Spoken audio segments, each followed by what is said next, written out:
Okay. Now it looks like we're getting the bitrate that we need. Okay, there we go. Yeah, it looks like we've connected to both destinations.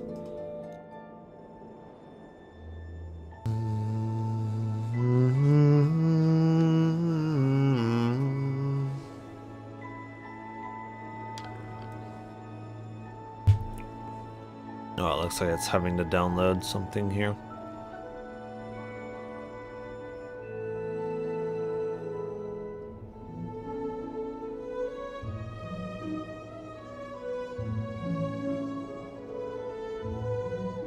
It's amazing how everything looks at 4K. Just like, wow, look at all that detail. Like you would never get that at 1080 or 1440p. 1440 comes fairly close.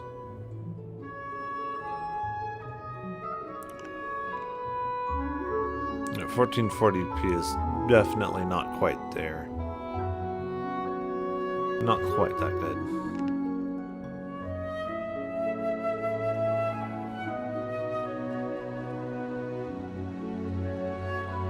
The main advantage of 1440 is it's much easier to drive. Get higher frame rate monitors and stuff too. You can actually take advantage of a lot of that extra ease of driving. For just very smooth motion. It's always a trade-off though.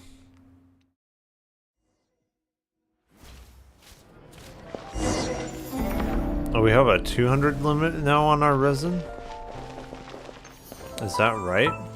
Once, there was a glorious kingdom. Okay. I think before we were going for that one, yeah.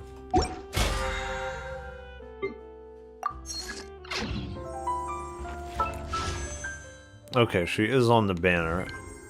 And I definitely think I do want to pull for her. Regardless of how good she may be. Let me see. I do kind of want to see how good she is.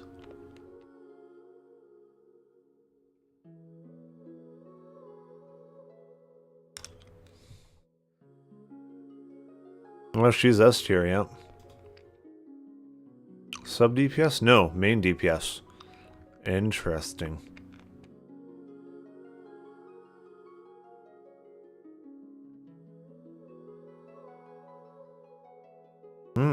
So she can benefit from an overload team. I don't know about Fischl though. It seems like Beto is a lot better than Fischl in a lot of scenarios.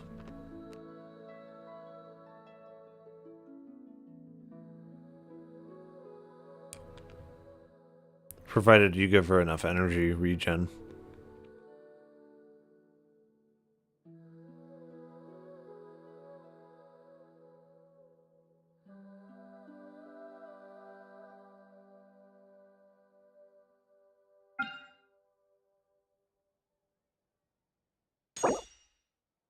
Okay, yeah.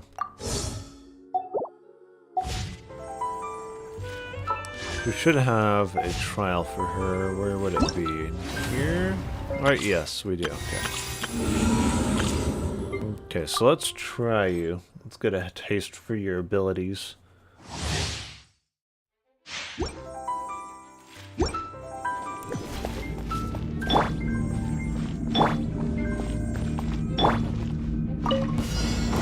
Fire it up! That's not gonna be enough.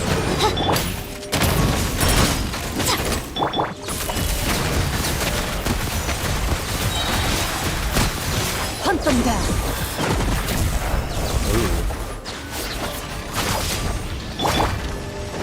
Oops, not that. Don't get too close!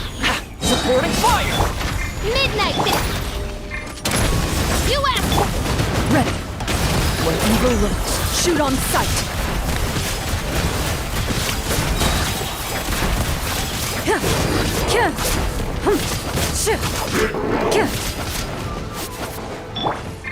Oh, wait, no. Fire it up! Here's backup! Wings of Darkness! Justice will prevail! Hunt them down! I'm gonna have to read more about how her abilities work on her page, but seems pretty cool. So, yeah.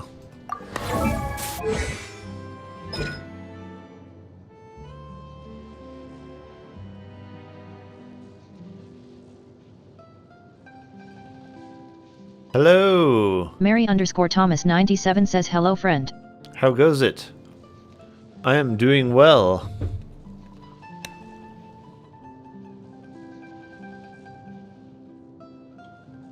How are you doing? Mary_Thomas97 says how is streaming going? It's going well.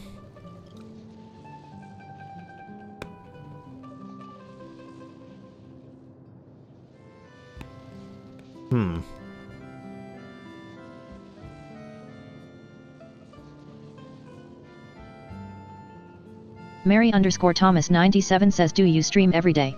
No. I would if I could, but it's pretty hard with how busy my schedule is.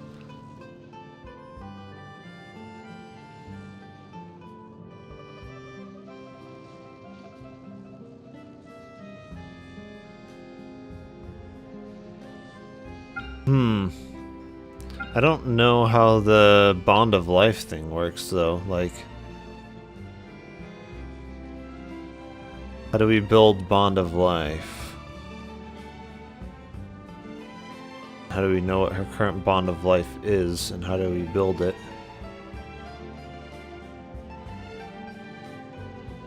Mary_Thomas97 says what other games do you play? Well, I was playing some Wuthering Waves. It's not the Genshin killer that some people were trying to claim that it was. I think if anything, Genshin is the Wuthering Waves killer. So, yeah. I think some people are just salty about Genshin Impact being as good as it is.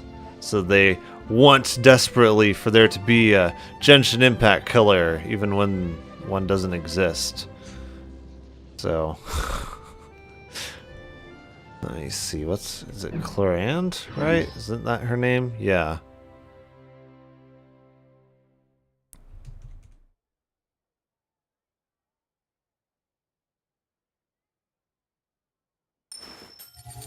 Okay. A disappointing release? I don't think so. Not when they're ranking her as an S tier. Mary_Thomas97 says okay. Time to testify. Into the shadows. Ready.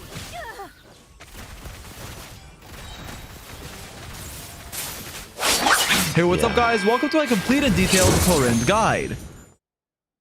Clorand is an all-new 5-star Electro DPS who has a one-of-a-kind playstyle and who I will help you guys build in today's video. We're gonna cover everything you need to know. Mary_Thomas97 says well I will love to be a fans.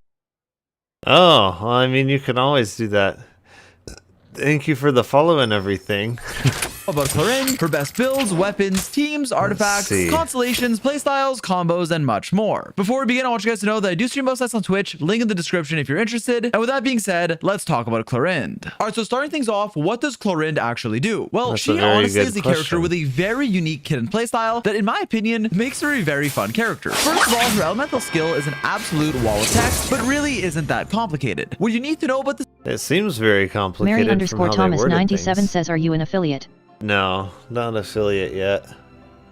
This ability is a few things. First of all, when you press your skill, your normal attacks will get converted to a pistol that you can fire, shooting her gun and dealing electro damage. As you do this, you will also gain Bond of Life 35% per shot, capping out at 100% of her max HP. The shots she fires can pierce opponents, increasing damage to opponents in their path, just meaning that they can have pretty good AoE and actually deal damage to enemies in a line or next to each other. Now, outside of just her pistolet shots, she can also press her skill again at Thomas97 says okay, do you wish to hit affiliate?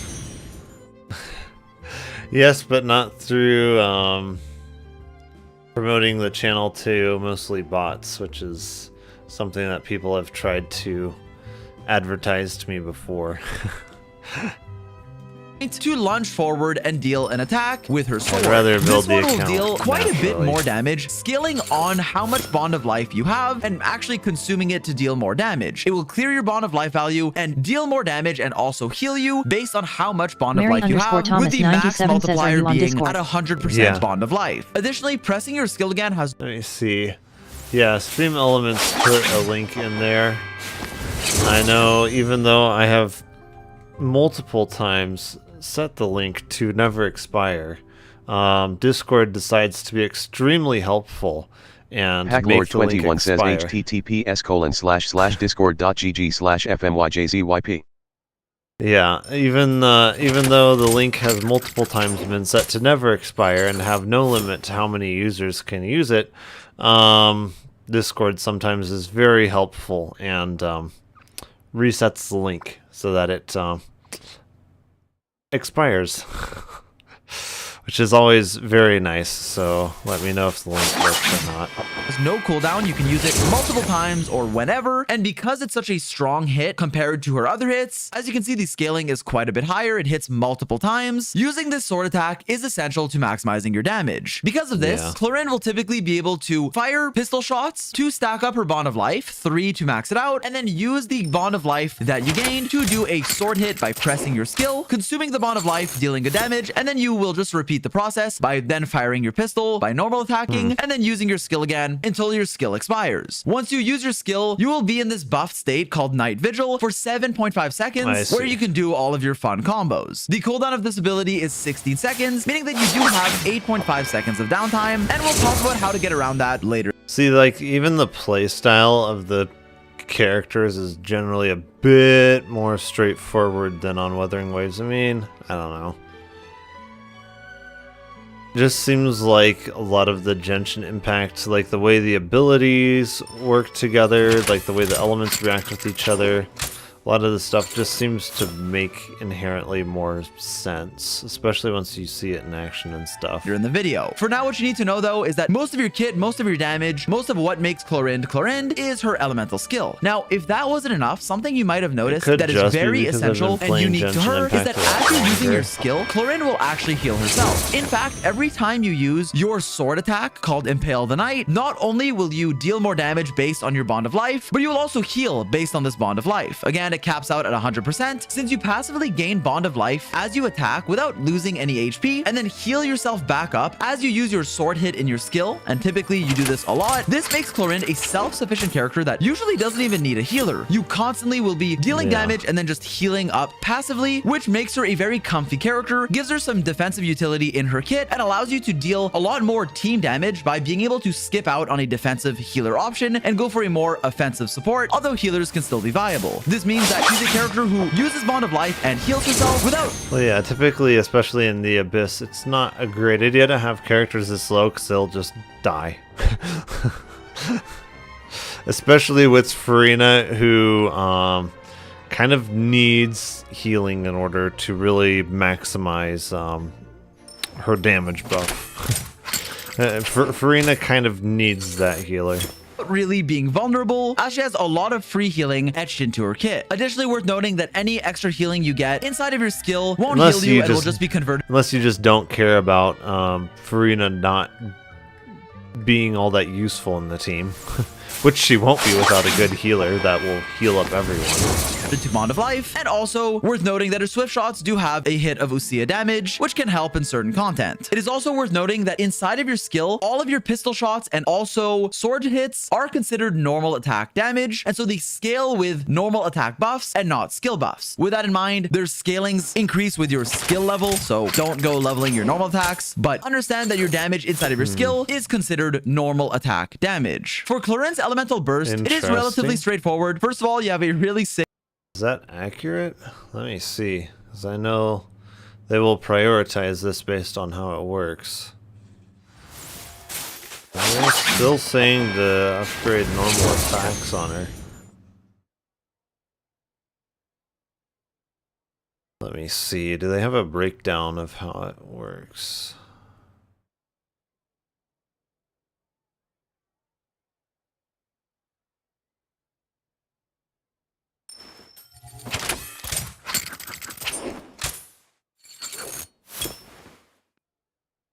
Yeah, I don't know if his information is correct then. Not if they're recommending to upgrade normal attacks. If they're recommending to upgrade normal attacks, then probably just doesn't just override the auto attack damage. That could be why his autos aren't doing all that much damage.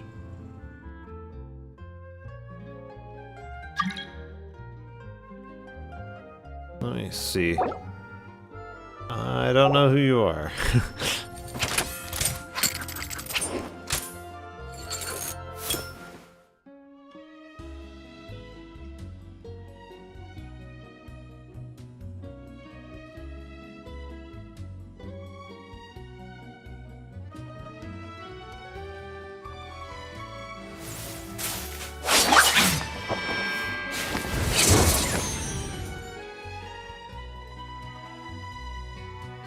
Okay, let's look at another guide for her. And then let's see. Clarant. Okay, they're calling her an A tier DPS, which is interesting. S tier for exploration, that's interesting. Let's see, because I think they also recommend skills to upgrade in what priority? There's constellations.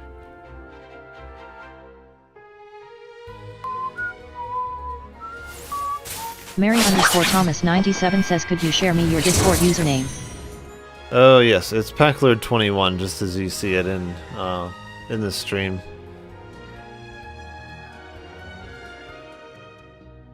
They list skill priority. Let me see. Or talent. I think it would be talent. Talents how to use.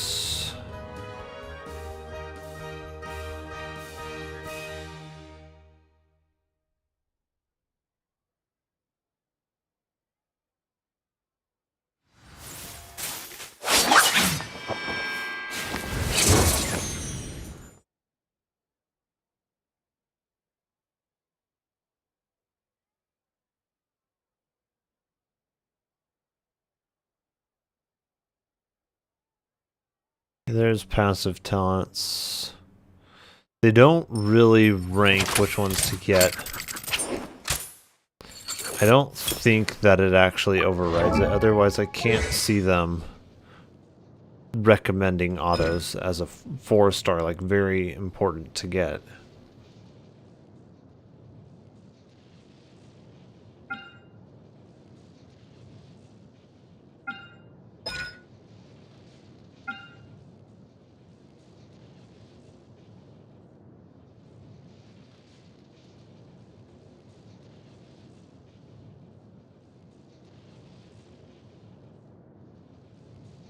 Okay.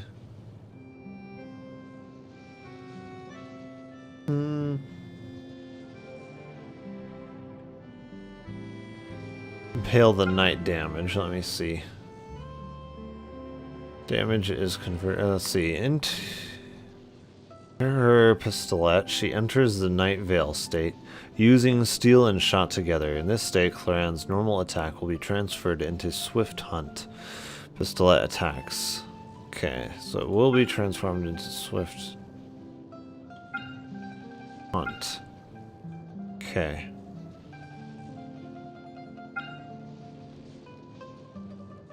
The damage is converted into electro damage that cannot be overridden by infusions, and she will be unable to use Mary_Thomas97 says, I send you friends request now on Discord, kindly accept it. How demanding.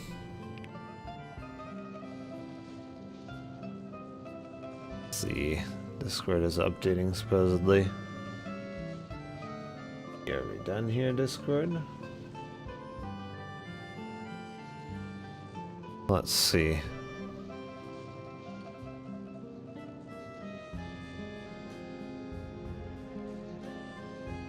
Alleging attack.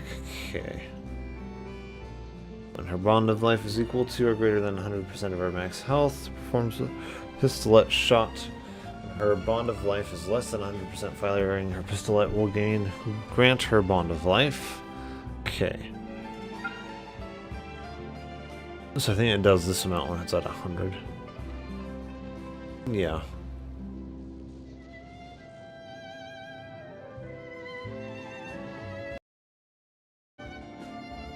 It says it converts the damage. It doesn't say it overrides it.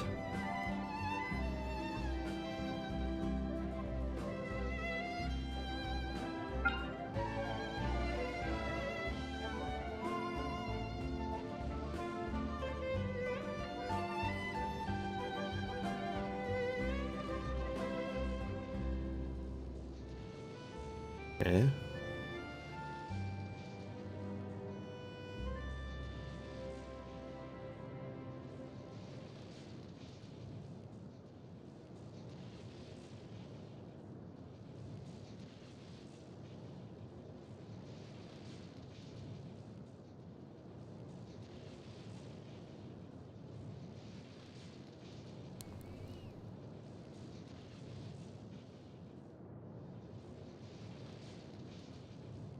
Okay, yes, here it is. Alright, I accepted. So let me see if they go into more detail on it.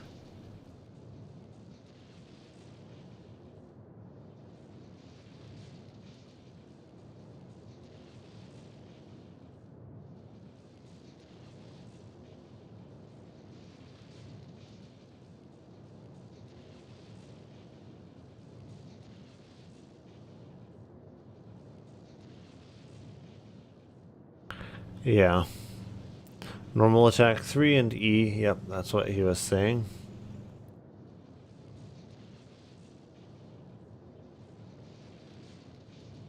Mary_Thomas97 says, are you open to a suggestion on how to develop your channel to gain more audience and engagement to increase your followers? Yeah, so long as it doesn't include paying for supposedly real people, even though they're not. Not when you check their profiles and stuff.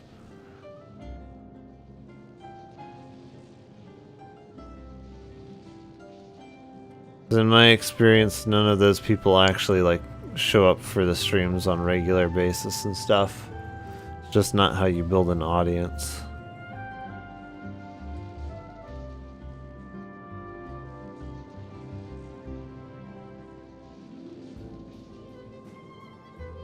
Let's see.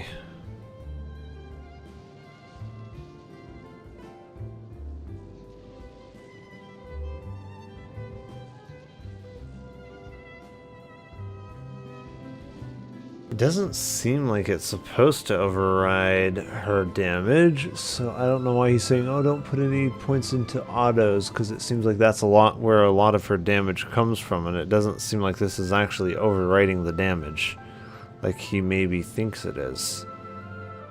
I would think we'd want 999 or 888, something like that. Skill won't heal you and will just be converted to Bond of Life. And also worth noting that her swift shots do have a hit of Usia damage, which can help in certain content. It is also worth noting that inside of your skill, all of your pistol shots and also sword hits are considered normal attack damage, and so okay, they scale with normal attack buffs and not skill buffs. With that in mind, their scalings increase with your skill level, so don't go leveling your normal attacks, but understand that your damage... He just said that it's scaled with normal attack damage. What? If he knows that, then why would he not be scaling his normal attacks? He literally just got done saying that it scales off of normal attacks. And go for a more offensive support, although healers can still be viable. The guide also says that to level up the autos. This means that she's a character who uses Bond of Life and heals herself without really being vulnerable, as she has a lot of free healing etched into her kit. Additionally, worth noting that any extra healing you get inside of your skill won't heal you and will just be converted to Bond of Life. And also worth noting that her swift shots do have a hit of Usia damage, which can help in certain content. It is also worth noting that inside of your skill, all of your pistol shots and also sword hits are considered normal attack damage, and so they scale with normal attack buffs and not skill buffs. With that in mind, their scalings increase with your skill level, so don't go leveling your normal attacks, but understand that your damage is... What? Oh my. side of your skill is considered normal attack damage. For Clorin's elemental burst, it is relatively straightforward. First of all, Like if you read it, it says it's converted.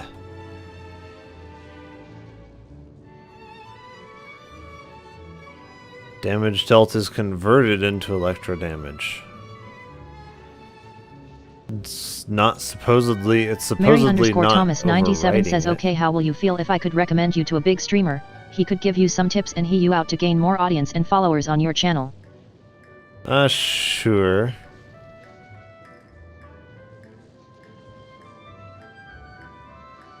Let's see.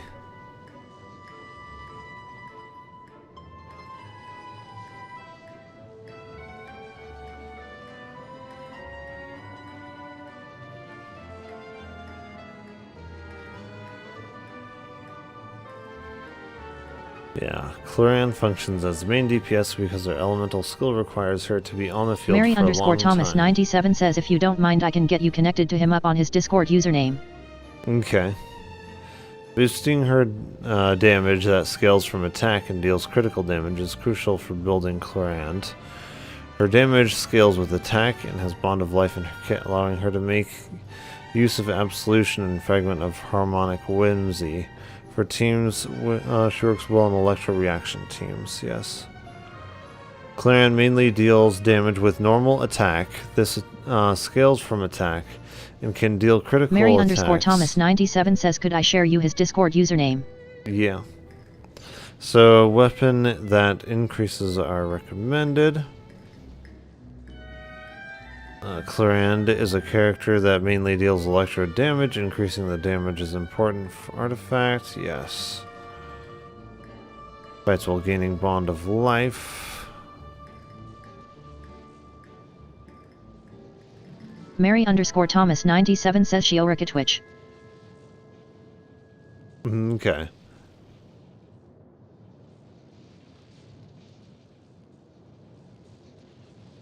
I'll hit them up after stream. Let's see.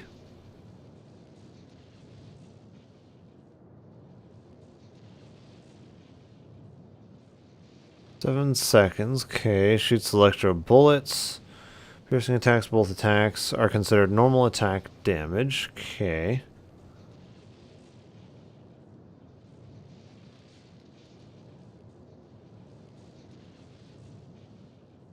Mary underscore Thomas 97 says that's his Discord username. Add him up on it. Tell him you're from me. Okay.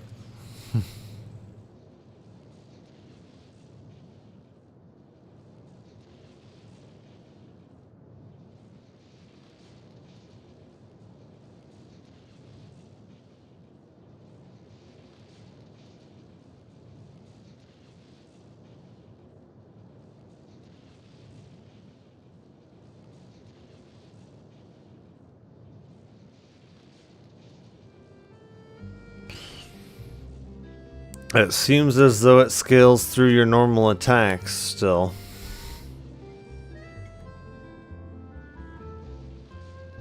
Mary underscore Thomas 97 says, well, I will see you later on Discord. Once you add him up, let me know. Okay.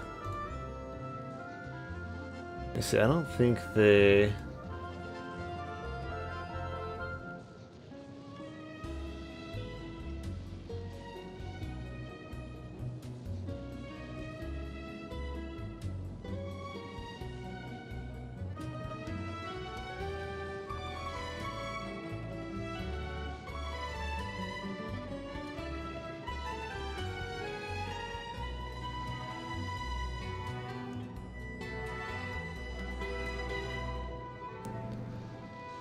Okay, here they're saying Claren's normal attacks can be saved for last or even left unleveled, as her elemental skill damage scales with her elemental skill talent.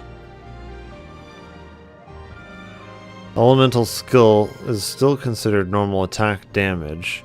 This only means that Claren's attacks during her skill are able to proc effects like Fischl's Oz.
Let's see.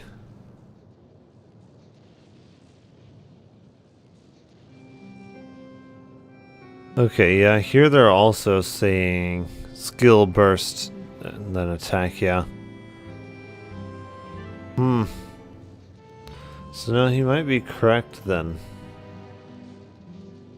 Weird, because it doesn't really claim that it overrides the auto attack damage. First of all, you have a really sick animation where you will do a pretty solid amount of AoE electro damage. It's 5 hits, it hits everything around you, and it will also give you a pretty big bond of life, scaling with your talent level. Because you will gain upwards of 100% bond of life, this effectively will allow you to use your burst at the start of your rotation, and then immediately use your skill and do a sword hit to start off your rotation, because you just get free bond of life on top of some nice electro damage. This ability has a 15-second cooldown and a 60 energy cost, and while it's not the main source of your damage, it is a nice chunk. It applies a decent amount of electro and gives you bond of life, which makes it a good ability. Moving on for your passives. First of all, I want to say that the scalings you're seeing are actually not entirely accurate because of your first passive that will buff you whenever you trigger an electro related reaction on any party member. When this is done, you will gain a stack increasing your electro damage dealt by your normal attacks and your burst, so effectively all of your damage, by 20% of Clorin's attack for 15 seconds, stacking 3 times. This means that you effectively get 60% attack scaling for free on all of your abilities, as triggering an electro reaction is very easy, and every single team that Clorin's playing will be doing this. The only exception is if for some reason you have like 4 electro characters in your team, but please don't do this. Stupid. Also, each of these stacks you can get from the same reaction. You don't actually need 3 different reactions, contrarily to other characters' passives like Neuvillette. You just need to proc any electro reactions 3 times, making this very easy. The max damage increase you can get from this is 1800, but generally just view this as a nice passive increase to your scalings without any effort. For a second ascension passive, this one will give you free crit rate. In fact, when Clorin has 100% or more bond of life, she will gain 10% crit rate for 15 seconds whenever her bond of life value increases or decreases, stacking up to 2 times. This means that as you are just playing her, getting 100 bond of life and then using your sword hit, you can stack this twice, gain 20% crit rate, and then that's a free 20% crit rate that you can factor in when building this character. Keep in mind that she also has a crit rate ascension stat, so you start off with a lot of crit rate, around 44.2%. So keep that in mind when you're building her, but more on that in the artifact section coming up. Lastly, this passive also gives you a better conversion of healing to bond of life, which is a bonus. Before moving on, I want to say that your talent priority is leveling your skill and then your burst and ignoring your normal attacks. While your attacks inside of your skill are considered normal attack damage, as you can see here, their scaling does scale with your skill's talent level, so this is what you want to be leveling on top of your burst, and leveling your normal attacks is useless for the most part. Now, regarding Clorin's playstyle, there's a lot of important things I want to say. While I will include a dedicated combo section a bit later in the video for exact rotations, for now what you need to know is that Clorin has a very unique playstyle. She has an AoE burst that will give you some bond of life, a skill where you can fire off a pistol, shooting enemies, and then also use... I don't really care for Fischl that much because she only has a 10-second duration versus, what is it, Beto's 15-second duration. The extra 5 seconds may not seem like much, but when you're trying to go through your rotation, by the time you get to the end of the rotation, the extra 5 seconds actually makes an insane amount of difference. Because just going through your rotation alone is like at least a good 5 seconds usually. So it's like the difference of having only 5 seconds of duration of her burst versus having 10 seconds of Beto duration once you get to your main DPS, and that makes a huge amount of difference. Using a sword in between your pistol hits as well, once you have enough bond of life, doing a lot of damage. She also will have self-healing, which makes her a pretty comfy character and allows... And then on top of that, you got the damage reduction from Beto, which pairs really well with something like a Toma shield, because then you put that damage reduction on top of his shield, and then his shield just becomes even tougher. Her to run teams without a healer, which can obviously increase her team's DPS by quite a bit. Additionally, she synergizes very well with Dendro, and while she does have some team flexibility, I will say that she's pretty restricted in terms of at least achieving like optimal Clorin damage. Really making her feel like a strong carry is usually reserved to pairing her with a Dendro support and either running an Aggravate team comp or a Quick Bloom, which is a mixture of Quicken or Aggravate and Hyper Bloom, to really maximize her damage. Without these amplifying reactions, she obviously won't feel as strong, strong, although that is the case for quite a lot of Electro units. Inside of these teams, notably aggravate teams, is where she shines. However, something you may have noticed is regarding her elemental skill and its uptime. You may notice that her skill has a duration of 7.5 seconds with a cooldown of 16 seconds. Because of this, it may not look like you have the best uptime on Clorind, and to a certain extent that is true. 7.5 second duration, 16 second cooldown, that's roughly 7.5 seconds of downtime, which seems like a lot. But in practice, there are very easy ways to go about this. First of all is why Lynette? I mean, I would think Sucrose would be a better choice. And Dendro Traveler would probably be a better choice for that because longer durations. Why not? Would Bennett mess up the reactions? He might. That might be why they're choosing Barbara. And then you can get Hyper Bloom stuff too with Barbara. Kind of makes sense. Yeah. Although generally I like this team comp a little better, but swapping in Beto instead.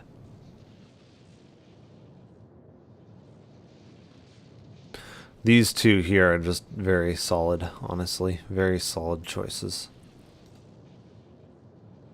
You can plan your rotation accordingly. Do a shorter 16 or so second rotation paired with characters that have lower cooldowns, as we'll see in the next few sections, covering her combos and teams in more detail. And after you're done using her skill, you can swap through your other characters, use their skills and bursts, and then when you swap back into your Clorind, because her burst has a really long animation of around 2.5 seconds, this will help you stall even longer until your skill cooldown comes back up. And in practice, she really doesn't feel like she has too much of an issue with regards to uptime. Now, with that in mind, against multi-wave content like some Abyss floors, there can be more of a struggle here if you have to end your rotation early, swap out, maybe remark enemies when they heat up, cut your rotation short, or even just sometimes want more flexible rotations. Well, that's when the Thundering Fury set, which we'll talk about in the next section, can come in and help alleviate any uptime issues you may have. This set is solid and a contender for your best in slot depending on the situation, and it will greatly reduce your skills cooldown while you are using it. Even if it doesn't appear to be on cooldown, it counts towards it in her teams where she's spamming reactions as a way to do a longer rotation, which we'll cover later in the video.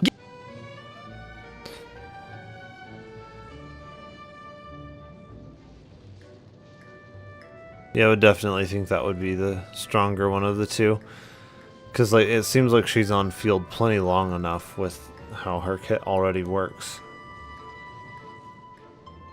Yeah, so...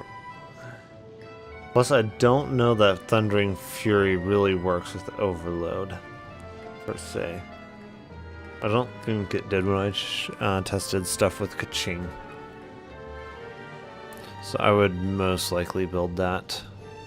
Giving you more room for flexibility, comfort, and also helping you swap in and out of Clorind without your skill having a huge cooldown, helping especially in multi-wave content. Overall though, I do think her quote-unquote uptime issues are overblown and in practice not the biggest deal, provided you know how to play around them and or build around them. With that said, after having played Clorind for a long time, I think she's a very fun and solid DPS. Her playstyle is unique unlike anything else we've ever seen. She has self-healing, which is cool. You might still want to run how you play around her uptime is you go through your rotation.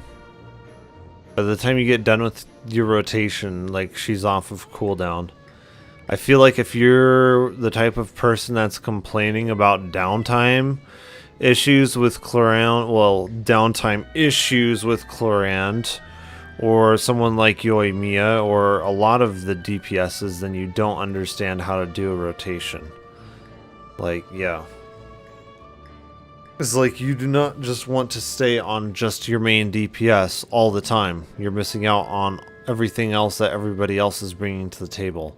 Be that extra damage buffs, sub DPS, healing, like, yeah. I feel like if you're complaining about her downtime, then you're probably just not doing rotations.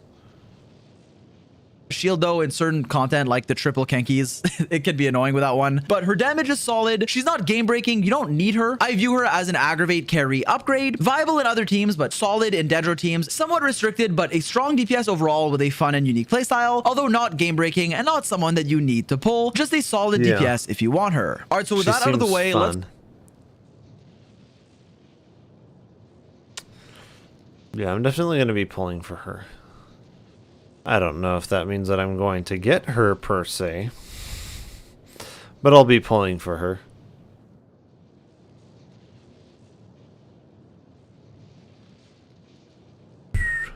Was I pulling for better artifacts for Toma? I believe I was, right?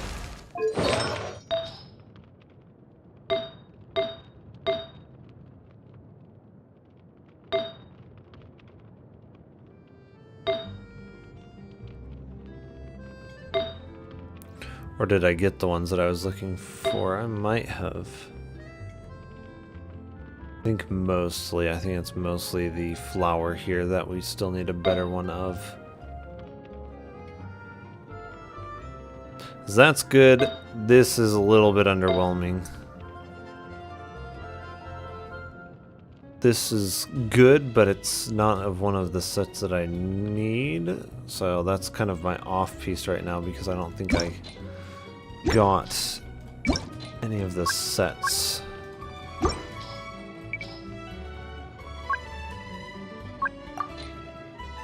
That I really wanted to see.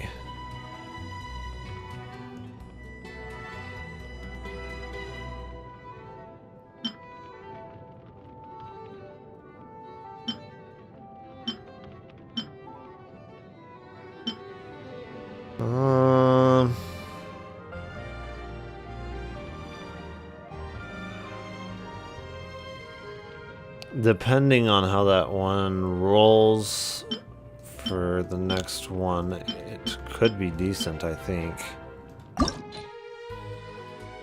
Although, let me see if we even have any decent ones of this. So energy, recharge, and health.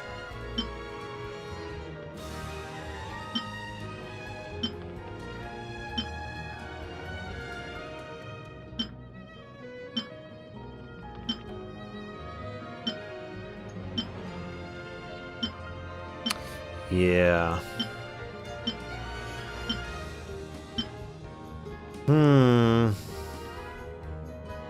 So it would kind of help me be able to use a different off piece for that one, which would definitely help me. We can try getting it to the +4 and seeing what we roll. Defense, of course, yeah. We always need defense stat, not energy recharge on him. Definitely not. Oh, they always give me some of the worst rolls, honestly. They really do.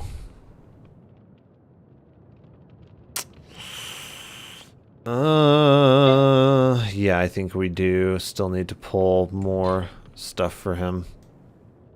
I think it's mostly these artifacts that we need to try to pull more of. Yeah, they increased the limit to 200. Let me see. I should look at the resin changes. Did they increase the rate at which we get resin?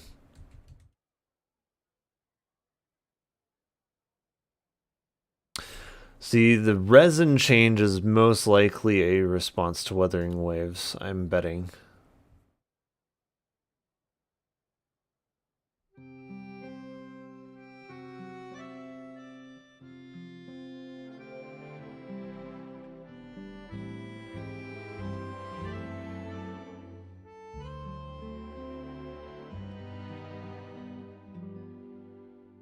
No, that's the same.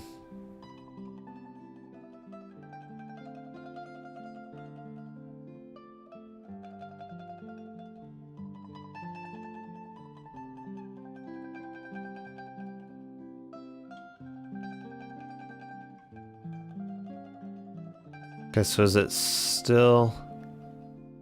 Okay. I think it's still the same rate. It's just a higher cap. Which does help. Definitely a welcome change. Got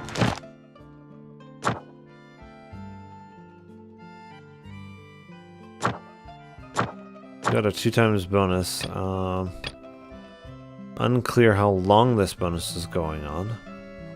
Maybe this can just be permanent? That'd be nice.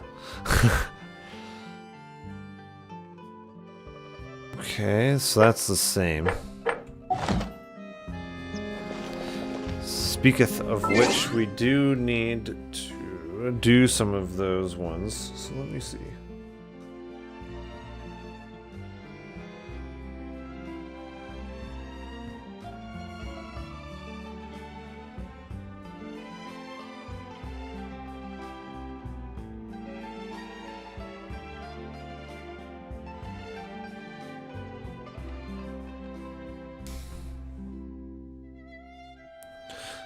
yeah, which bosses do we need to hit first? Let's see. Narwhal.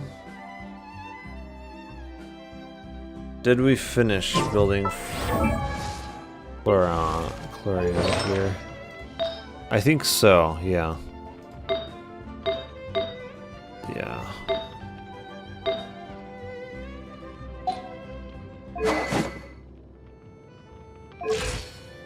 With her, we're just mainly going for outright healing amount. That way she's more usable in the abyss. Her healing is kind of lackluster, and the other artifacts weren't. Synergization was not the best. Like, the whole reason that Bennett works so well with it is because, well, A, he needs his burst for healing. That's A, and B, he creates a lot of energy for his healing. I mean, she does too, but then also his burst requires less energy. It's much easier to spam than hers is. So, like, all of the reasons why Noblesse Oblige works so well on him, it's not quite the same on her.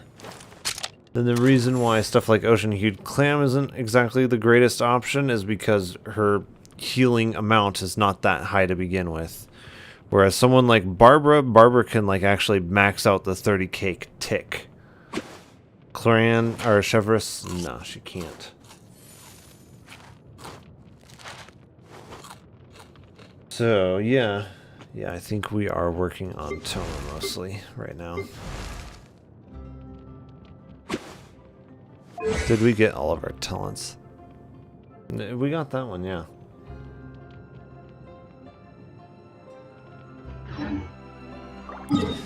So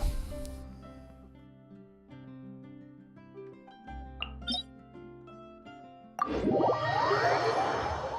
think before I do this one, I'm going to go make myself some more food here. So I will be right back.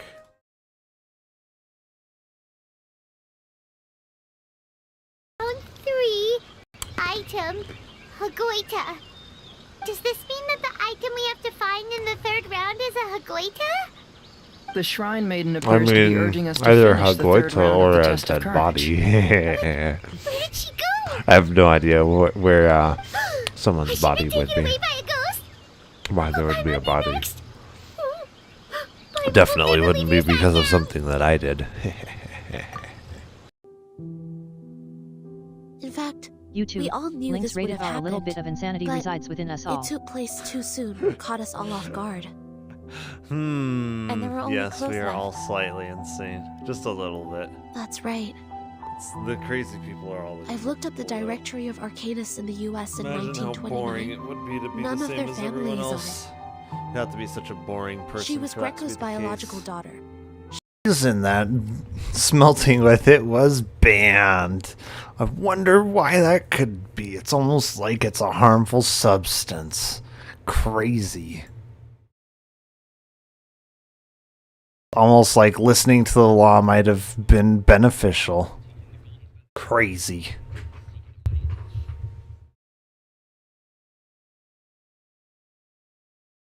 Right, let's go see if we can get ourselves some 10. trees, and we got the chainsaw. What? We have our council of council of turtles.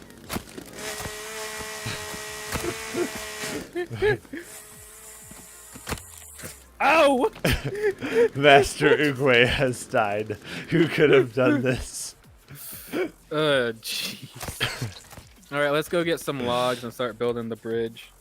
All right, I'm collecting turtle meat to put on the racks. All right, sounds good. I'll start getting some trees knocked Did down you here. like that joke? Master Uguay has died. Oh my gosh. You get the reference, right? Yeah. Hardy har. I thought it was funny. Of course you did. Oh jeez. Master Uguay, who did this to you?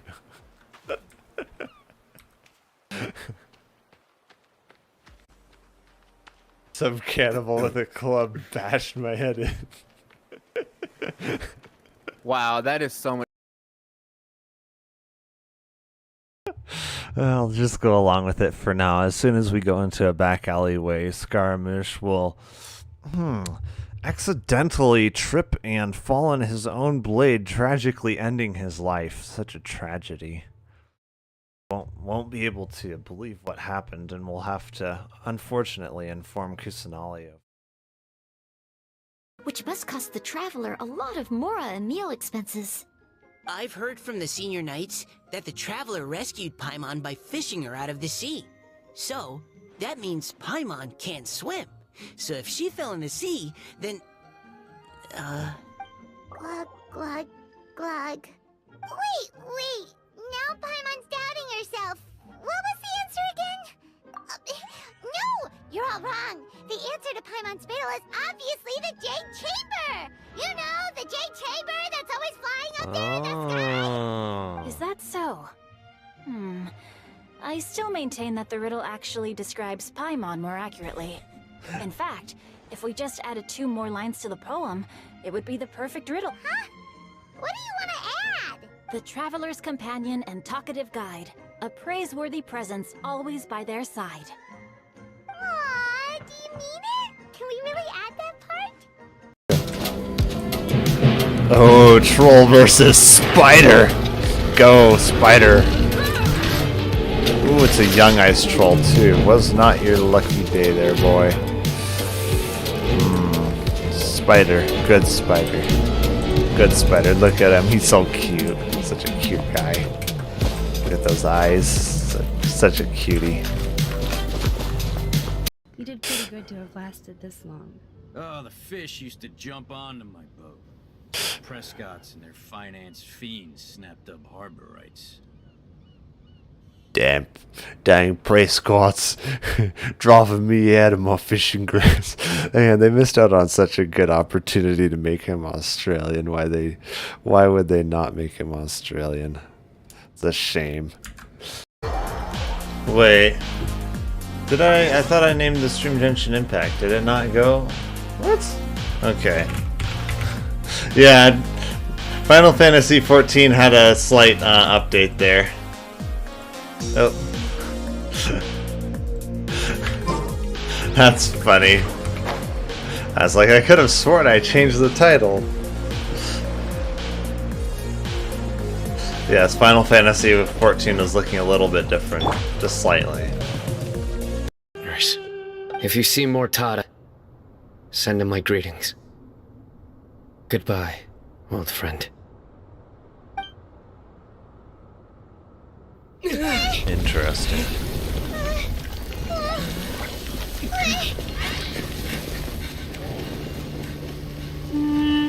Dad, why are they so strict with me?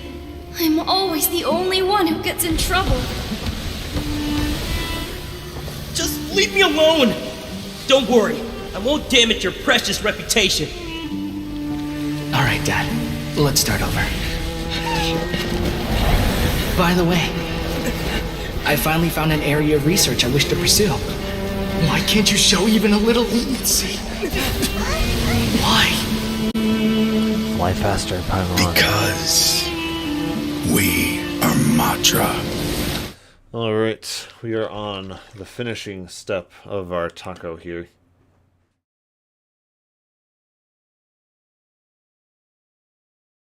Hot sauce. It is a pretty decent hot sauce. Frank's Red Hot, the original. I haven't yet tried any of the other ones from him. There's a few others. The buffalo one that I want to try that's supposedly hotter, so. It's not quite as hot as I would like, but the flavor is definitely there. Which, I mean, honestly, in my opinion, I think the flavor of the hot sauce is more important than the spiciness.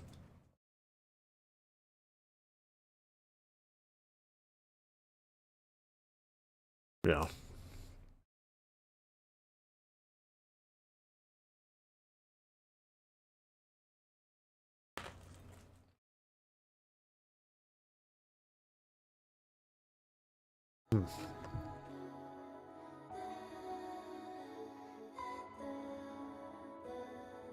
I make some really clear burritos though, even if I do say so myself.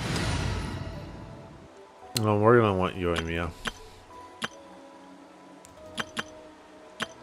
Because he does not come down very much.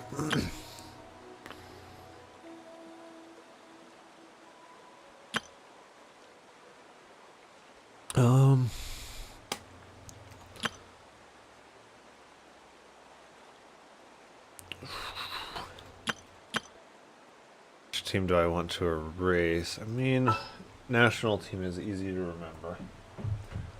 The international team, so I think I can do that. More companions! Hooray! And then we want... who is the next one? I know we have a Bennett in there. And Xing Cho.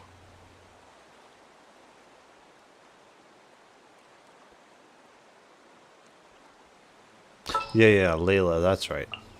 Can't sleep? Because Layla provides us with that shield.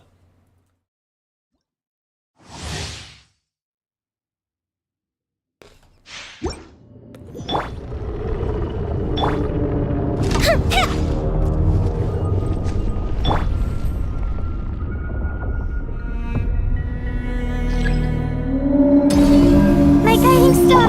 Time for a light show! The beginning section is just super easy with this kind of comp. Literally just shield it up, use the auto attacks. That's like literally all that we need to do for this beginning section.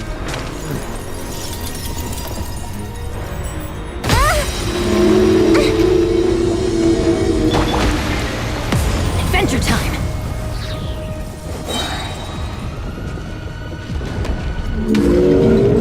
Everybody stand back! Time to act! No, my sword! I should have activated that far closer. Stars, shine for me! Not fire hazard!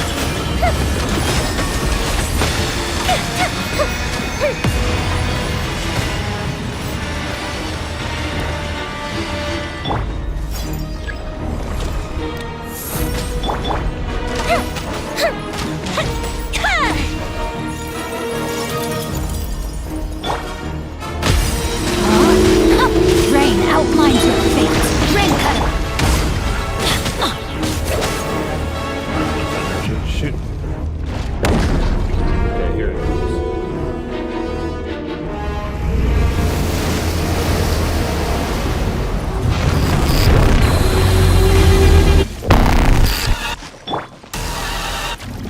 No, my sword! Rain outlines your fate. Let me weave you up. I'm going in! my guiding star! Time for a light show!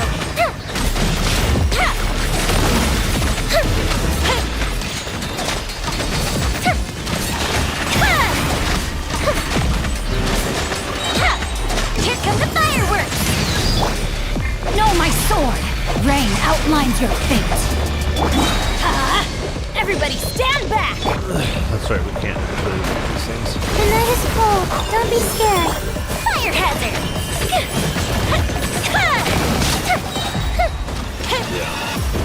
This team makes the boss very easy. That's the thing, is Genshin's elemental reaction makes a lot more sense in my opinion. I'm going in! Cold, learn to command. My Ring guiding Wave is not as good elemental reactions as this.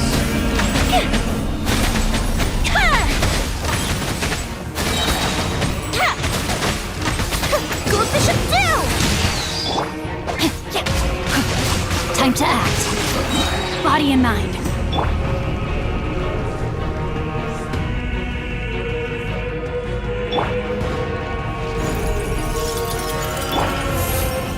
Rain cutter. Teamwork is dreamwork. Fire hazard.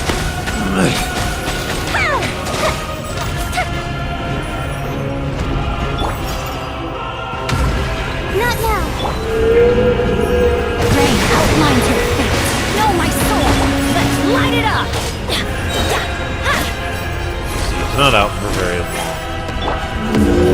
The night is cold. I'm going in.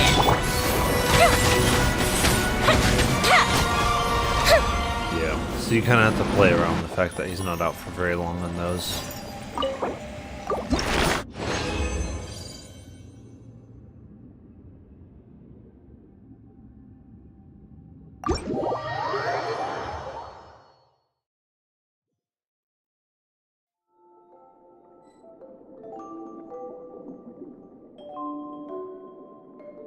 Okay. What is this? This is new.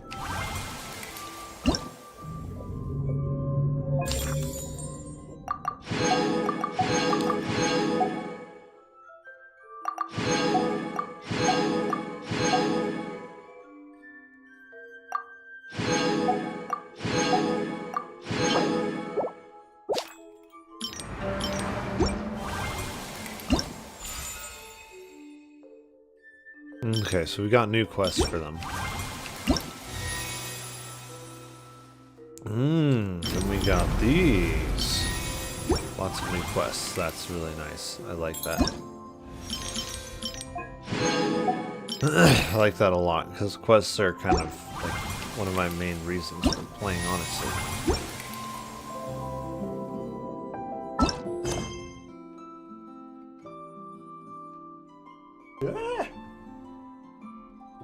Stuff wants to fall apart on me.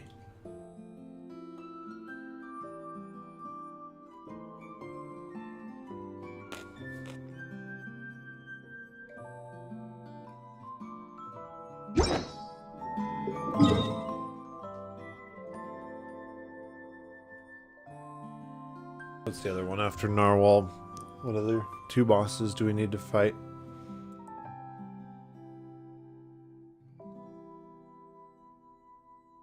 Okay. Child and then Storm Terror. Okay.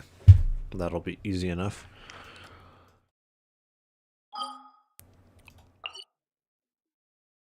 Wait, leeway.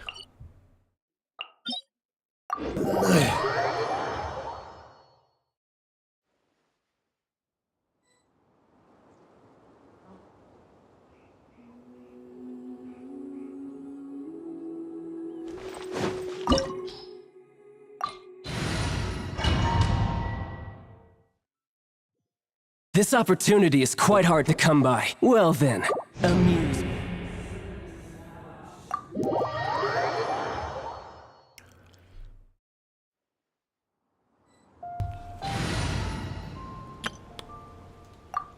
We can use this team in here. This will work quite well.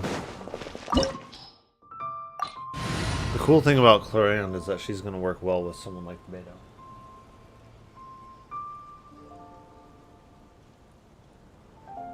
An overload team, which is very nice.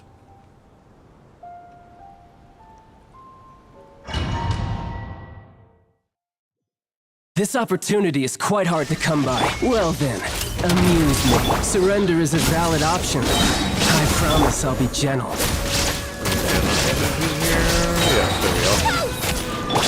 There is no escape! You've made some progress. Remove all obstacles. Take your Build up the shield here. You asked for it! Fire it up! Here's backup! Nice and spicy! Now you shall perish! Okay. I don't think our burst should still be out of it now. Stop right there! Check this out! Boba, get them! Hey, yeah! Illusion shattered!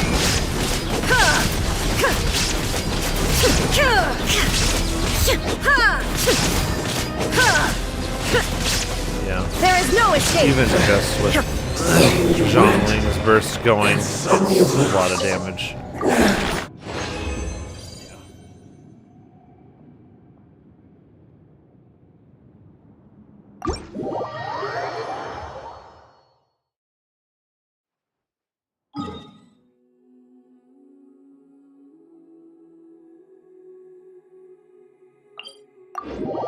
We made him look like Child's Play, even though quite honestly he's not.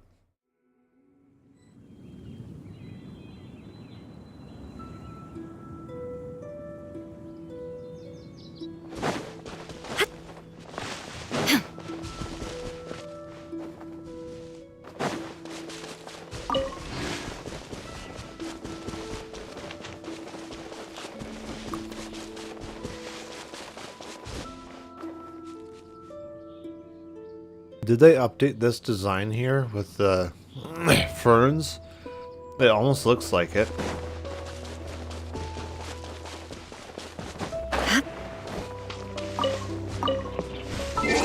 I want to see here. I want to see a list of everything that they have done with the 4.7 update.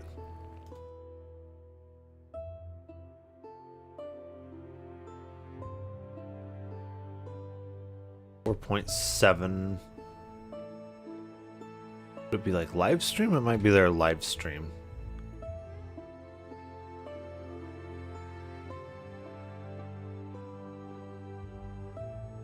He comes and goes. Because it kind of seems like they did something with the graphics. It definitely kind of seems like without leaving a trace, only appearing at the most critical moments. He's highly knowledgeable, and he likes to share his observations with others. She has a cold and stern exterior, and her spotless battle record has earned her renown throughout Fontaine. She is an unusual-looking Melusine with an equally unique perspective on the world. And now, their voice actors have all gathered here today to deliver the version 4.7 special program! I Can't believe we're actually all here. Finally! Hello, travelers. My name is Zach Aguilar, and I voice the male traveler. Today, our hosts for the special program include... Hello, everybody. I'm Yuri Lowenthal, the voice of Dainsleif. You may know me from all those new character intro videos and occasionally dropping lore on y'all. And I'm Sarah Williams, the voice of the head nurse at the Fortress of Maripede, Siegeween. She's there keeping everybody all healthy and nice and making sure everybody feels good. And hey everyone, I'm Crystal Lee, the voice of Fontaine's champion duelist, Clorand. Pew pew pew, let's get it. All right, nice. So we've got a traveler. They definitely chose a good voice actress for her. I'm going to have to give them props for that. The other two, well, the other three, okay. They definitely did a good job choosing her voice actress, though. A man of mystery, a duelist, and a healer. Or at least her English VA. I think it's the perfect adventuring party. What a wild coincidence, you guys. I just received an invitational letter to a new domain. Yeah, that's Yeah, not a imagine that. coincidence. Gee willikers, where did that come That's from? just That's destiny. not a coincidence. Yeah, definitely. You know, this new domain seems to be right behind us, but in order to complete the challenge, we'll need to tackle several missions first. Well, then what are we waiting for? Let's do this! Traveler, Paimon, would they you have a join video us for us? and play Marechaussee Hunter Judgment Day? This script was adapted from the real history of the Marechaussee Hunters. You all will play the role of hunters from a bygone era and resolve a series of events unfolding in the capital.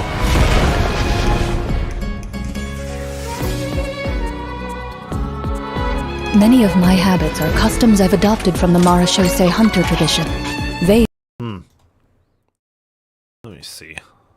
I did set this back the way it was, right? Yeah. The headphones are just honestly amazing. fought against monsters, while I fight against lawbreakers. For when I draw my blade, I am but an instrument of Fontaine's law.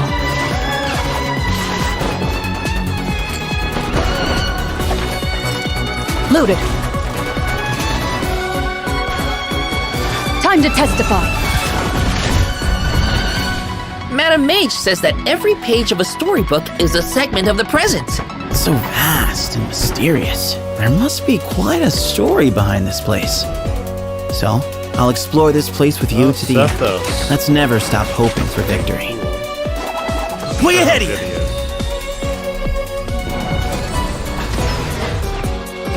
Move or be moved! Not that I doubt your fighting ability, of course. It's just so much more dangerous in there than I ever imagined. Well, if it hurts, just let me know. Like, I'm sorry about the way that they... Well, I don't know. I haven't really gotten far enough in Wuthering Waves storyline to really say for sure. But at least I know a lot more of the Genshin Impact characters, so to me at least they're a lot more meaningful than the characters in Wuthering Waves. It could just be because I haven't played enough of Wuthering Waves yet, though. Let's blow bubbles! Could be that their characters are very memorable. Don't be nervous! Just relax! A strange disease, one I suspect that every Fontanian suffers from. But they don't trust me at all. I don't know. I feel like when people say Wuthering Waves is a Genshin killer, I feel like it's just... I feel like you just haven't played enough Genshin Impact when you're making that kind of statement. The two are very similar. But, like, honestly, one of the things that drives me insane in Wuthering Waves is honestly, like, the NPCs' faces. The NPCs' faces just... they look bad. They look really bad. It's, like, very game-breakingly bad, honestly. The NPCs look like they're wearing masks instead of wearing faces. They look like they have a mask over their face, and it's not actually their face. And then you realize that it is actually their face, and their face just looks like a mask. That's when it's like really immersion breaking. Like, what the heck? Do you really think it matters whether I'm Melusine or a human? I don't believe Master would suddenly disappear for no reason. There must have been something she just had to do. In the new world, they bade farewell to the shrouded sun. At last, they no longer needed to dwell on their suffering, or try to differentiate between various thoughts of blasphemy. Such was the price they paid, and thus their souls became cleansed and pure. The way he's holding his sword, he must be a real Marachose hunter. You used it yourself, didn't you? That's why you have a human appearance. That's quite the gamble. But I believe that I am the one walking into a trap. One day, I shall have my vengeance. That way, Captain Dainsleif could accomplish his own goal. The loom of fate has already been completed.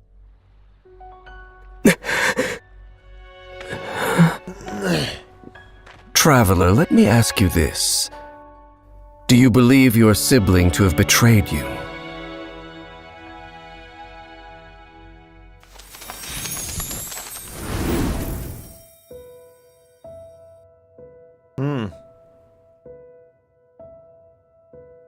Yeah, this is gonna be... Yeah, that's definitely expired. I just haven't been on Genshin Impact in such a long time.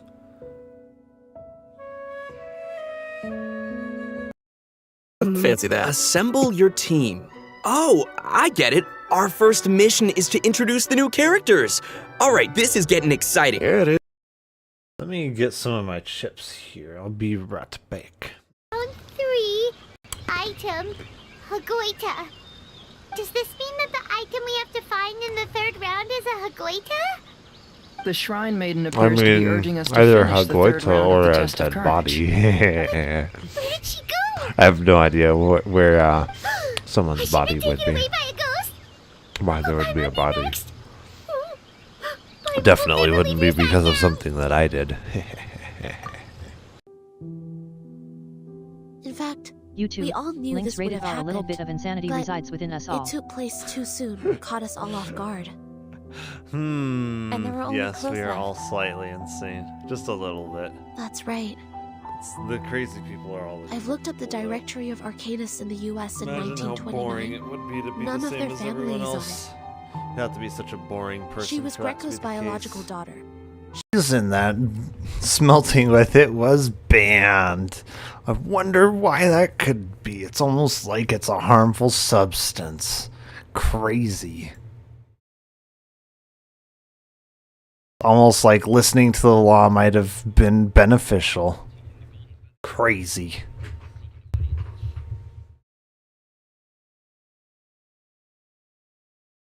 Right, let's go see if we can get ourselves some 10. trees. And we got the chainsaw. What? We have our council of council of turtles.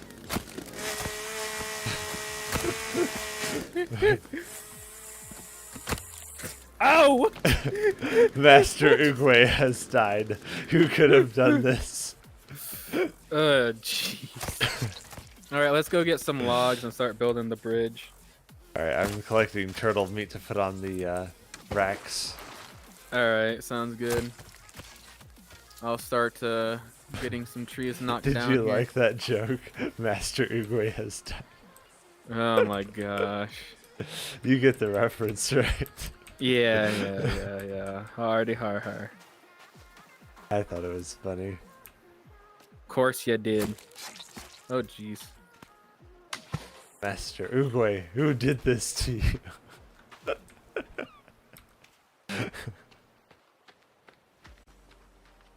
Some cannibal with a club bashed my head in. Wow, that is so much. I'll just go along with it for now. As soon as we go into a back alleyway, Scaramouche will accidentally trip and fall on his own blade, tragically ending his life. Such a tragedy. Won't be able to believe what happened, and we'll have to, unfortunately, inform Kusanali. Which must cost the traveler a lot of Mora and meal expenses. I've heard from the senior knights that the traveler rescued Paimon by fishing her out of the sea. So, that means Paimon can't swim. So if she fell in the sea, then... Glug, glug, glug. Wait! Now Paimon's doubting herself. What was the answer again? No! You're all wrong. The answer to Paimon's riddle is obviously the Jade Chamber! You know, the Jade Chamber that's always flying up there in the sky! Is that so? I still maintain that the riddle actually describes Paimon more accurately. In fact, if we just added 2 more lines to the poem, it would be the perfect riddle. Huh? What do you want to add? The traveler's companion and talkative guide, a praiseworthy presence always by their side. Aww, do you mean it? Can we really add that part? Oh, troll versus spider! Go, spider! Ooh, it's a young ice troll too. Was not your lucky day there, boy. Spider. Good spider. Good spider. Look at him. He's so cute. Such a cute guy. Look at those eyes. Such a cutie. You did pretty good to have lasted this long. Oh, the fish used to jump onto my boat. Prescott's and their finance fiends snapped up harbor rights. Dang Prescott's driving me out of my fishing grounds. And they missed out on such a good opportunity to make him Australian. Why would they not make him Australian? It's a shame. Wait. Did I thought I named the stream Genshin Impact. Did it not go? What? Okay. Yeah, Final Fantasy XIV had a slight update there. Oh. That's funny. I was like, I could have sworn I changed the title. Yes, Final Fantasy XIV is looking a little bit different. Just slightly. Nurse, if you see Mortada, send him my greetings. Goodbye, old friend. Interesting.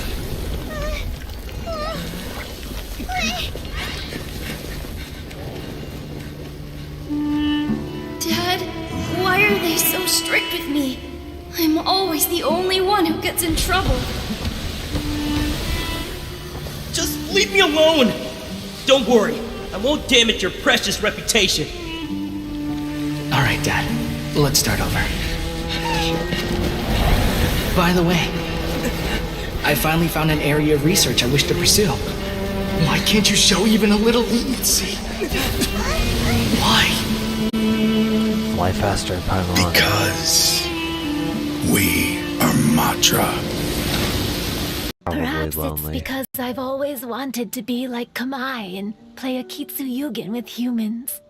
Or perhaps it was because I knew I didn't have much time left, and I didn't want to be alone. Yeah, it's called loneliness. Anyway, thank you for taking the time to play with me. When we played a Kitsuyugen, That sounds so wrong. Paimon said the loser would have to grant the winner a wish.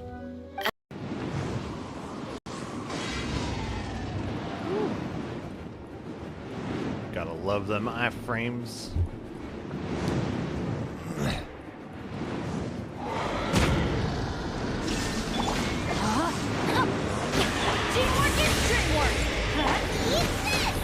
Oh, he's gone. He's down for the count. Nice and spicy. Now you shall perish.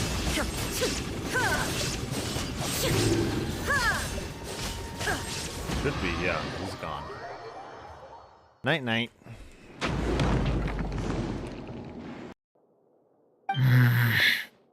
Not Razor's Traveler side. and teacher did a lot for me. A lot of work. Yes, we did, Razor. You are in our debt. How will you ever repay us? But me, I still can't answer questions. So useless. Well, at least you know that you're useless. Dear me, what's gotten you so upset, my little wolf cub? We can't have you being so down in the dumps. Wait, we can't? Ah, I see. Do you? Cutie, how about you keep Kaya company while I stay here and help Razor process his feelings? As his teacher, I owe him some tutelage anyway. Oh, she's gonna help you, Razor. Aw, sweet Dommy Mommy's gonna help you with your feelings. Come and collect him in a few days' time. The last ingredient should be ready by then as well. A few days? Man, Razor's really getting some hands-on lessons, jeez. Oh, whoa.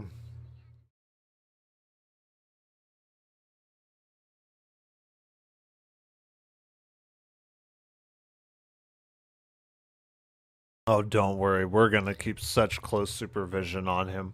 You won't believe the kind of supervision we're gonna keep him under. I mean, that is until he disappears mysteriously.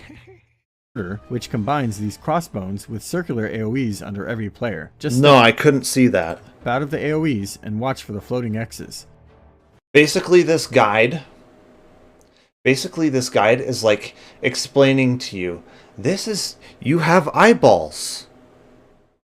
This is how you use your eyeballs and your brain together. This might be a shock to you, but you've had these eyeballs for your entire life, and you've had a few brain cells your entire life. Now here is how you use these eyeballs and brain cells together. It's like, oh my goodness. Why are you even saying any of this? My goodness. Who needs this guide? Honestly, like, this is... Oh my goodness. Anya will cast I'm gonna cry. This is painful. With AoE markers, while line AoEs follow the players. Oh, and this Julia is does painful. When Paimon's ever caught! Well, looks like you got a real knack for this. You'll be a fellow beetle fighting expert in no time. I mean, not as good as me, but still. Oh, so overall not that good then. Anyway, Oh, great. With both your beetle and mine, I can tell this will finally be the one. This time, I'm gonna win for sure. Got a huge insult. Who's that way? Mr. Honorary Knight, Paimon! I'm sorry. It's Klee. I'm late. Yes. That's alright. We were just chatting. The We Traveler's love pretty Klee. smart, so thanks to him, we're finally onto something. Hi. I was on my way, then I saw Klee. They let me out for Vine Laser They Fest. let you out. Did they let you out of a jail cell for bombing Mondstadt? Albedo is super busy helping Tineas fix his recipe for an extra strong sobriety potion, so he doesn't have time to come play with me right now. I'm just playing by myself instead. But it's so cool! All the grown-ups in Mondstadt are out to celebrate the festival. Everyone's smiling and having Hey, how's it loads going? of fun. I wanted to join in too, so I made a whole bunch of stuff so I can celebrate with everyone in my very own way. Her very own way. Meaning way? bombs, probably. Uh-oh. This does not bode well coming from Klee. And that's when I bumped into Razor. Bomb crisis averted. I'm not so sure. Razor was acting. Well, how about Okay, we we start off by introducing Fontaine's strongest champion duelist, Clorand. You would say that. It's true! In my role as champion duelist, my opinions do not matter. For when I draw my blade, I am but an instrument of Fontaine's law.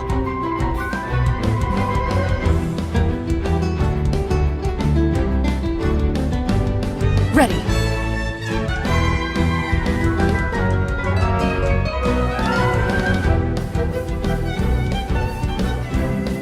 Where evil lurks, shoot on sight!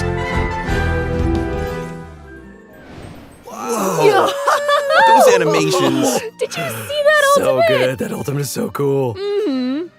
Cloran's strength actually has a really interesting origin. She inherited it from the Marechaussee Hunters. Ooh, the Hunters from the Artifact set. Mm-hmm.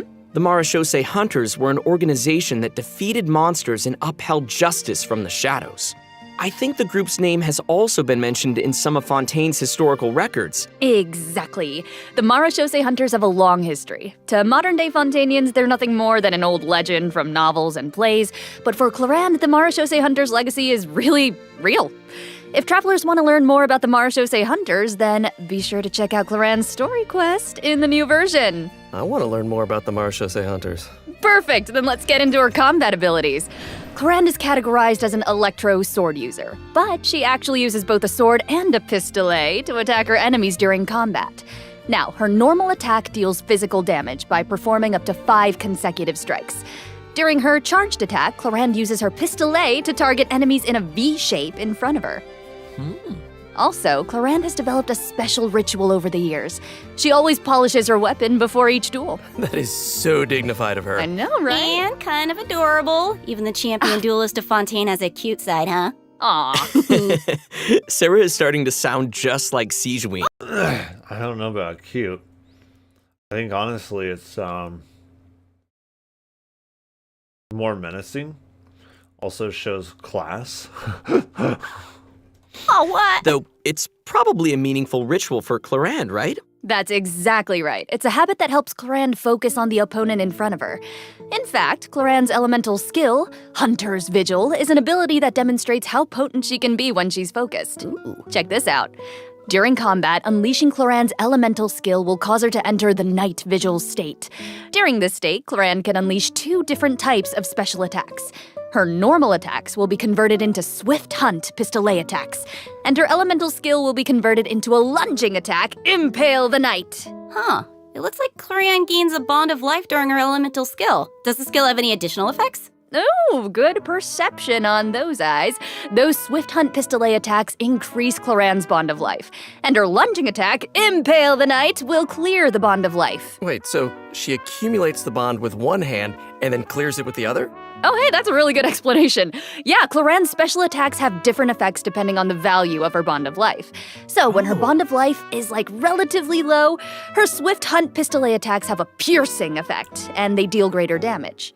But when her bond of life is relatively high, her lunging attack, Impale the Night, has a greater AoE and deals higher damage. Again. Ah, gotcha, I get it. So, Cloran is meant to use her pistolet to accumulate a bond of life and then use her sword to clear it once it reaches a certain amount. And that way, both attacks benefit each other.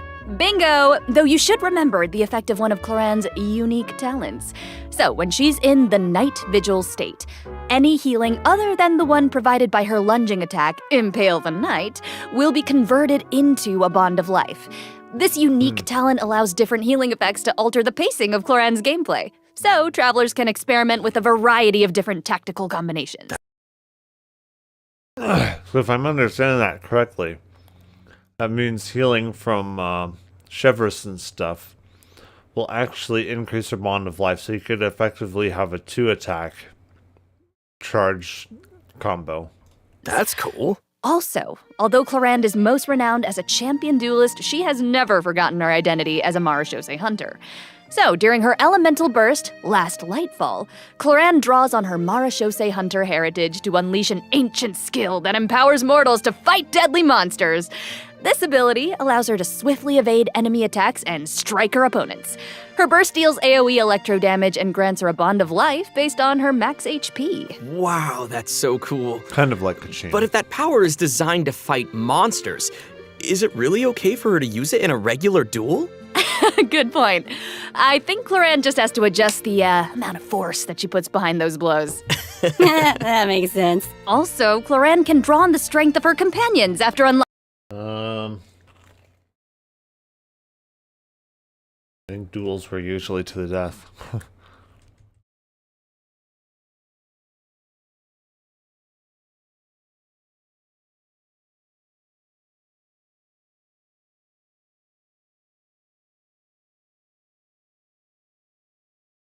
Yeah.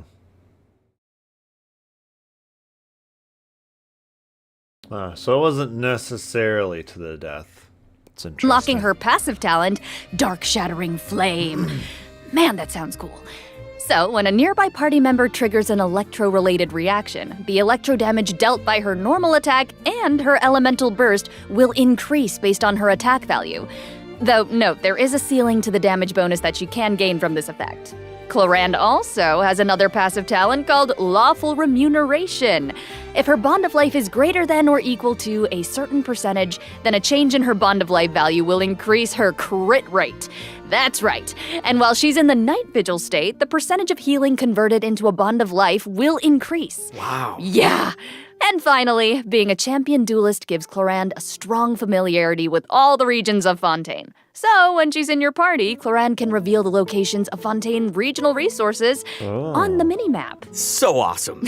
I'm sure that travelers will be eager to use her to uncover treasure, defeat monsters, and of course, uphold justice. Not necessarily in that order. So. Clorand is usually pretty stern and composed as a champion duelist, but I wonder how she unwinds. Like, does she have any hobbies? Ooh. I'm sure that she has some interest outside of work. I mean, she's always accepting cosmetic products from Sigewinne and making sure to return the favor because she's sweet. Aw, and yeah, of course she does.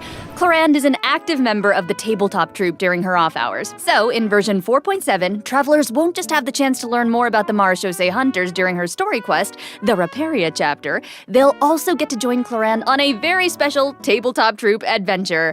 Woo! I love TTRPGs so much. Ooh, I know, I'm so excited. Yeah. And with all of that, that is all the information that I have to share about Clorand. So, next up, let's introduce our adorable little Sigewinne. Oh, yes. Okay, sorry. Too excited. Hold on. We gotta look at her demo first. Yes. Sigewinne. Yeah, You only Sigewinne get does one that. body, so you gotta take care of it. But it's just as important to take care of your mind. What element Hold is she? still. Hydro, I think. It's gotta be Hydro. She's bubbles. He might feel a little prick.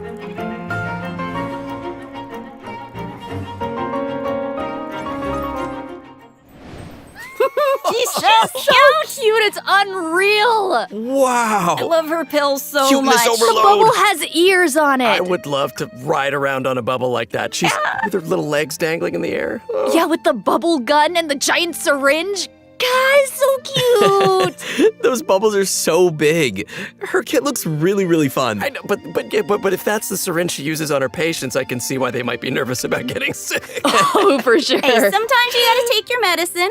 And since she's the head nurse at the Fortress of Meripede, Sigewinne wants everyone to stay healthy. She believes that taking care of your body is the most important goal. But she often Is she also Southern?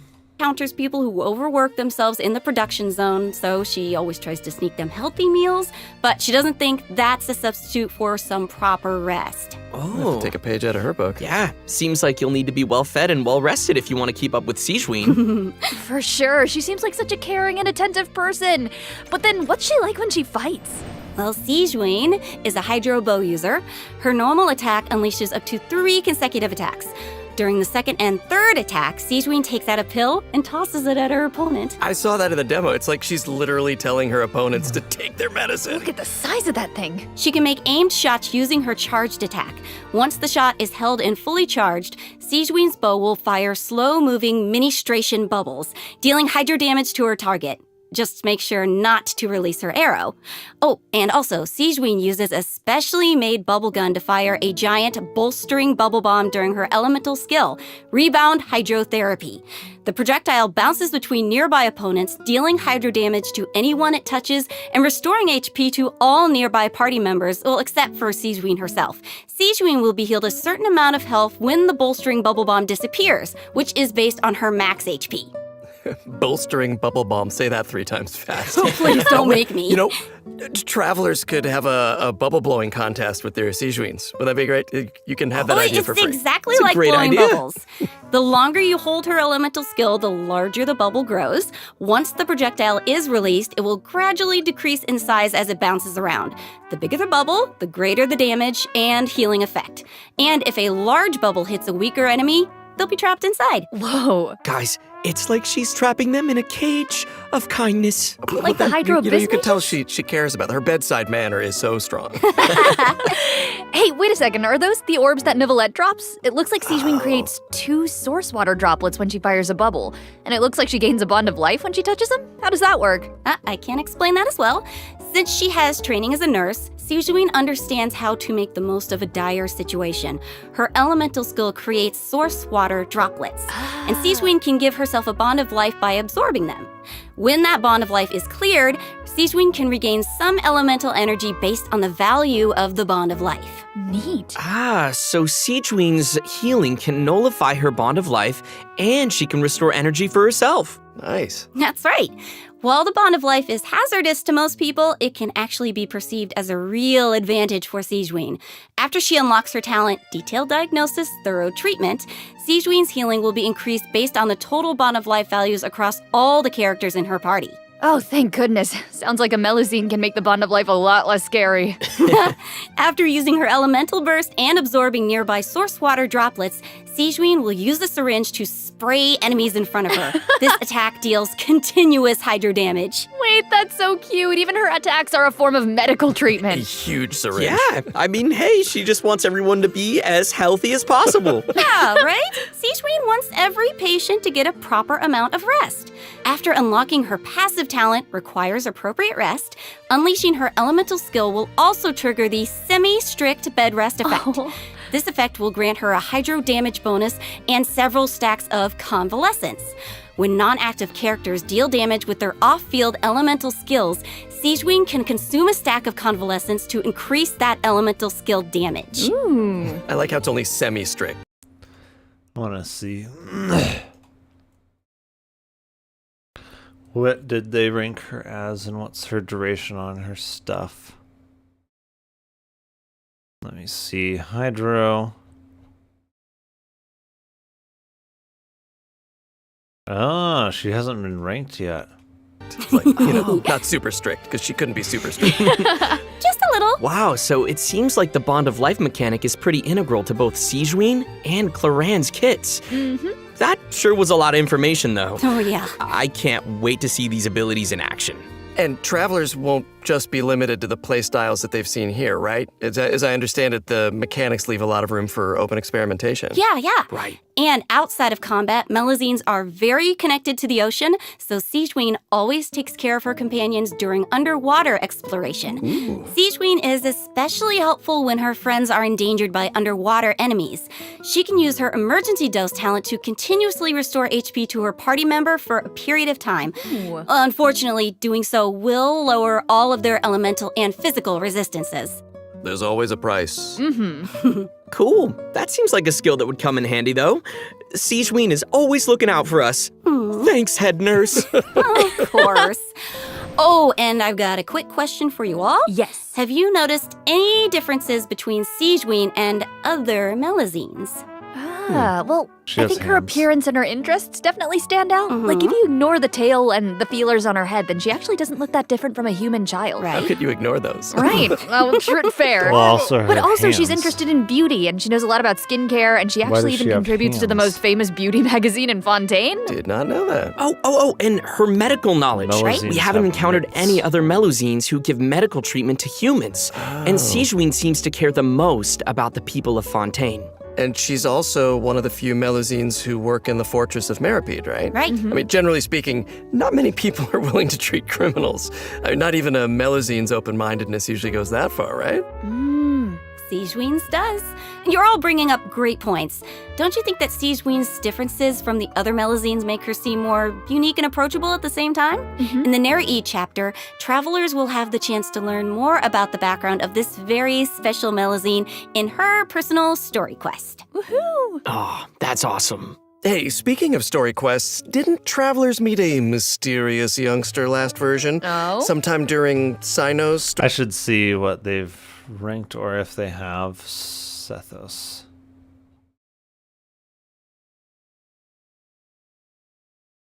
Okay, so he's A tier?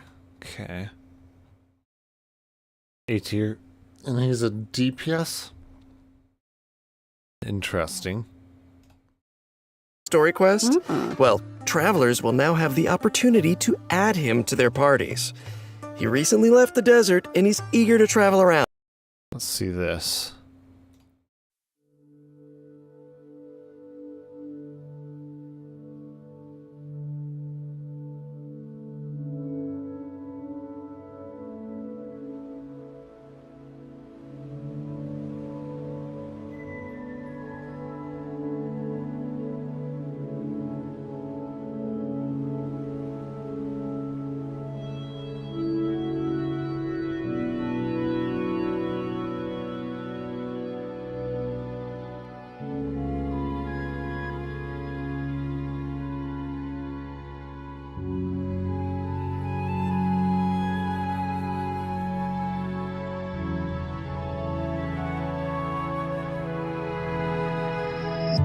Traveling in the night you lift me in. I remember this song I on feel Spotify. you in Dallas blue of wind. Even over I can point you out. The answer is not far off now.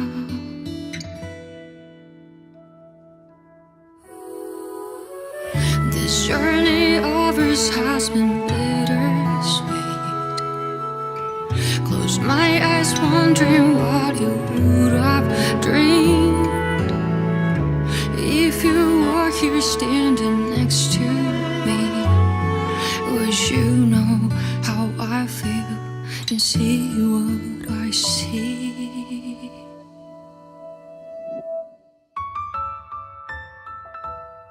Know that I will always try, funny your rhythm and rhyme. Though the nights are long and dark, I see you shining bright. And no matter where you are, you've come with me this far, showing the way when all is falls apart.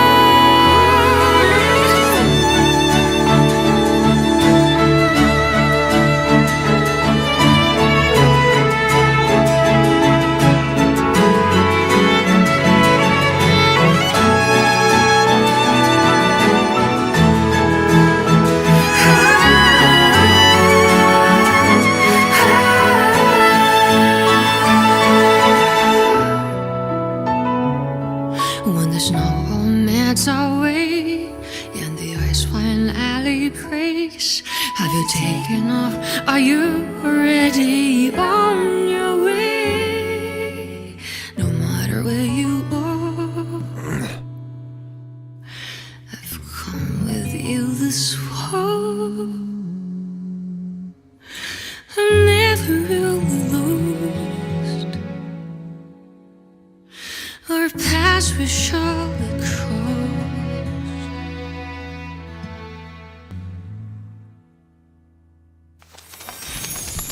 That's a really cool trailer. It's probably, yeah, it's well expired. And they've received an invitation to participate in a mysterious performance. Oh, I love secret rooms in libraries. I've always wanted one. So that's right, the all-new event, Imaginarium Theater, will become available in version 4.7 for travelers who are adventure rank 30. I want to see. So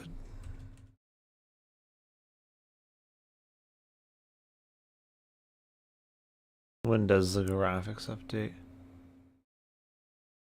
Okay, in 5.0. A little under a week ago, we got a news update for Genshin about a notice of changes to device performance requirements. The meat of the post is very short and I can read it here. It says, "Dear Traveler, in the future version 5.0 of Genshin Impact, the developers will be upgrading the overall visuals and functions of the game. This upgrade will also mean higher performance requirements. While striving to keep the minimum device requirements for version 5.0 the same, we will use stricter performance optimization strategies to ensure stable functioning of the game after the version update." Or as a quick TLDR, the game is gonna look prettier, whether that means just Natlin or it means the whole entire game is getting a graphical update, who knows, but either way, there are a lot of devices that may struggle to run Genshin going forward. Among those is even including the PS4, which I imagine a significant amount of the Genshin player base is probably still using at some point. I don't know why you wouldn't have a PS5 though. Point or another. Then of course, as expected, there are also many Android and iOS devices that may also struggle to run the game going forward, but that's a kind of a funny thing anyway, because they've already been struggling for a long ass time. I've seen countless people. Android is a very underpowered platform just to begin with, so no duh.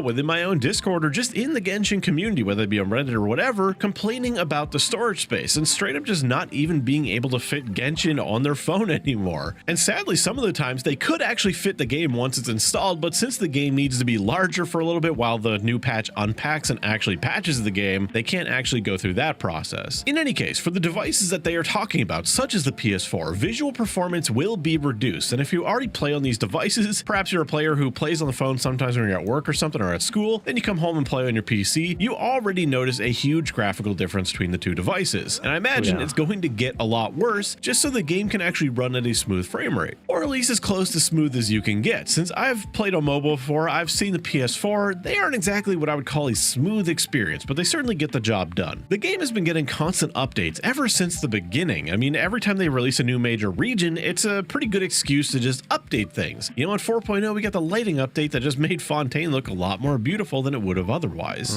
Then of course there are natural changes, such as every new region that comes out with Genshin, it looks typically a little bit better than the last one. If you compare Fontaine to Mondstadt, two regions that have very similar landscape, at least on the surface, they look pretty similar, but Fontaine looks a lot better, at least in my opinion. Some people of course still prefer the simplicity of Mondstadt and they feel comfort there. However, with this coming update, the fact that they feel the need to advance this, the fact that they need to so it is coming in 5.0.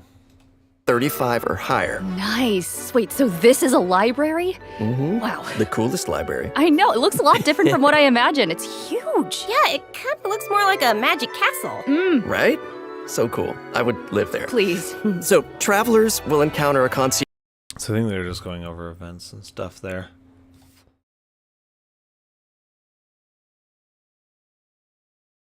Oh, yeah, I still have it muted, don't I? So, let's see. Sound settings. Right? No, volume mixer. There we go.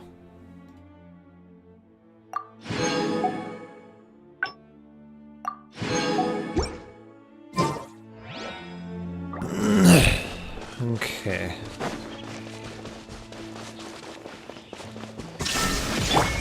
Final warning! Don't get too close! Supporting fire! Out of the frying pan, into the fire! You're toast! Illusion shattered! I'm not even gonna need to use her burst here.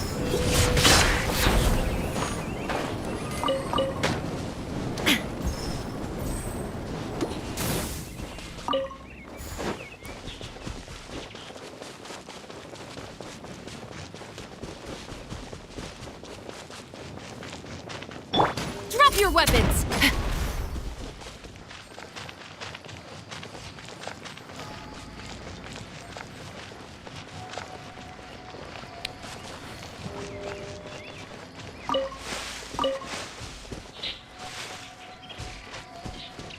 I'm really glad that I was able to get her healing up to roughly where I wanted it to be.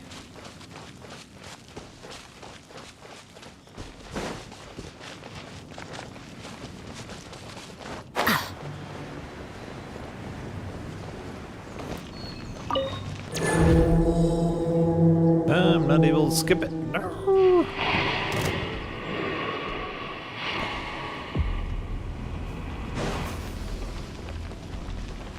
Hands where I can see them!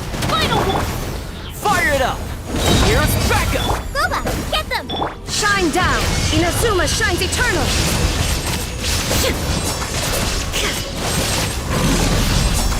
Yeah, he's already down below half. Don't get too close! Did I hit him with it? I don't think I did. Because I want to try and keep the shield up if I can.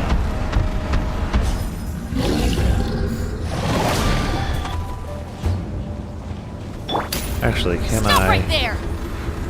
hit him with this? I'm wondering. Oh, I can. Very good. That gives him energy.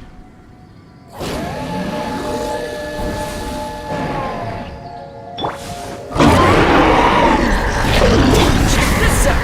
Supporting fire! Nice and spicy! Hey-ya! Drop your weapons! Illusion shattered! I thought her burst going. Now you shall perish!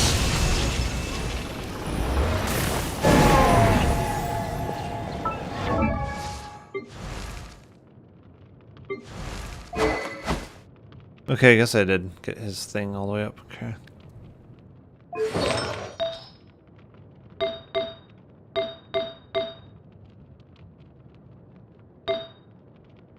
It's crazy because his health still seems... Well, I guess it's not too underwhelming.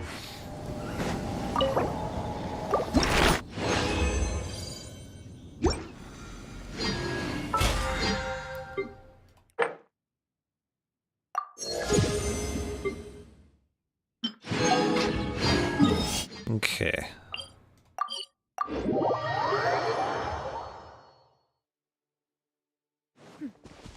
Clear skies can do nothing to hide the brilliance of lightning. Her voice Divine line. bolts can strike even in the absence of rain.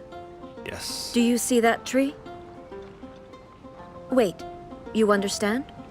So, demonstration is not required. Ancient alchemy truly Good. is fascinating.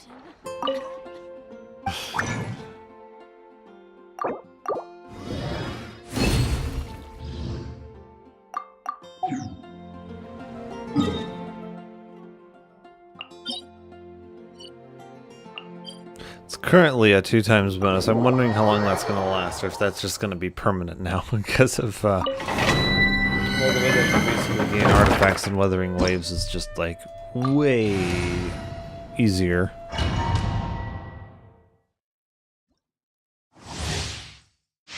I think a lot of the changes come as a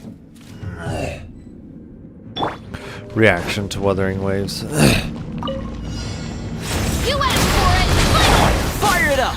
Final fire it up. Here's backup! At the frying pan, into the fire! Yours! Shine down! Pull up the shield. There we go. That's why with Toma it is There is good no to have a escape. lot of health. Drop your weapons! Check this out! Supporting fire! Inazuma shines eternal! Okay. Yeah, Toma, you really need a bunch of both health and energy recharge to keep his burst up.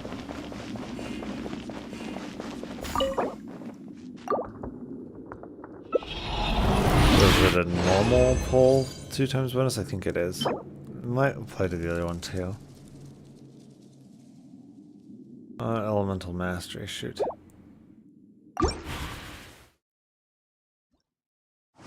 Because there we pulled 3 of them, which is not normal. Illusion shattered! Justice will prevail! Stop! Here's backup! Nice and spicy! There is no escape!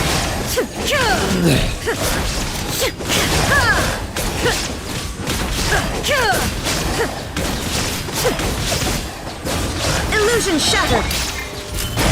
Don't get too close! I got you covered! At the frying pan, into the fire! Yours! Torn to oblivion!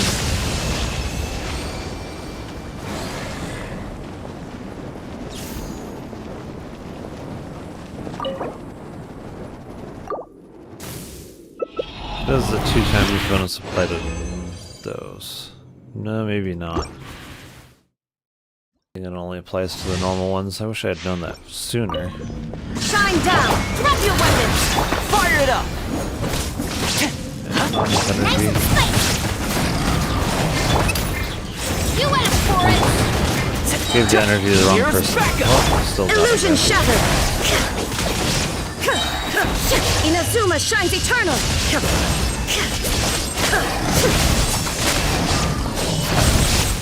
There is no escape! Stop right there! Check this out! I got you covered! Out of the frying pan, into the fire! Hey!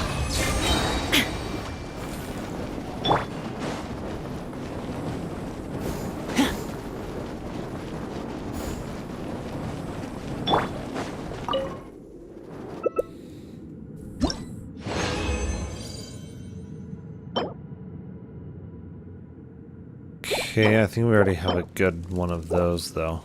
Shoot. So if we look at it again, is it still a 2x bonus? Yeah, it is. Let me see if there's any information on it.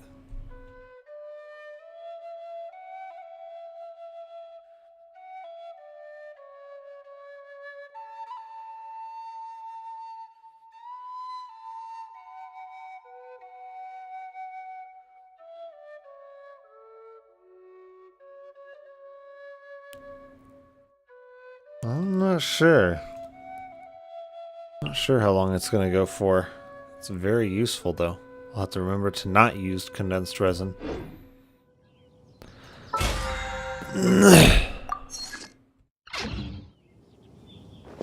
Okay, so I think I still have my bosses and bounties. Is there any new region area? I don't think there is, right? I don't believe so. No.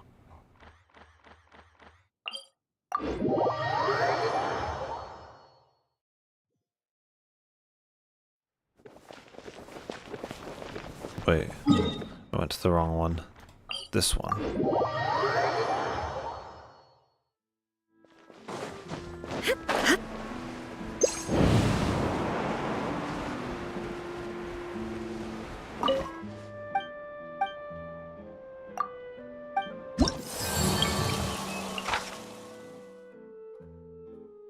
Okay, yeah, we can do that.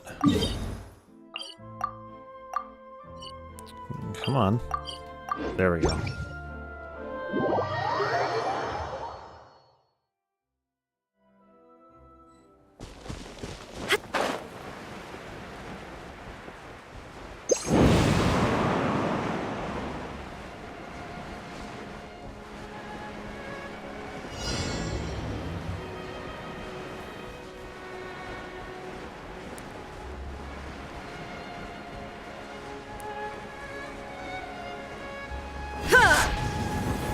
Shine down! Justice will prevail! Here's backup! There we go. Illusion shattered! Torn to oblivion! Yeah, he's gone.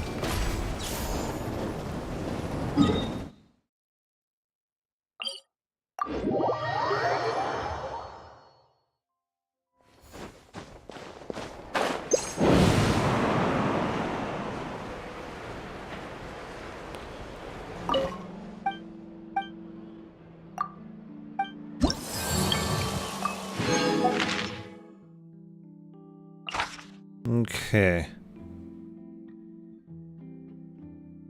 Okay. That works in our favor with this team. Decreased pyro damage. It's time for Zhongling to shine.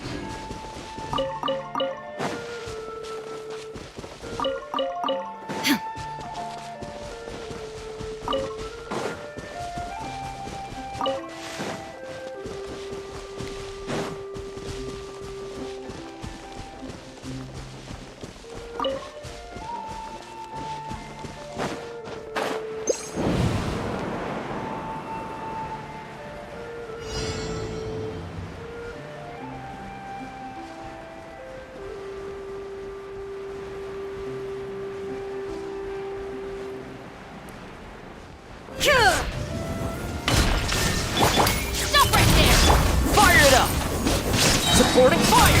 Nice and spicy. You're toast.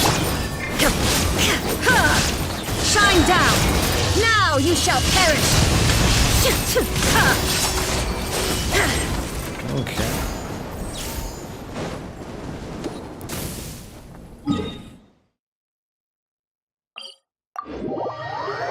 Let's see what the last one is.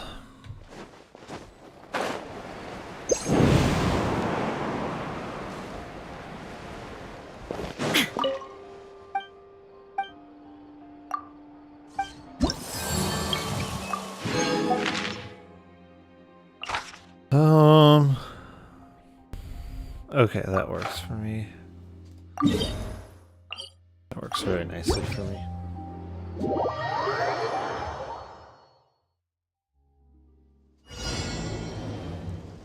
So this is gonna drop very quickly.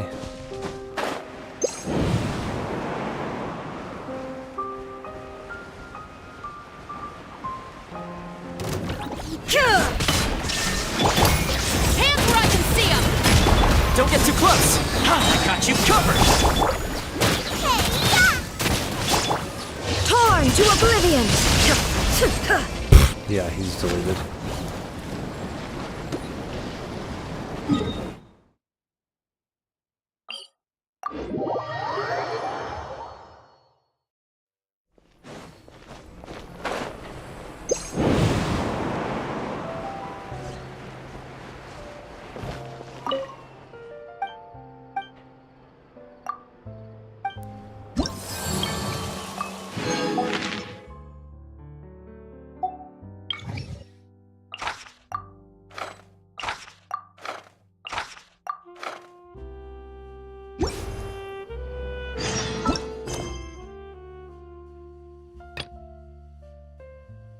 Okay, so they gave those a different color on there. That's interesting.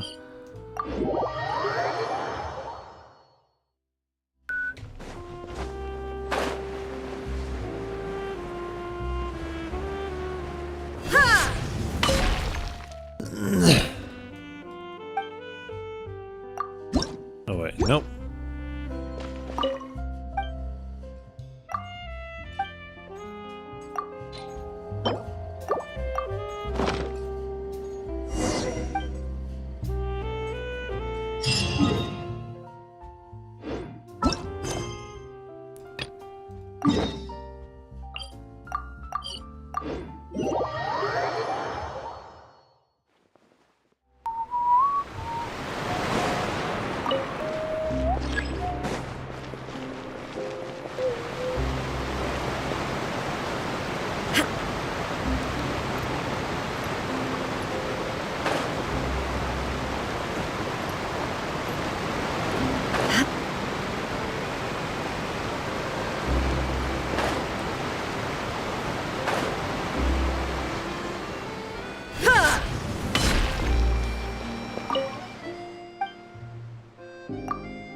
Which one of these is it? I think it's got to be that one, but what is this exactly?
Check this out! Here's backup! You're toast! Let's see.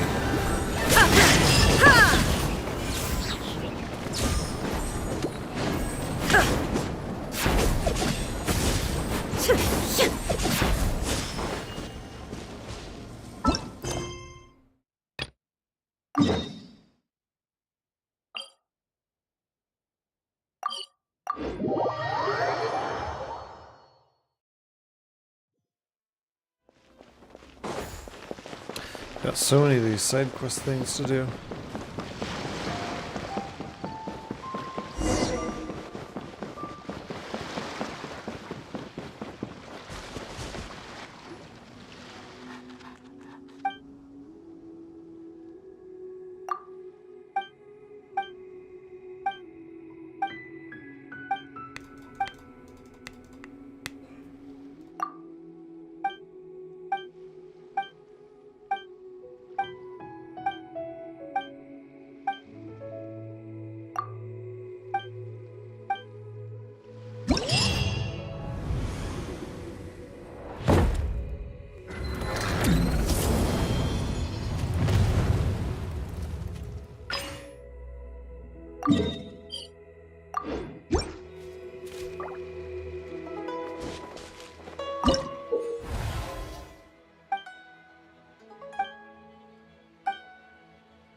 Oh.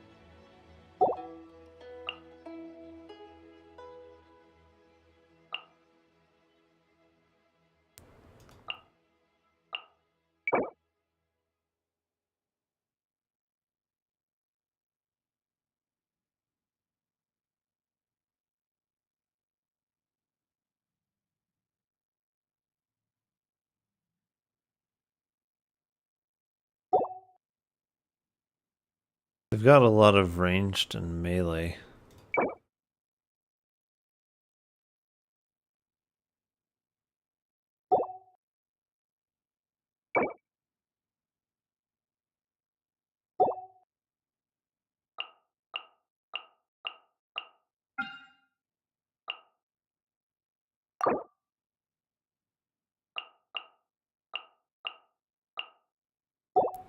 Okay.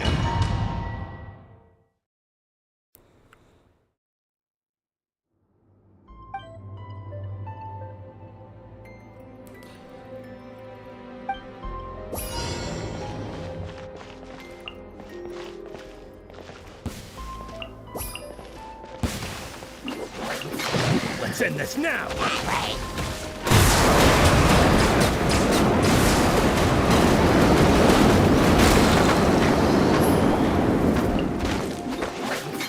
Let's end this now!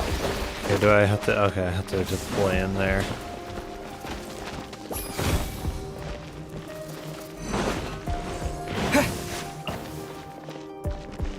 Okay, so now I can deploy in here. Fry! It's interesting.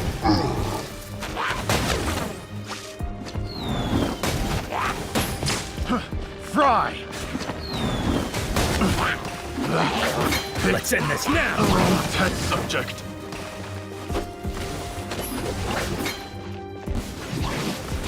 We'll meet again.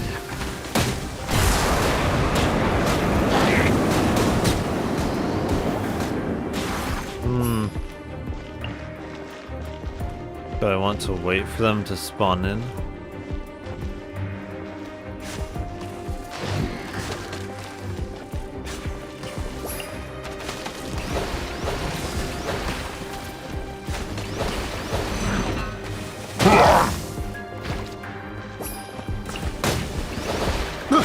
I got careless.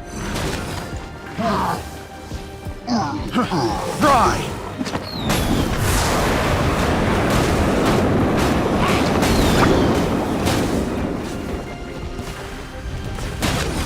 Oh.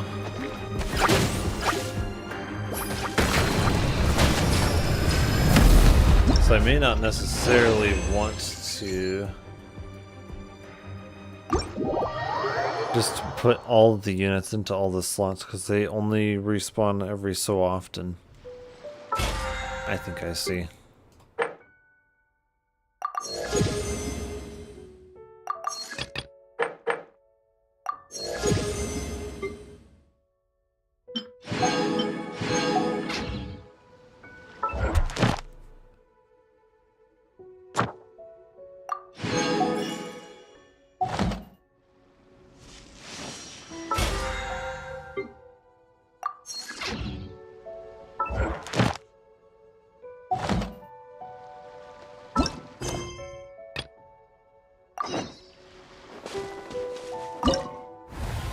There, yeah, there's another one.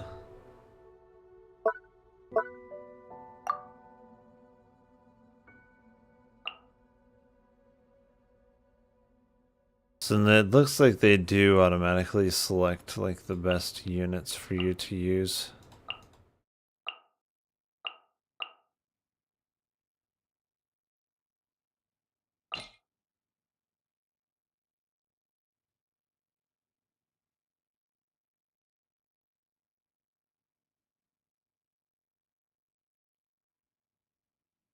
Hmm.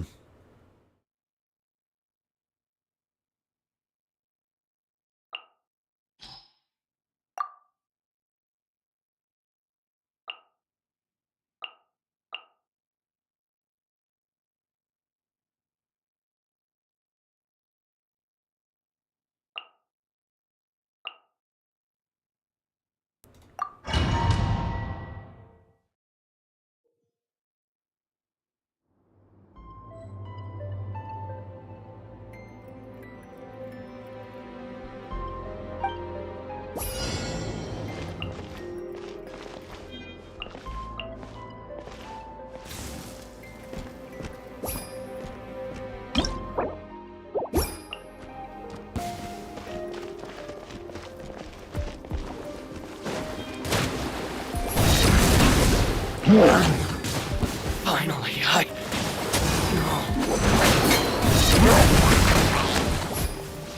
You win this battle. Is it okay? It's capturing it. Let's end this now! We'll meet at your very.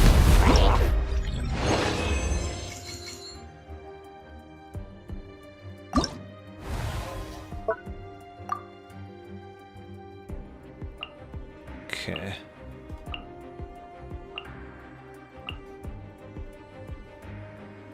Generally, the ones with the AoEs do seem pretty strong overall. Oh.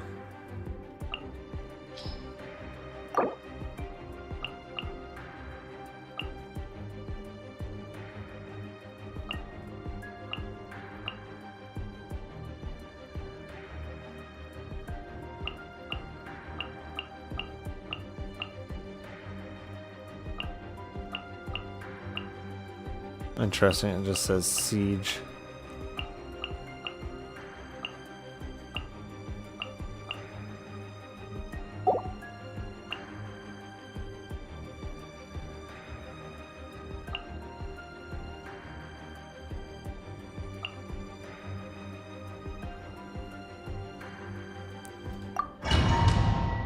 We'll try one of them. So...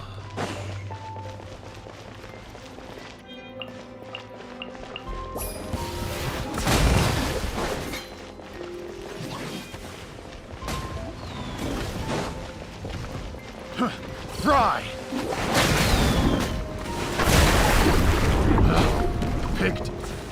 Wrong test subject. We'll meet again. Fall before me! Siege unit boy definitely seems pretty strong.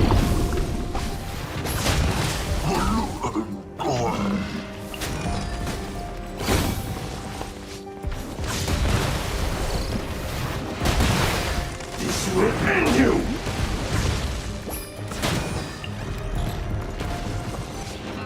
This will do! Cut down.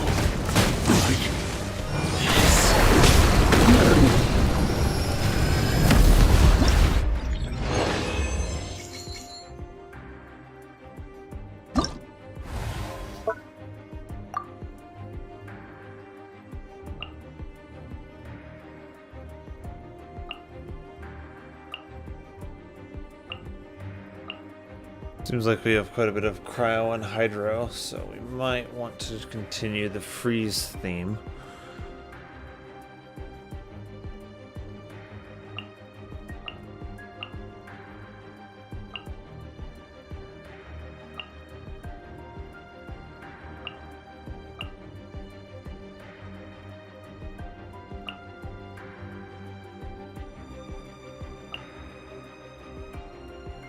Actually, Animo is pretty good for freeze as well.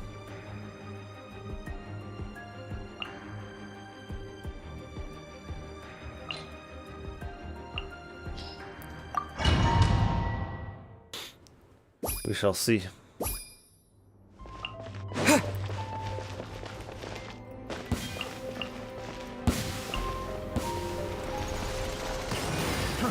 Try!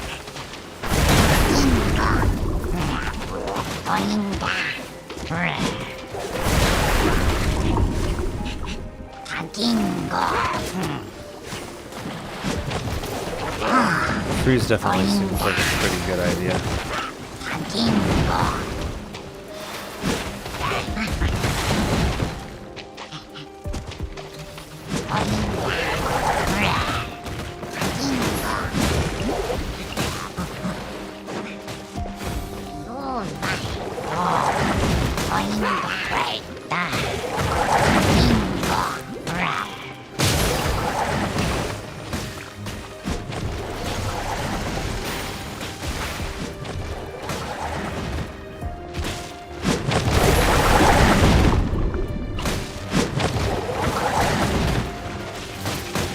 That's gonna be difficult. Maybe. No? I guess it's not.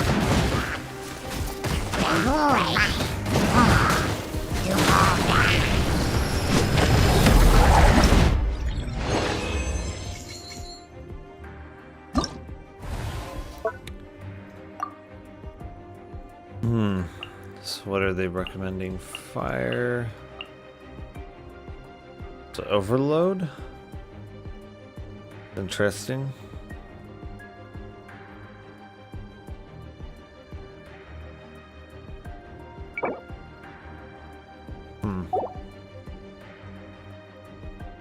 So do we want to do more fire and electricity, maybe?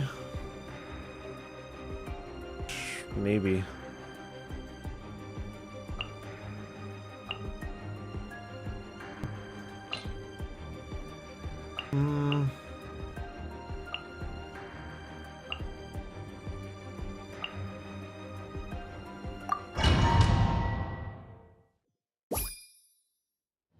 Let's see, can I pause it? Okay, can. Good.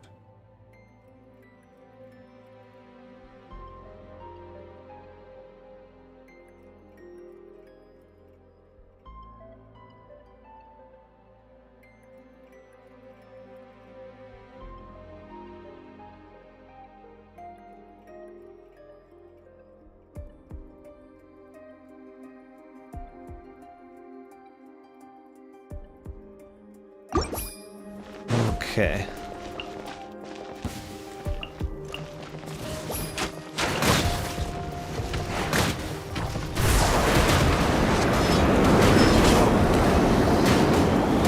Going somewhere?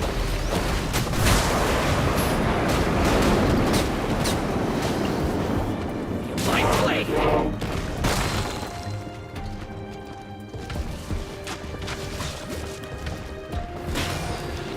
so we're capturing this point.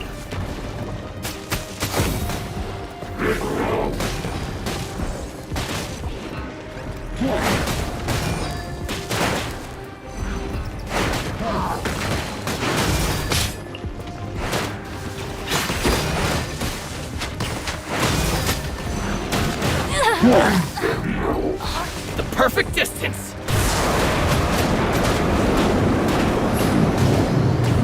Going somewhere? The perfect distance!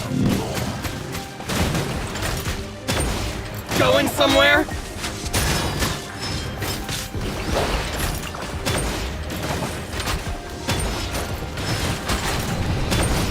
They haven't been very hard so far.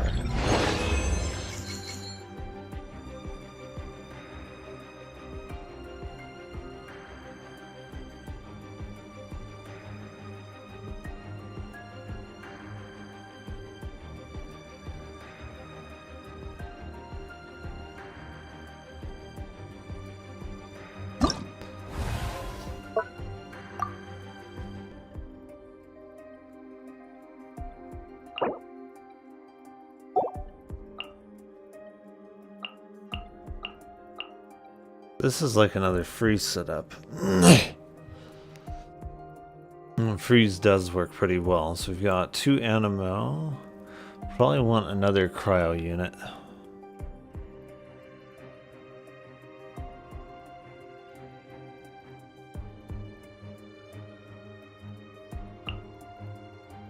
And then a Hydro.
Wait, is this going to be Hydro versus Hydro?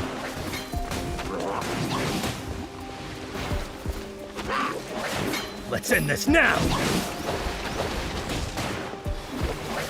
Let's end this now!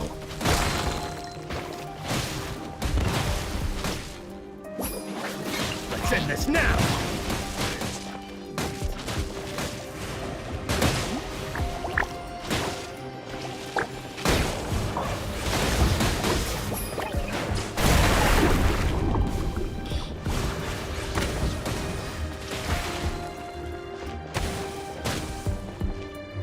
He's immune to Pyro.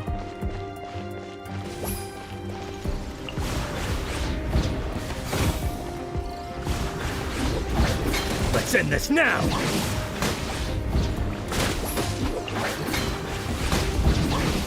We'll meet again.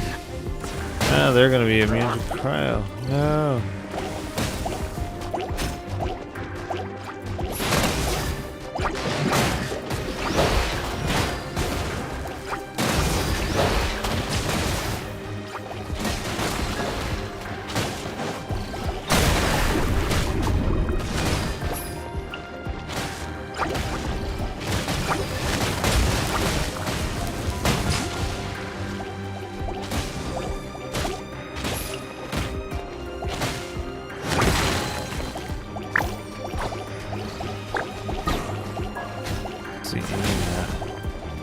Oh, that one.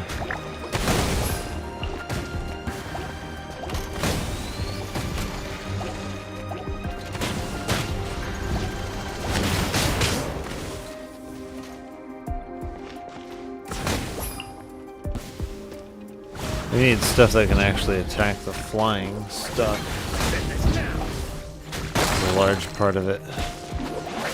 Let's end this now. A lot of this cannot attack the flying stuff, a large part of it.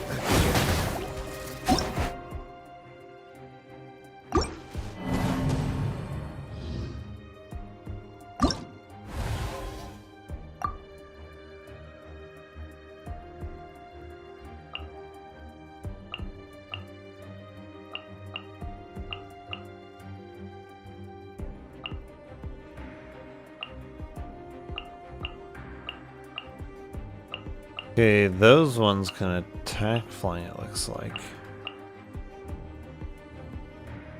Which ones have an advantage over flying, though? Should be ranged.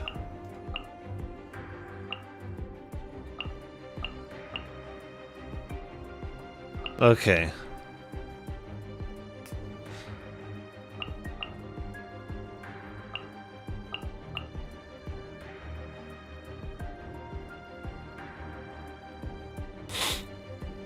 He will be able to easily take out those.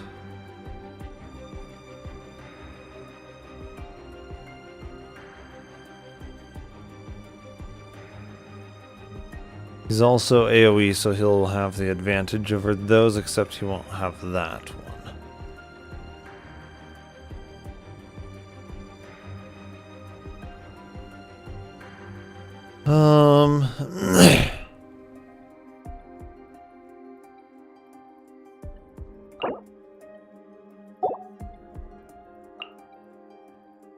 Against melee, we want to use flying.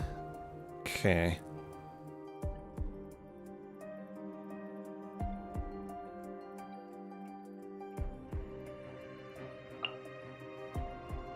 Yeah, and also AoE. So let me see here.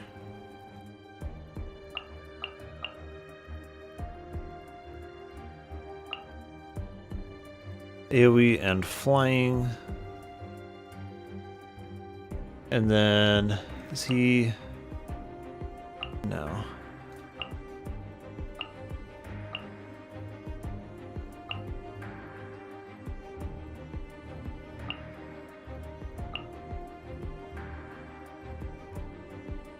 Is there another AoE and flying? I don't think there really is.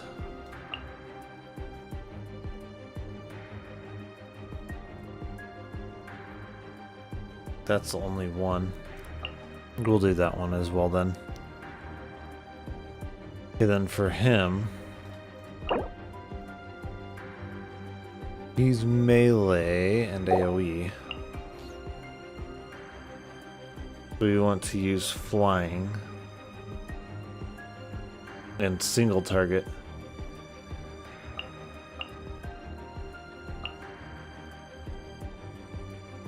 And yeah, Pyro is going to be good against Hydro too. Or Cryo. Cryo would also be strong against it. Then that's the same though. We'll use Pyro. And then we've got the two flying guys. Flying and single target. Okay.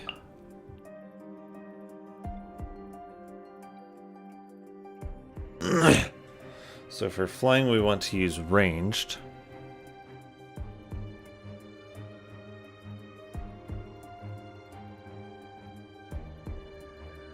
Want to use ranged and group, supposedly.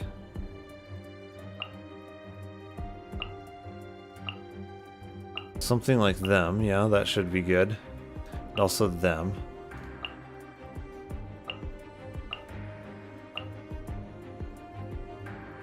And then he's going to be AoE and ranged. AoE, we want to use single target, and ranged, we want to use melee. So single target melee.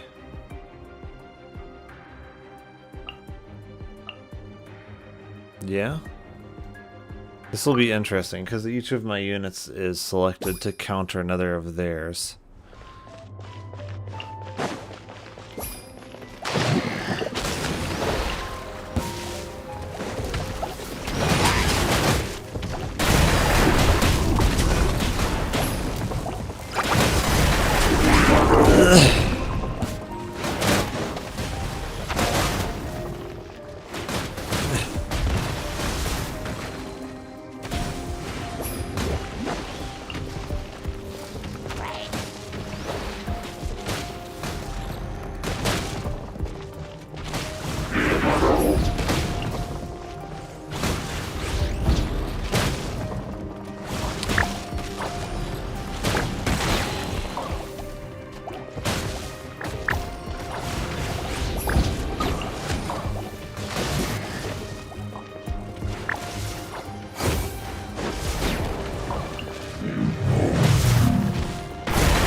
Definitely seems to be working a lot better.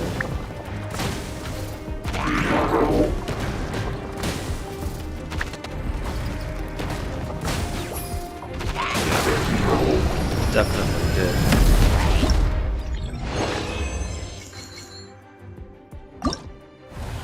Alright. Oh, there is a 7th stage.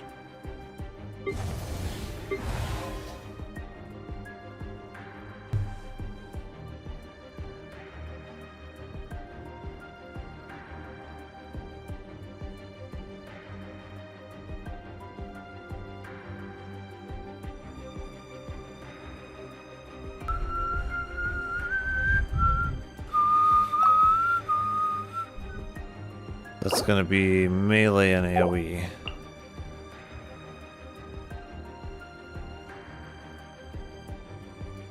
So we're gonna want single target ranged.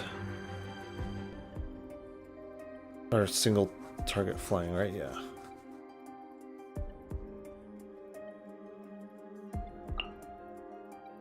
Yep. And this melee AoE, so I think it's the same thing. Yeah. Single target flying. Yep. Then against siege, I don't know that anything really is effective against siege. They're kind of melee. Yeah. Against melee, they say flying, right? Yeah, so flying unit.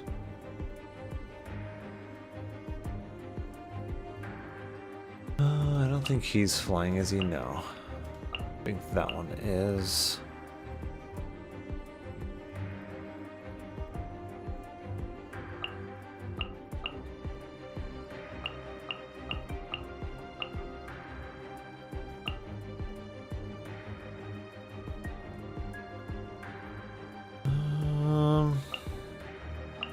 Maybe Electro against him. Flying AoE, yeah. So ranged single target.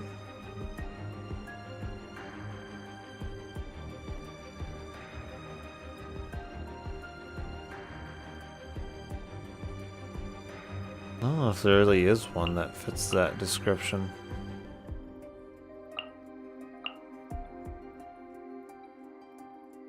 Well, no, there is this guy. Yeah.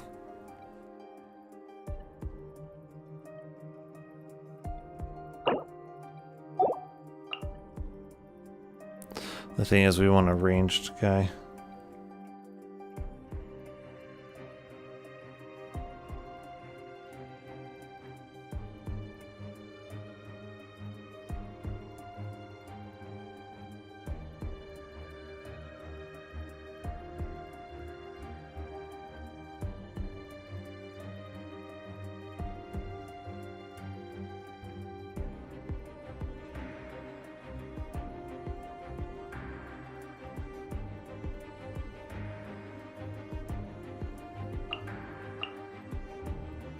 Okay, so yes, single target and ranged. That will work against him.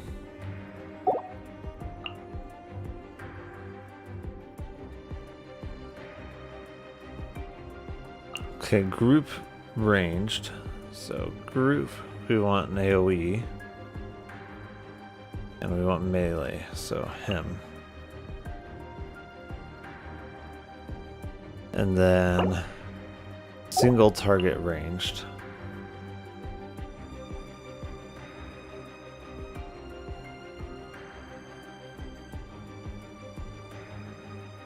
So we're gonna want multiple. Multiple melee. Well, I guess hilly trolls.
So we might want to start them a little ways back so that they can actually use their range.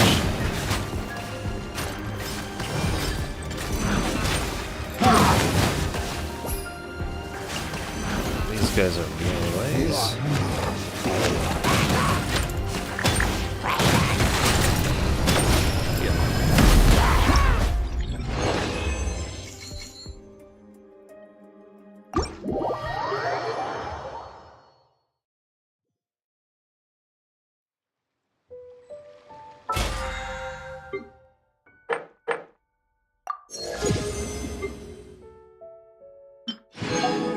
Nice.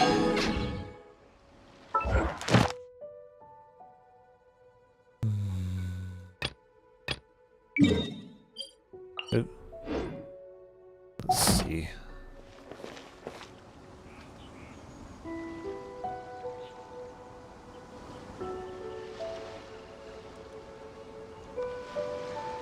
So, weekly bounties and bosses and everything. My resin I have also used, well, not entirely, because I can get some more of it here. I can, oh my, I have 4 of those. Then my teapot as well.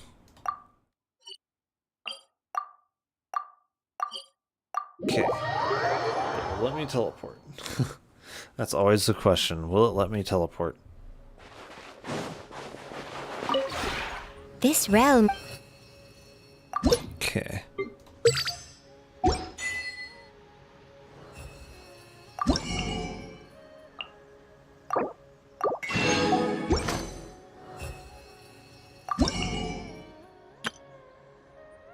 Oh, you have slash prices. If you ever Definitely a lot of this stuff is in reaction to Wuthering Waves. They wouldn't have done a lot of this stuff without them, so that's a good thing about competition. Competition always brings out the best. That's why we don't need a Genshin Impact killer, we just need competition.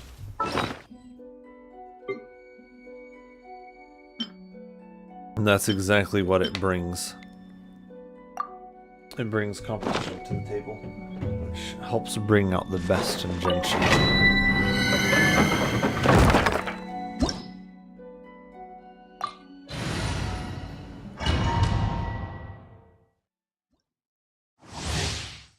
Some people understand that, other people kind of miss it. Illusion! You asked for it! Supporting fire! Boba, get them! Eat this! Inazuma shines eternal!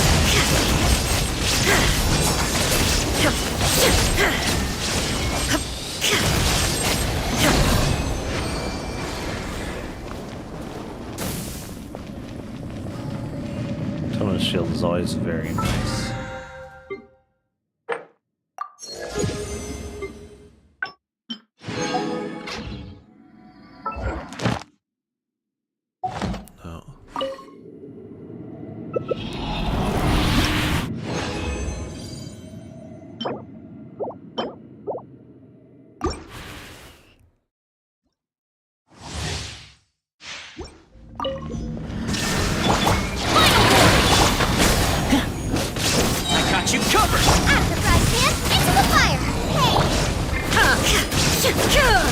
Shine down! Now you shall perish!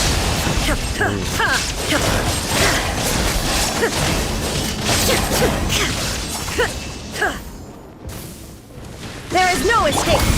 Drop your weapons! Hands where I can... Don't get too close! Here's backup!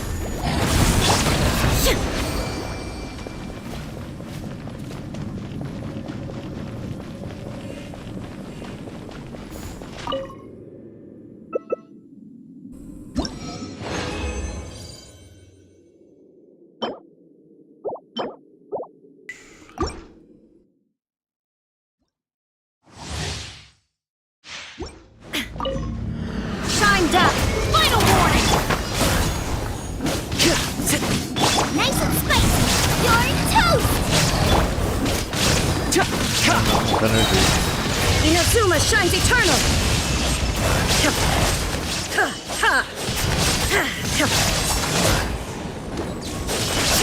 Illusion shattered! Drop your weapons! Fire it up!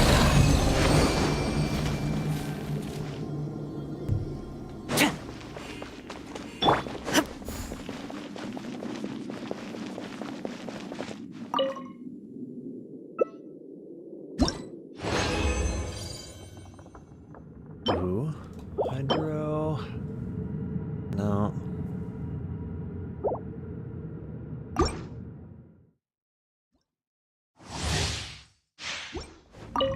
There is no escape! Justice will prevail! Check this out! I got you covered! Booba, get them! Torn to oblivion! Illusion shattered!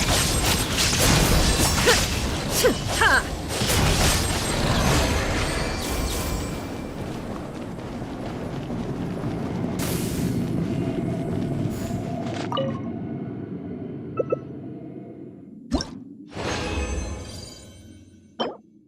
Oh, there's health and energy recharge. Okay. Take a look.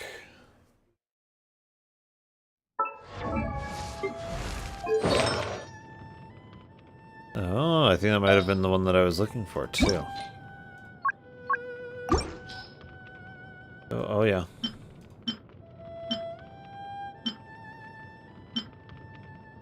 Yep.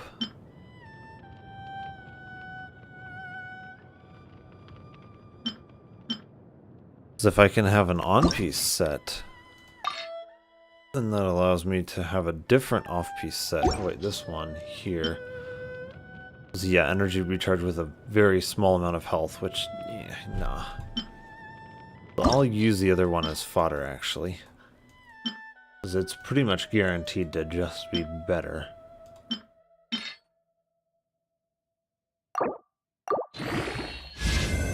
Yeah, already, yep. That's exactly what we want to see.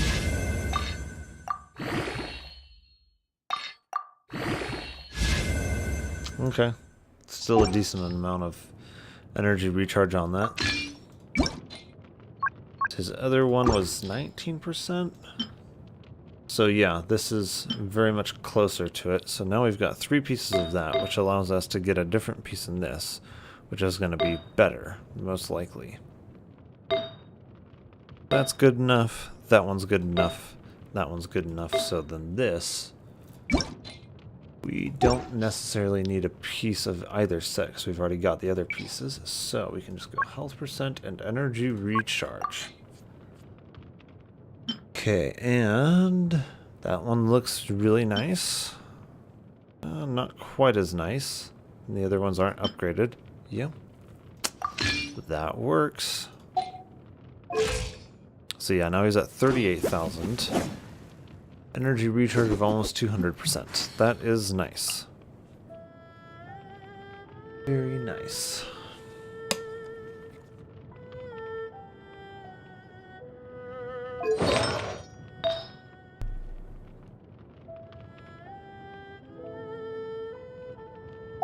And then I believe his talents, yeah, 9 and 9. Very good.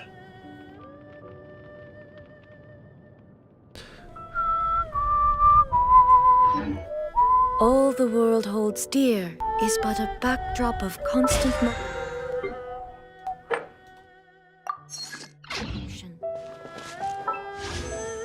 Let me see. I kind of doubt that I will be able to pull her. Let's see. Okay. I can do the exchange on these. Which is always a good thing to do with those ones. Let me see. Okay, so I have enough freebie pulls.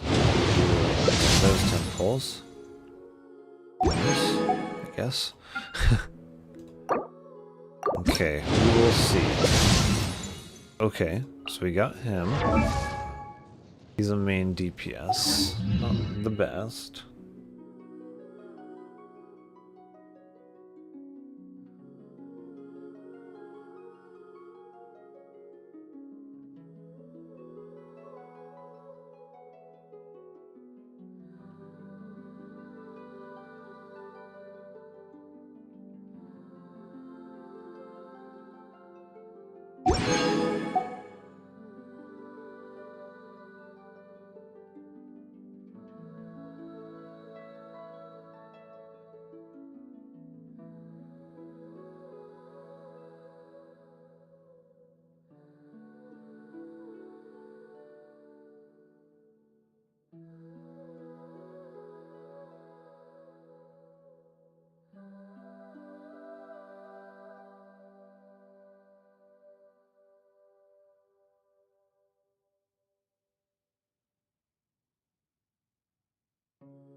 Oh, I got her.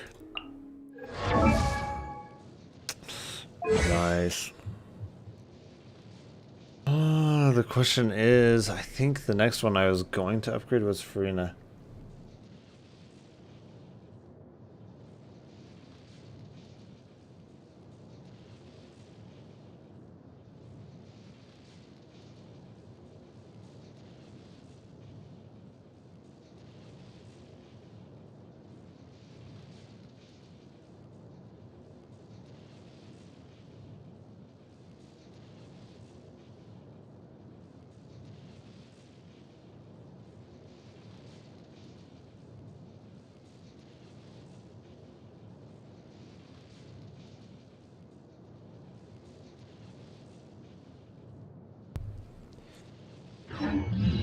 Oh, I can't believe I got her.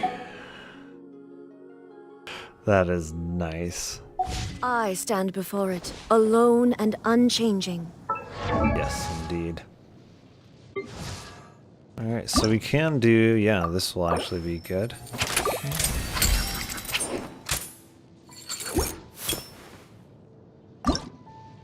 Get the Ascension bonus for both of them.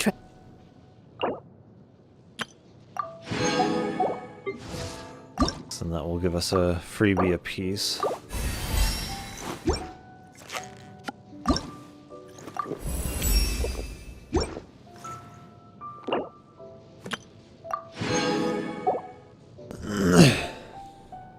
Because I can use Clorand in the place of Shogun, where she's currently at. Yeah, next I was going to do Farina.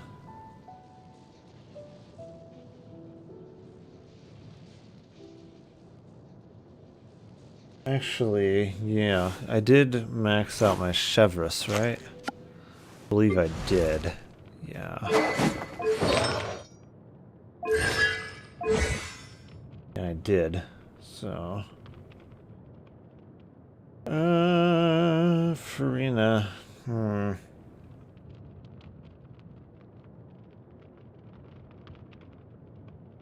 Healers was I gonna use with Farina? Don't remember. Barbara?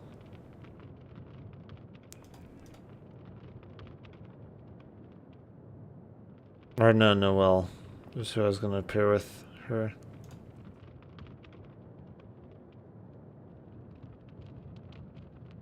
Because Farina really requires a good healer. Oh, shoot. Do I want to put off Farina even more? No, this is not.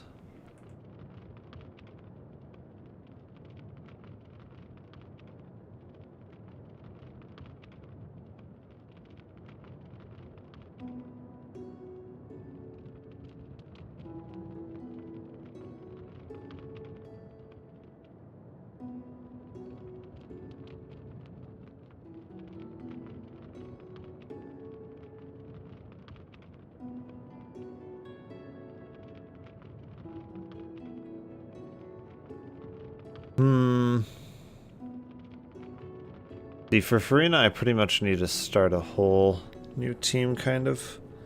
Yeah. Kind of the part of the problem with Farina here. Unless I do something like a vape team.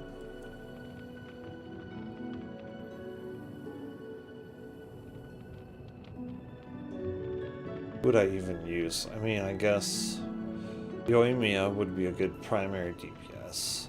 And Farina, obviously. Healer-wise, Sayu could work a little bit. She's not really optimal.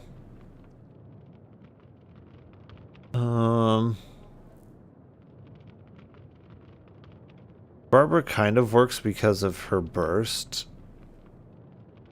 I don't know about Charlotte, though. Charlotte, it's such a quick burst and everything. I don't think Charlotte really does all that much, right? Where is Charlotte? I know I have her. The question... Oh, look, there she is.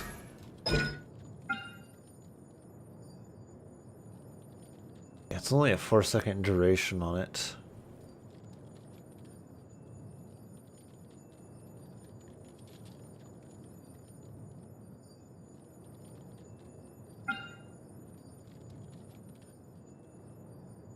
Interesting, it's based on her attack.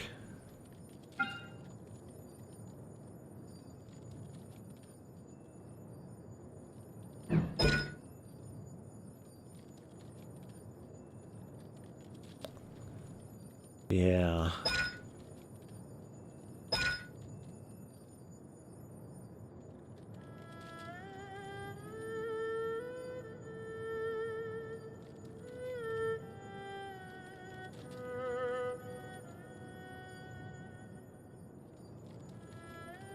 Hmm.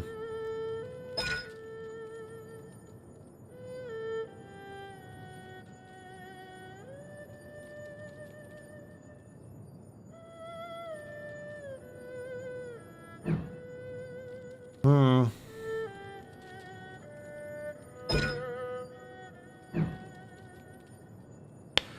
Yeah, I just don't feel like she's that good of a healer overall. Let me see. They rank her as an A tier? I don't know. That seems generous. Sayu? Seems... No, Sayu definitely seems better. She has a much longer duration. Big AoE on her heal. Her heal heals everybody. It's... yeah. I wish I had Jean.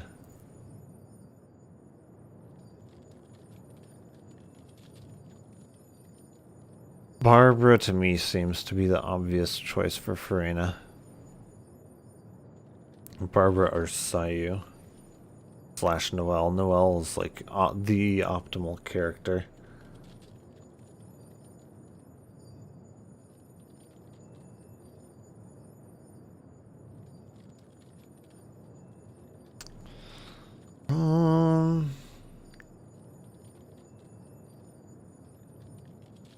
With Noelle, I really need to build an entire team. Yeah, with Farina, I really need to build an entire team around her. Honestly, I feel like I should do Noelle before Farina.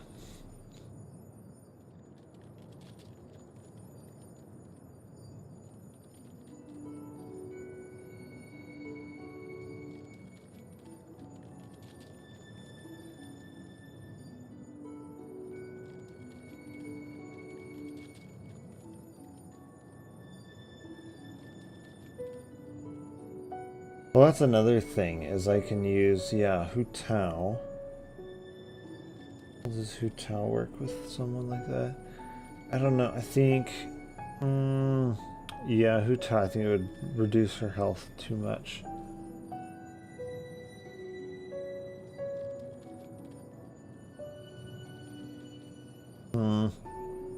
I think, yeah, I think next...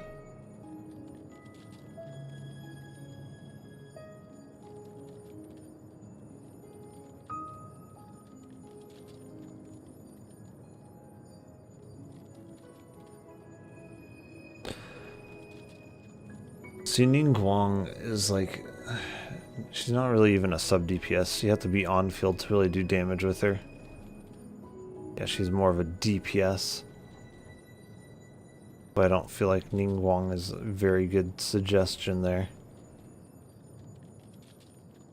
I don't even know who we would use as a sub DPS there. Other than, honestly, Zhongling. I feel like Zhongling would be the obvious choice for a sub DPS there with a Hydro unit.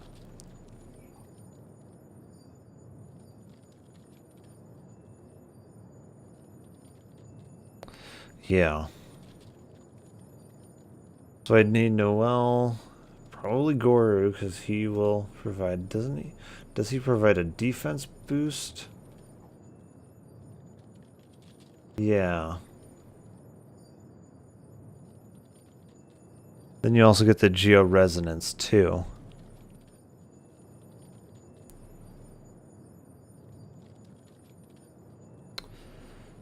And yeah, so far as I remember, his artifacts are pretty easy to get. I honestly feel like Noelle first. Then I could max out... I want to max out Goro or Farina next.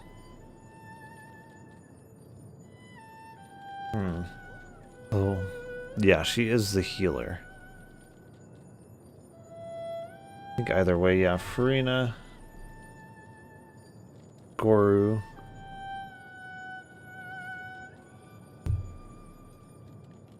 And then obviously we already have Zhongling, and I think she's the obvious sub-DPS choice in that team, not Ningguang. Ningguang isn't even a sub-DPS. It's like not even something that she is. I don't think Geo really has many good sub-DPSs.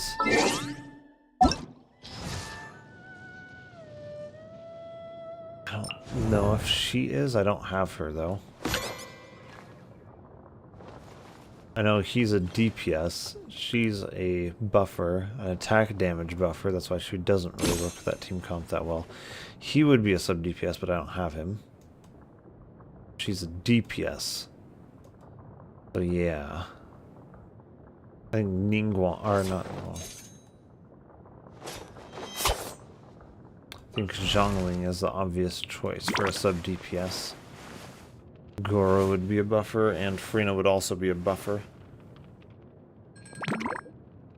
Noelle is obviously the shielder and the healer and the DPS in that team.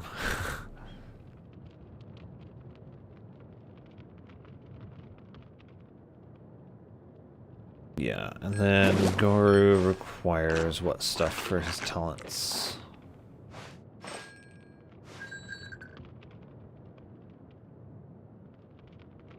Okay.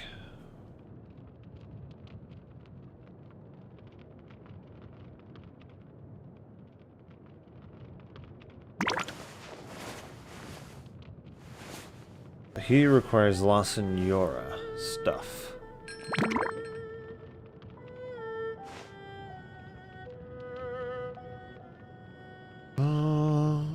I think first I should max her out. New character that I just got, actually.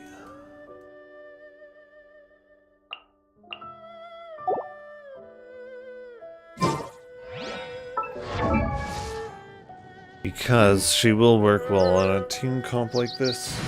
Because then instead of Zhongling, I can use Beidou. And then we have a little bit better Pyro and Electro synergy.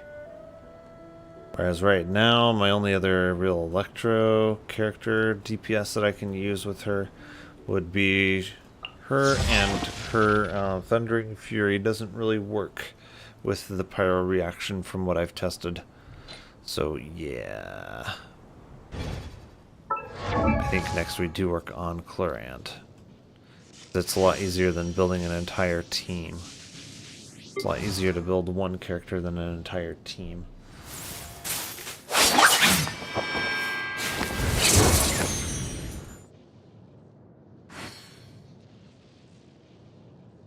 And then, what do we need for Clorand here?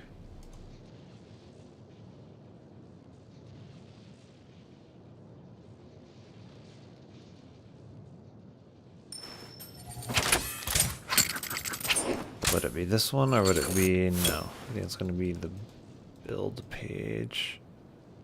Build and weapon, yes. DPS.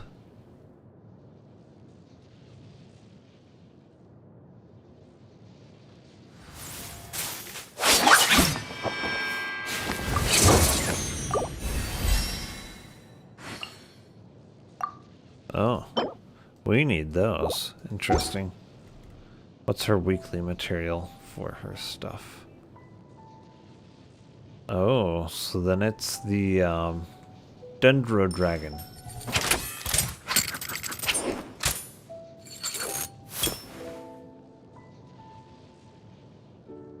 Interesting. That's really interesting. Why would she even use that? That's weird. She's an Electro character, not even from Sumeru either.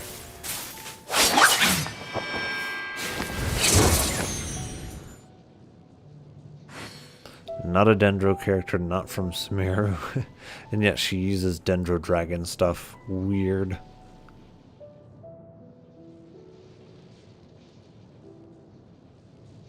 Oh, Black Sword is a good one on her, supposedly.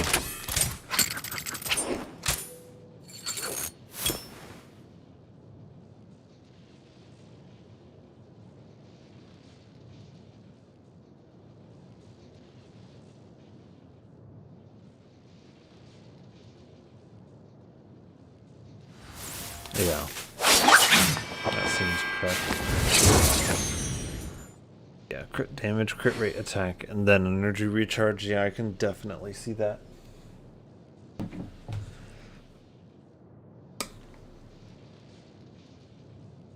Restreambot says YouTube. Take Haru I Nico CH yo. Hey, how's it going? So I think that is her best artifact. Let's see what these other weapons do.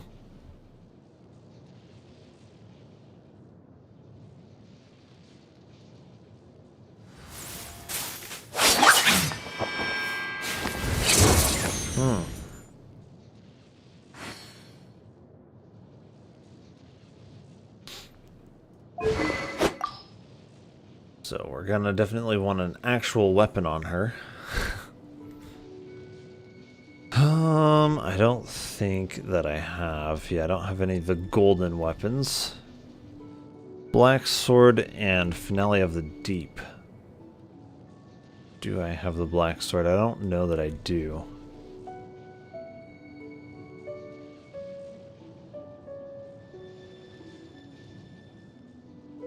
Yeah, it's a battle pass reward thing. Then Finale of the Deep.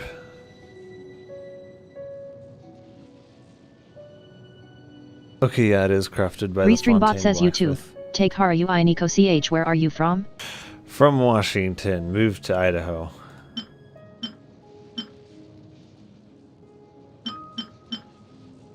See, energy recharge, attack. No.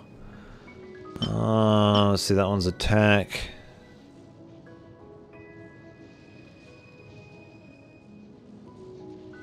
How would Lion's Roar not be good on her? I feel like it would.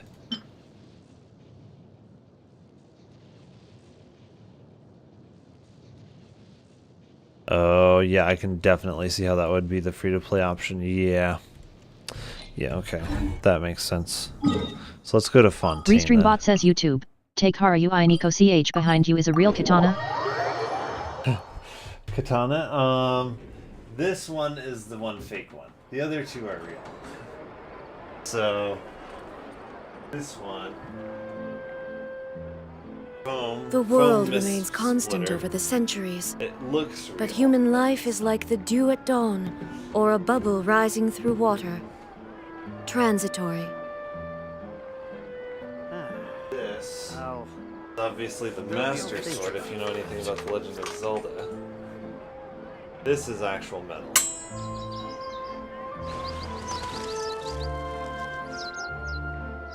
That's the actual metal, one of the actual metal ones. Let me put you in the full screen here so that you can see.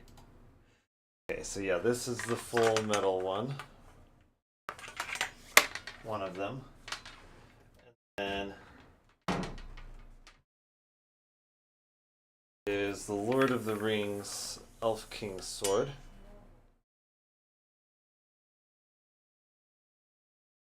Oh yes, the Elf King's Sword is really cool too. It's a shorter blade. Still really cool. I think it's 30. I think this one is 33-inch blade or 33-inch overall. It's something like that. Then the Legend of Zelda sword is 42 inches length. And you can barely see it behind.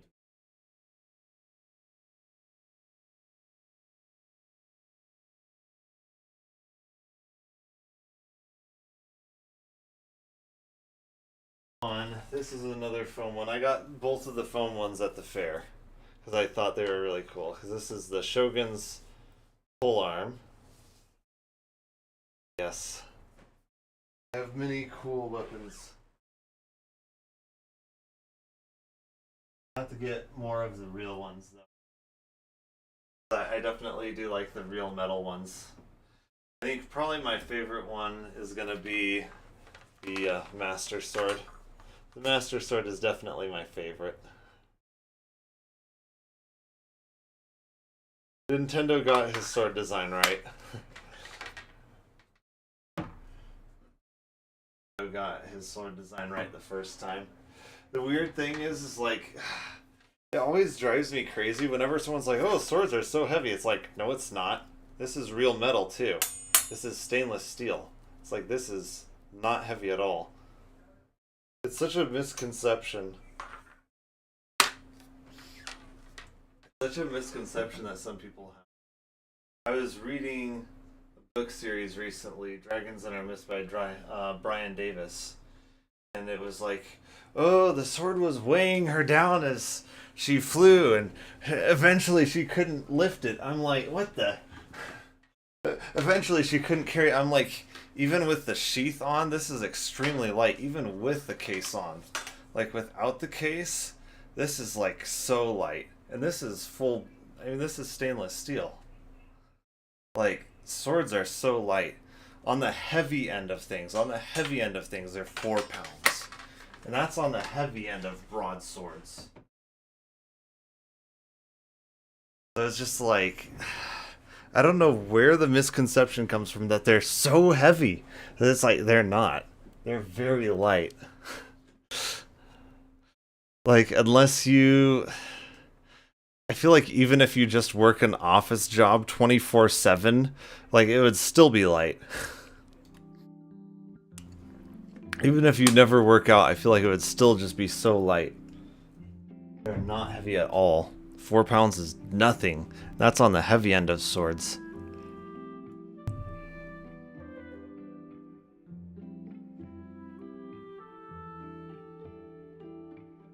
Alright, let's see the smith.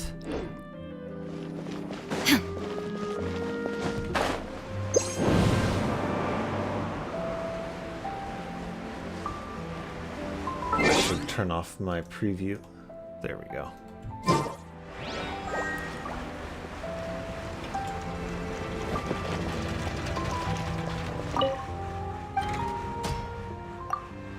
Okay, sword. Need one of those black ones. Restreambot says YouTube. Take Haru I Nico CH actually. Your gaming sound is bigger than your speaking sound. Let me see. My mic audio seems about where it should be. How high is my... Yeah, I think...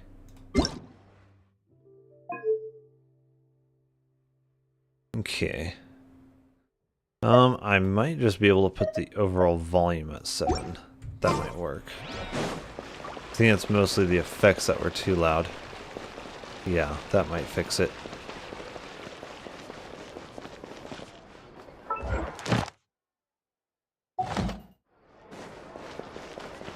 Add Astra. Thank you for Add Astra.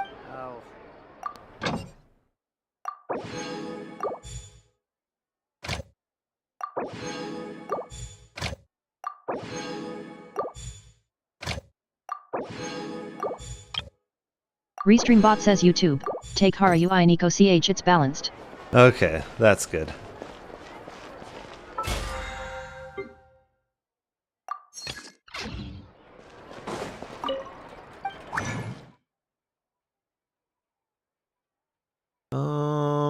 Let me see. Restreambot says YouTube. Take Haru I Nico CH, you play Wuthering Wave? Yeah, I have. It's funny that people are saying that it's a Genshin Impact killer because if anything, I feel like Genshin Impact is the better game. So it's interesting to me. Is there a way to make those black claymores? I thought there was. Isn't there? Is it at the blacksmiths? I know that there was. There's a way to convert them from the one weekly material into the other. I don't remember if it was at the blacksmiths or what it was.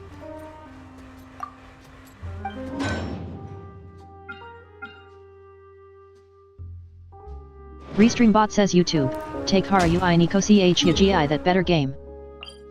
I feel like it is.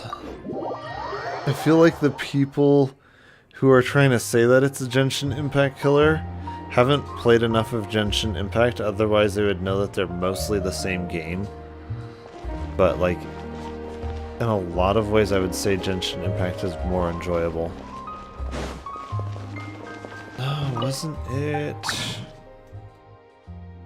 Oh, I know that there's some way to make those materials that it needs. To convert the one from the other.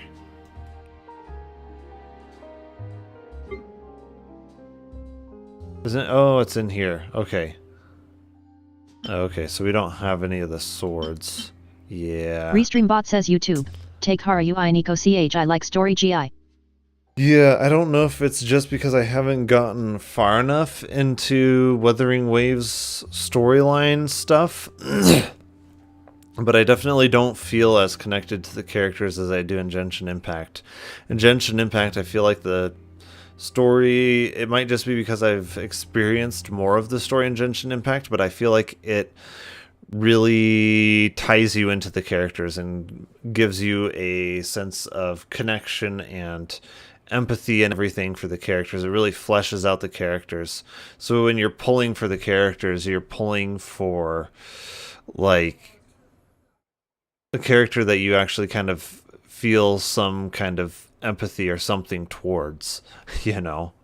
Whereas Wuthering Waves, it feels like the characters are just kind of there hanging in limbo without really much of a backstory behind them. It might just be because I haven't played enough of Wuthering Waves, and so I don't have enough of an idea of the backstory that there is. Restreambot says YouTube. Take Haru I Niko CH. Yeah. I need to unlock that one. See, every time they release a new character in here, they always have like a story for them. Especially, well, the 5 stars at least. So... Restreambot says YouTube. Take Haru I Niko CHWW that's good in combat. They look like they might have run into some kind of trouble. Let's go check out what's going on.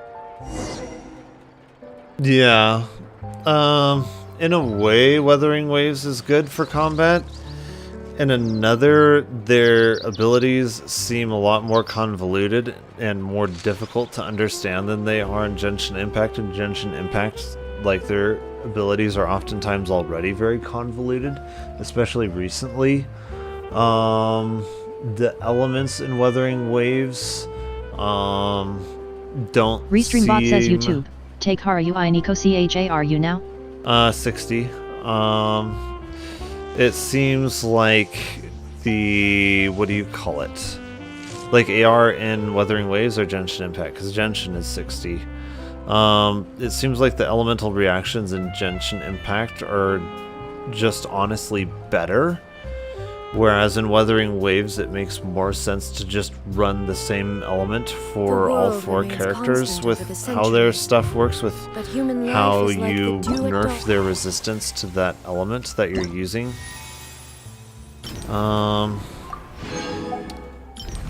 Then what else? Oh yeah, Wuthering Waves, we also don't really have shielders, so you just kind of get interrupted. You can't really just do your rotation like you can in Genshin Impact.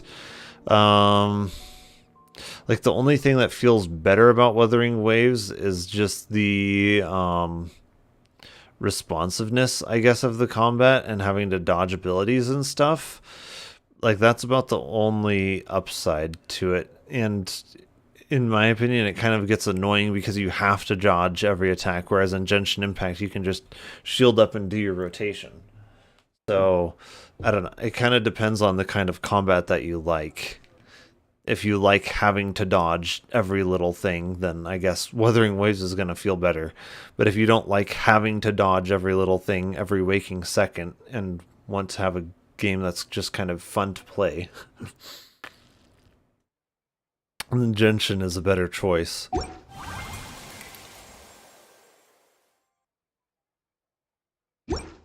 Or a bubble rising through So I don't know. water. I would say even in combat, I Transitory. kind of prefer Genshin.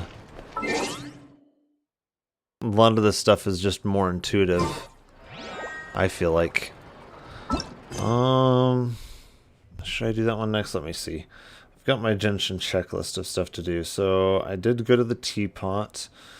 So yeah, we should try and finish up the events next.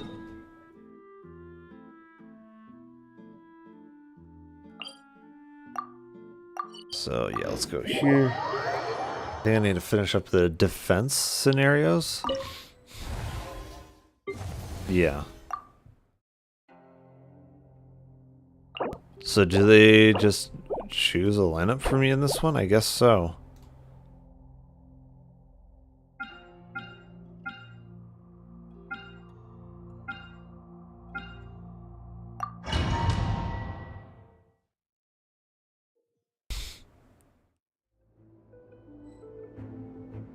Hmm.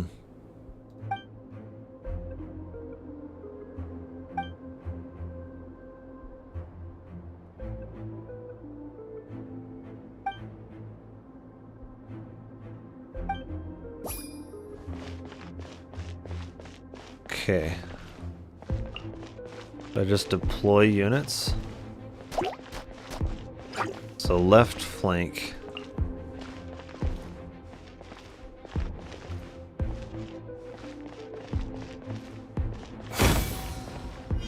Restreambot says YouTube.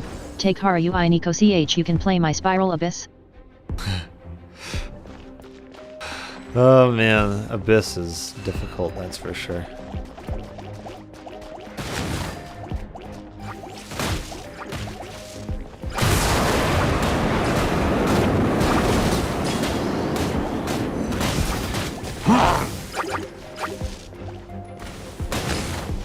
Oh.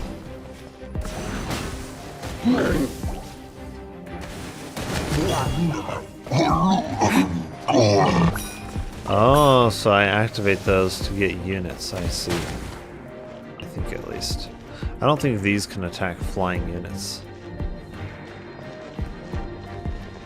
So left, we are going to want one of these. Right, we are going to want more of these.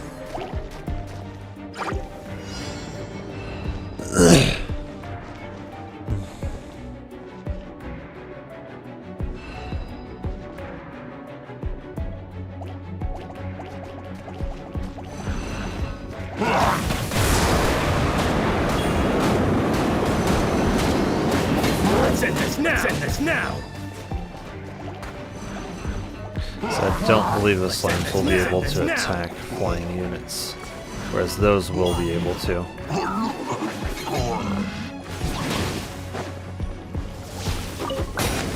We'll meet again. We'll meet again. Okay, so left we've got more flying. These guys I know can attack flying. And then center, got those ones. I guess I'll just use these. And yeah, these as well. Okay.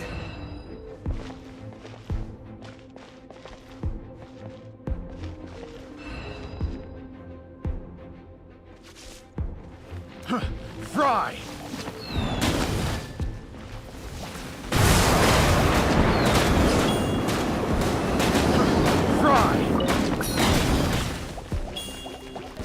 So let's put down one of these.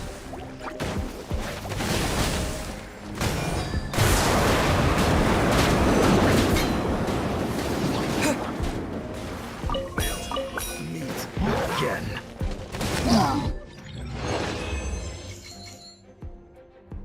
All right.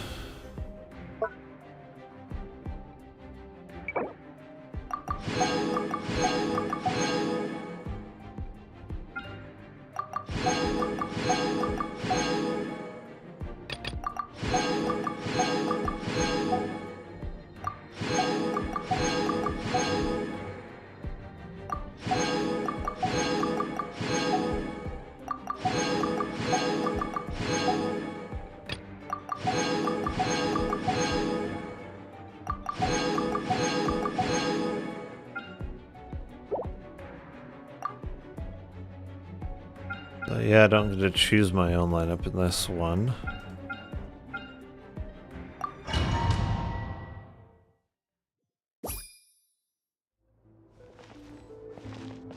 So from center, we've got mostly melee and some range. Okay, I feel like some AoE stuff is going to be good. Ranged. I think these guys are actually effective against that. Then yeah, we'll do...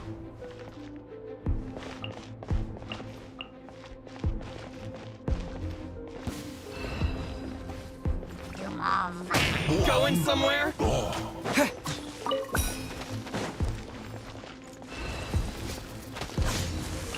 So one of these, let's put it right in between the two actually.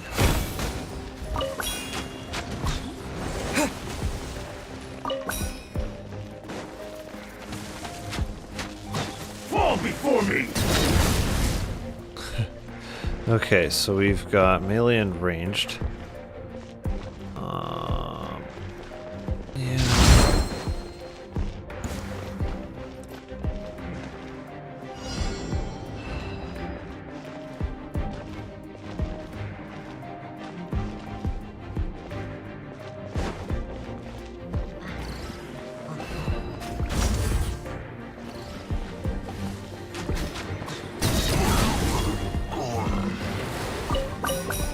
Okay.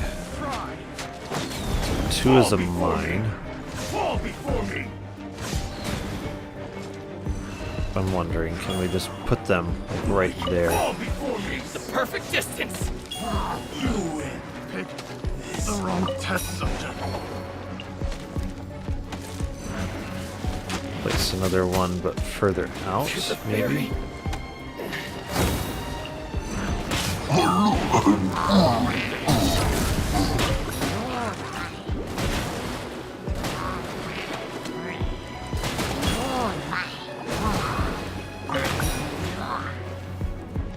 Okay. I think center we've probably got plenty of defense against him. Yeah, I'll put this on the flank. Or is this the center? Oh. Oh well. Okay, so I think I'm setting basically a rally point for these guys. So I think I'll set it, yeah, I should set it right next to those towers. It's a very advantageous thing to do, I feel like. Going somewhere?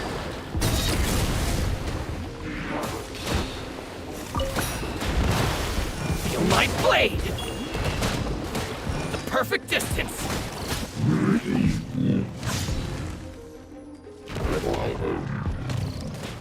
Ha! Finally,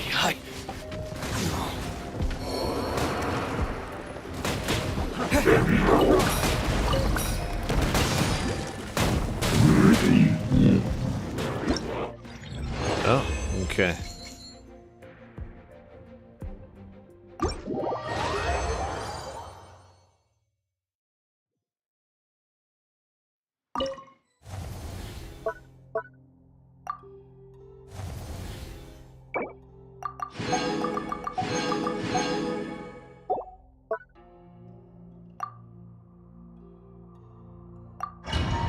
So we must be able to use these points that we're accumulating for something with this. So, okay.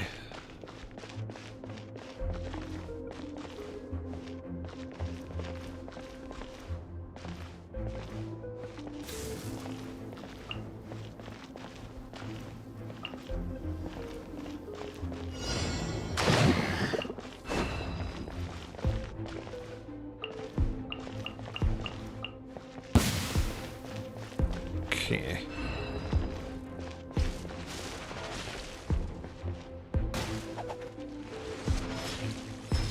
finally, Okay.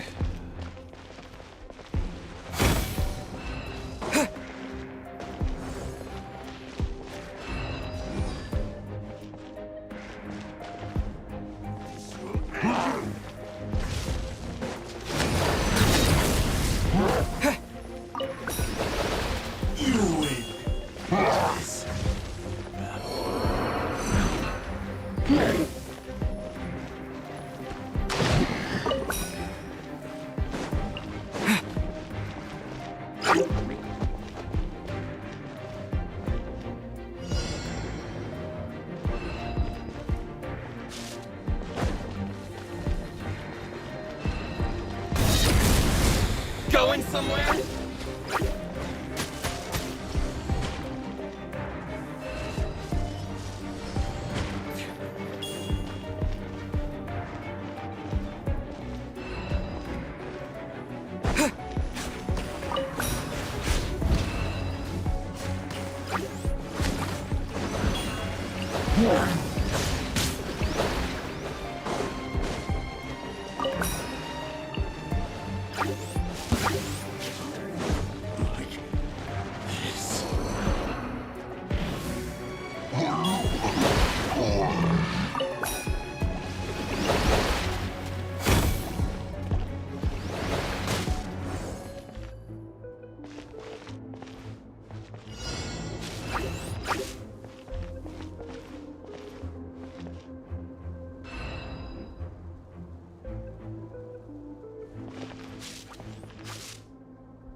This will do!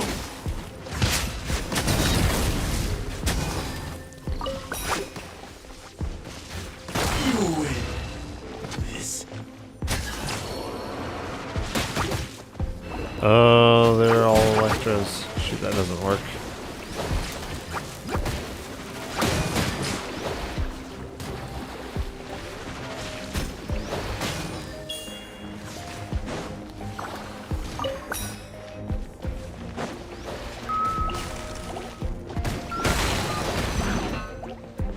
Cut down.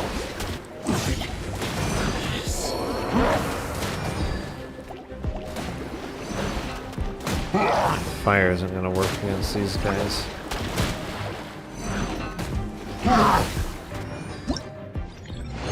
There we go.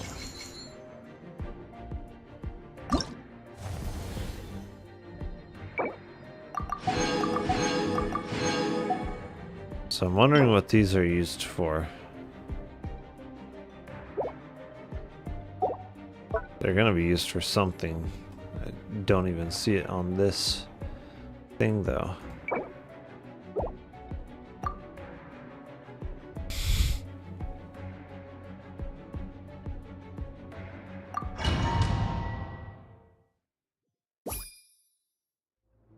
Okay. Well, if that's the case, I think I want to use cryo on the left.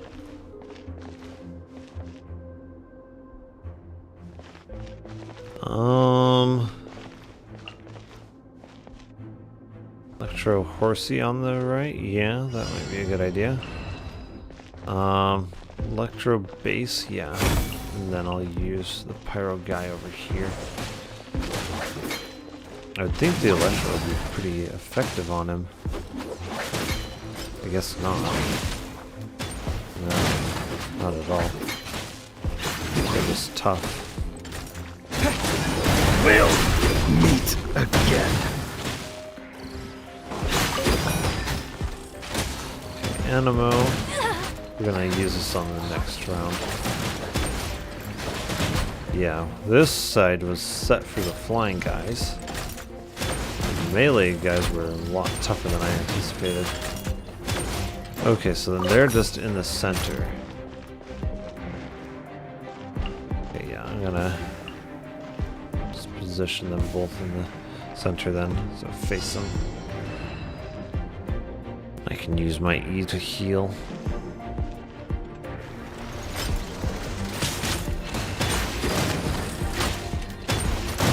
Oh yeah, she gone. Wow. I feel like he's gonna be in trouble here shortly. Yeah. Let's end this now.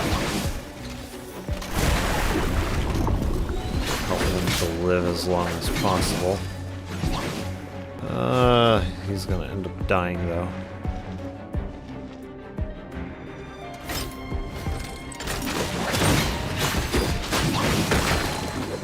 That's not good. Let's end this now. Let's end this now.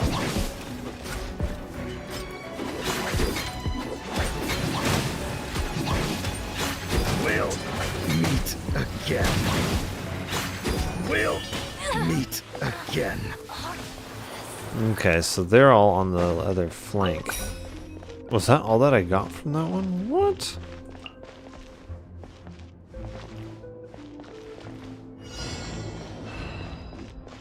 That was really all that I got? That's hard to believe.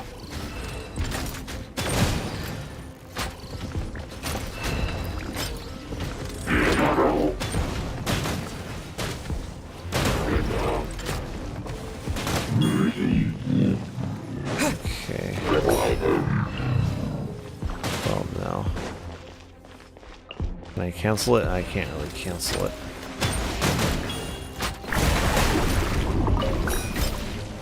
I can just deploy them in between them. Yeah. It's high enough to get all of this stuff, so that's all we really care about. Okay. Center, right, center and right. Okay. I think we can just place them right in the middle though. It should work. Yeah. Most likely, yes.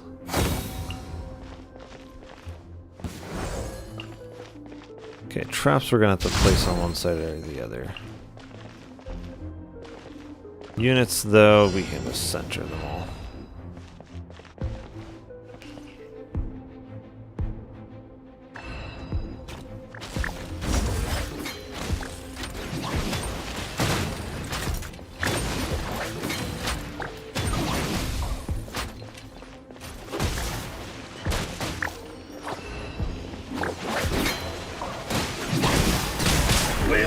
Oh, he still died. No.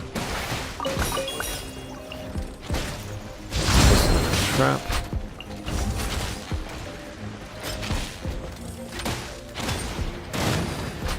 Okay, where can I place it?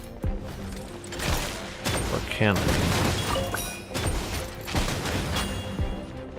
Okay. So they are blocked by one another, or by units or something? Or what are they blocked by? Not entirely sure.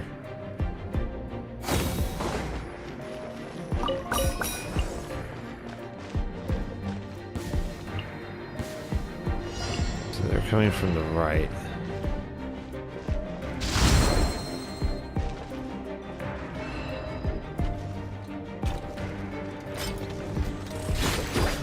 Let's end this now!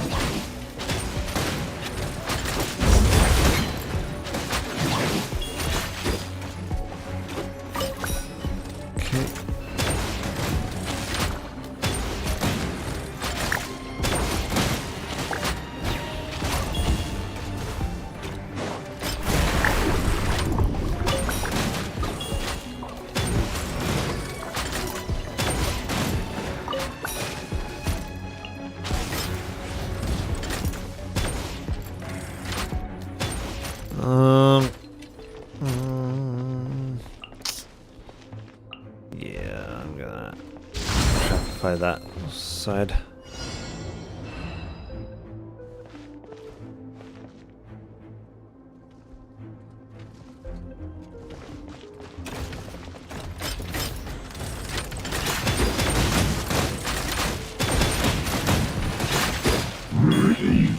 Wow, that was fast.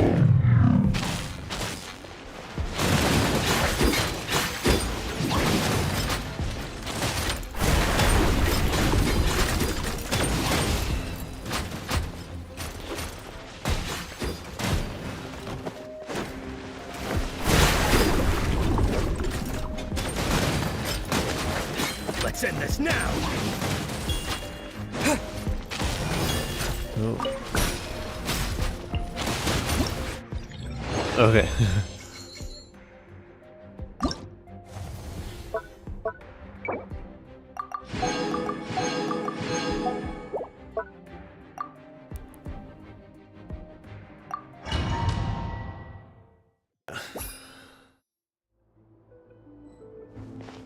So it's left and right flank, so...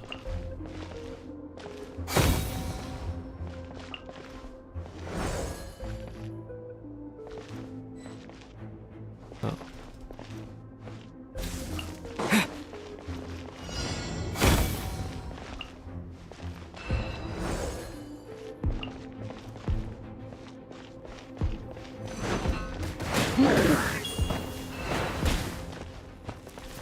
This side isn't gonna need any help.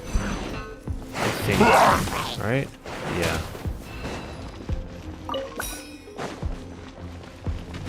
This side on the other hand.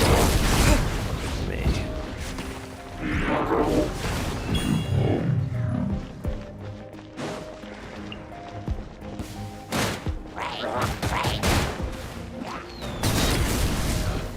Picked the wrong test subject.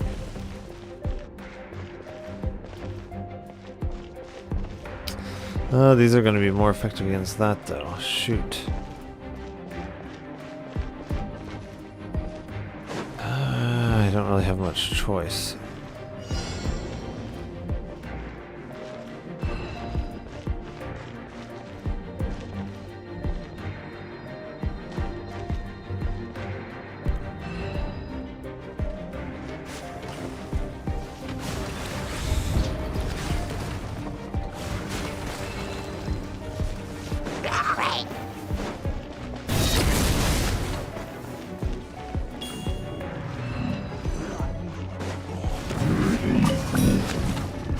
Another one of these. Let's put it here.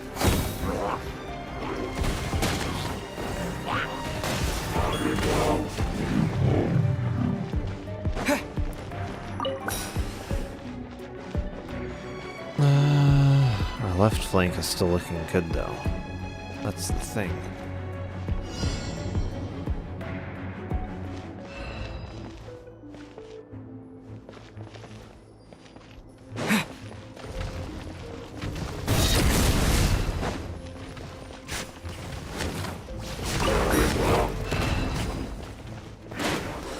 This is going to be more effective against groups of enemies, though.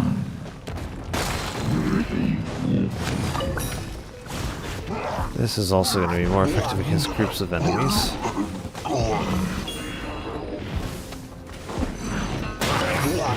Okay, this is going to be more effective against single targets.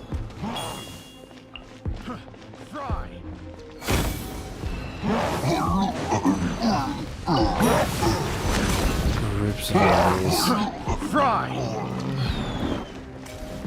don't know. I'll put them here, I suppose. Oh.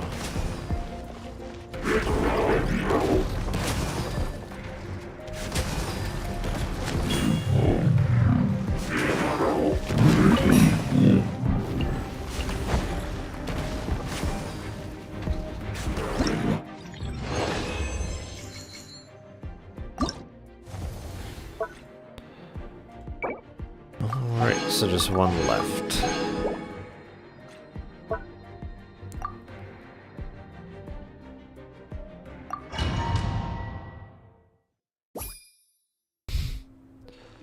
A single unit on the left. We're gonna want you.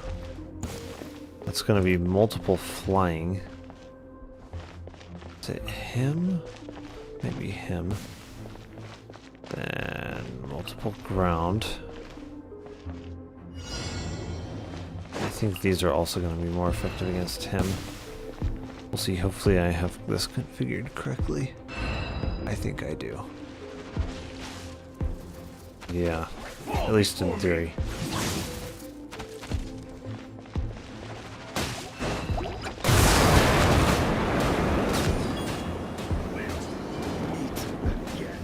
What happened to the guy in the... Oh, the guy in the centers occupied with those ones. Okay, so this is good AoE. We got AoEs. Looks like we got AoE coming in the center. Not really anywhere else. Right flank is a single unit. Left flank 2. Shoot, left flank I don't know what I want to do. I think I can just put him in the center and he'll go wherever he's needed at that point.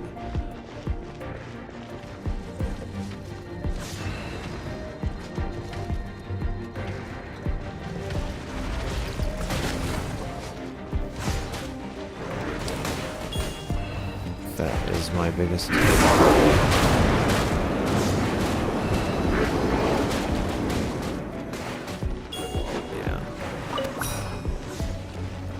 Then him.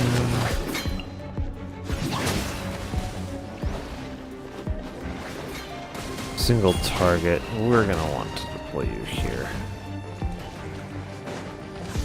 Fall before me.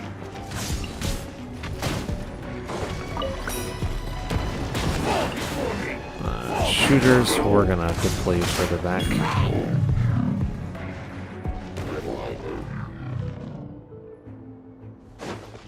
Let's see. He's also ranged. This is gonna be an interesting strategy.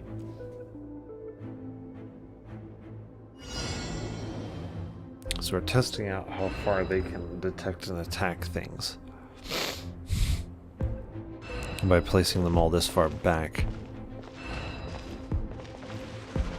Pretty far.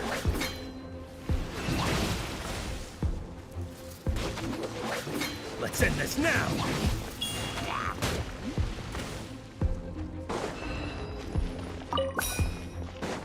Okay.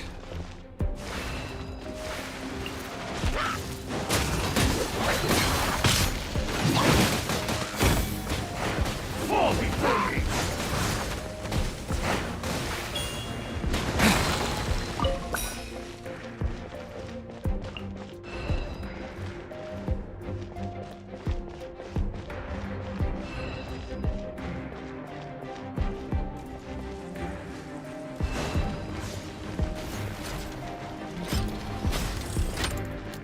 Cut down.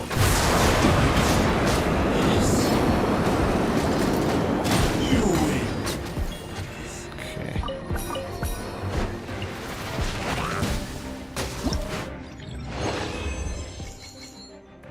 Oh.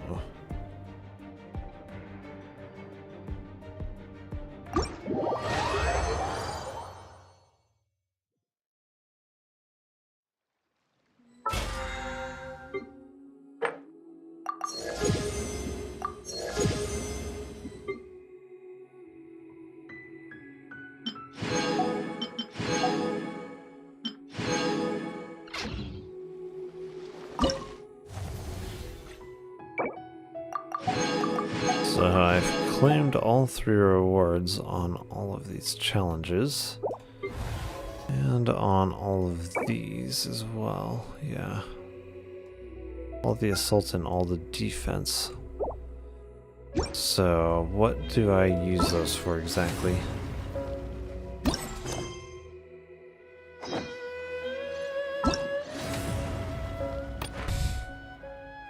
Oh, weapon.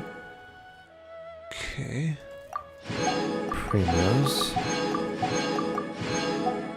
And a crown, nice. This has to be for, what's his face, isn't it? It is, isn't it?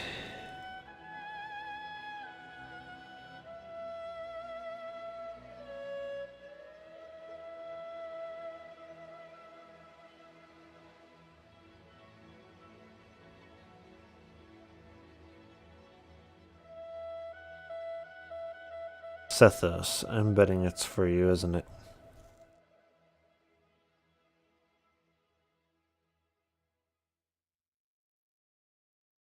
Cloudforged? Really? Okay, who's Cloudforged then?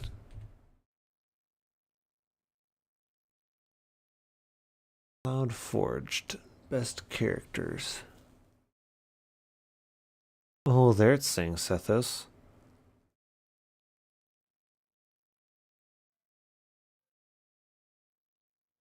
It's just not a very high tier weapon to begin with, it looks like.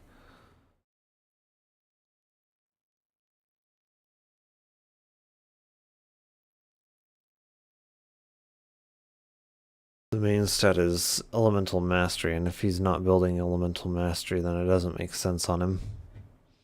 No, it looks like he is, right? Well, some Elemental Mastery.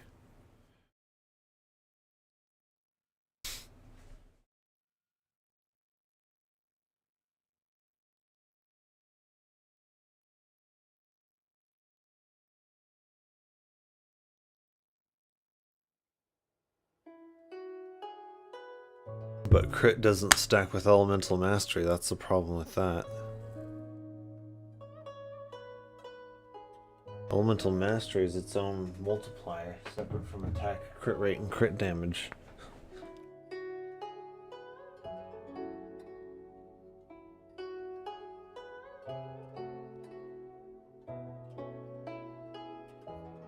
Oh, it increases his base damage as well. What? Does he have a passive? Inactivity. Must have some kind of passive.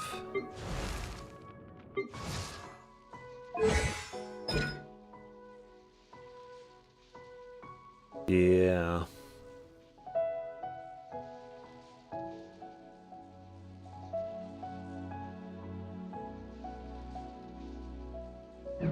He serves no purpose whatsoever.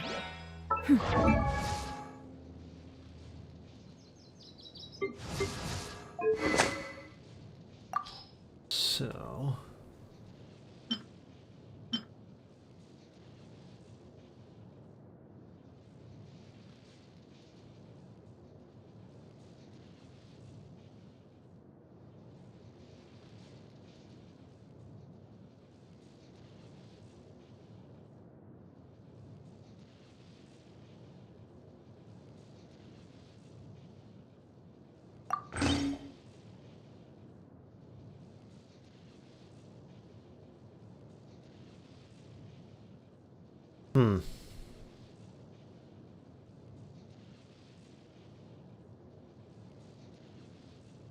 I don't think I have that one.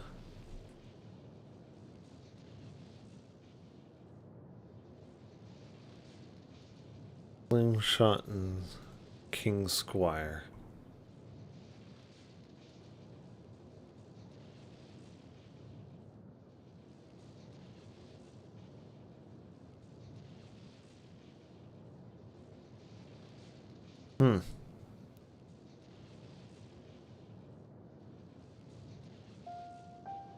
The other one, King Squire.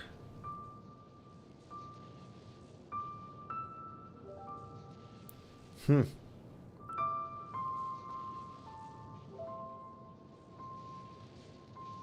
12 seconds. That's a pretty good one, yeah. That's really good though too, yeah. Slingshot then. Dialogue reward from this guy at Port Ormos Docks.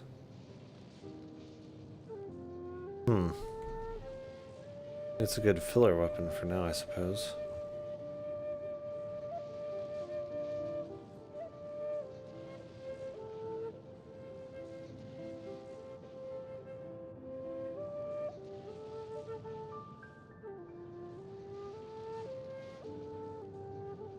Yeah, slingshot.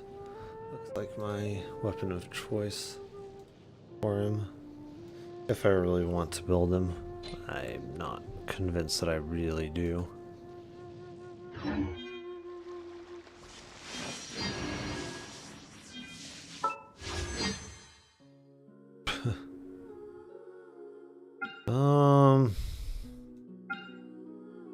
Yeah, I don't know that it's really worth building pity on either of the banners. I know I'm not going to be able to pull her again. My question would be building pity and getting more constellations on any of them.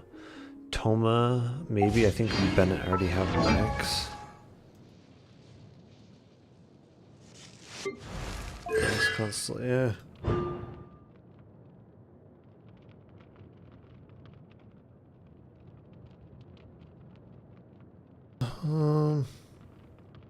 That'd be good for Zhongling, but other than that, not much.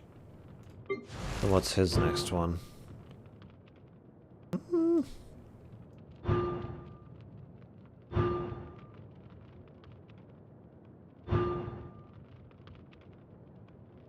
Yeah, I don't know that this is like a super worthwhile banner to be building pity on. I feel like there's better banners to be building pity on. Yeah. Like his won't do much for me. I'm not convinced that I really want to invest into him.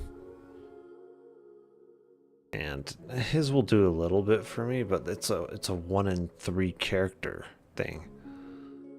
Like when this is basically a no, this is a no, and this is a yes. Like that's a 1 in 3. It's not really a great banner to build pity on, I feel like.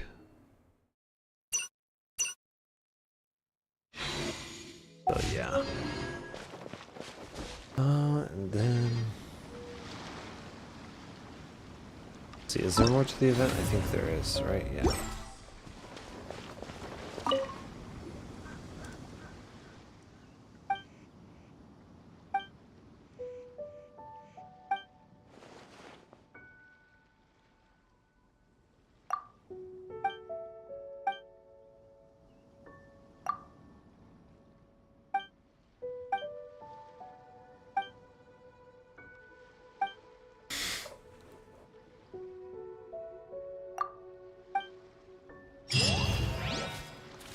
Okay.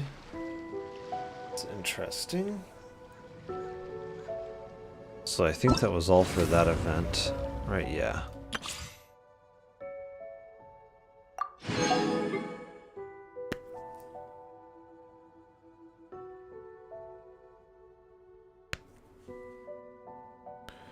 We have a lot of stuff to cover in Genshin, jeez.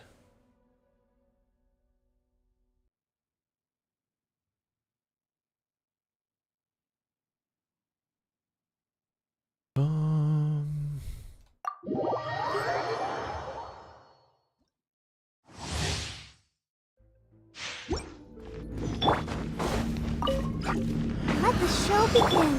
By royal decree. Quicker. Diffract.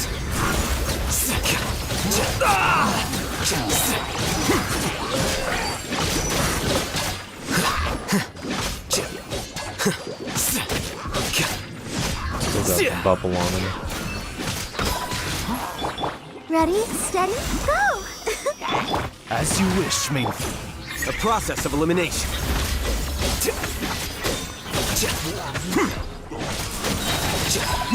Well now. Yeah, he's pretty good.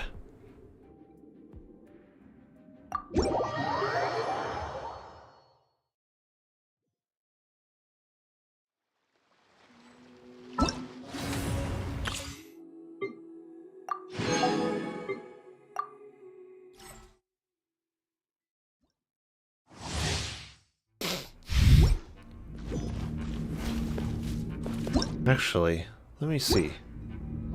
Let's leave this for now. I may be able to. Yeah.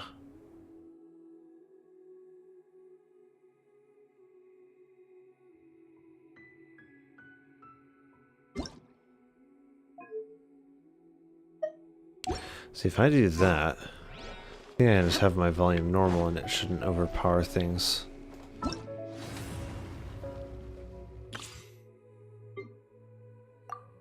Yeah.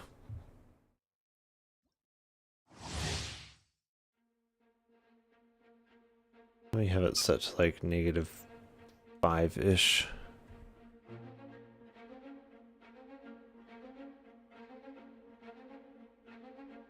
And we'll see. So, yeah. Don't be scared! Oh, reveal!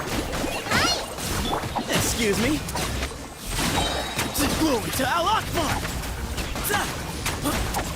Seems pretty strong. What the heck? Give me some space. Are we sure that he's not that great? Shadow Raven, let night fall! Ready, go! Thanks, pulling him up! Help, go! Way ahead of you! Move or be moving! Lucky today! Come on!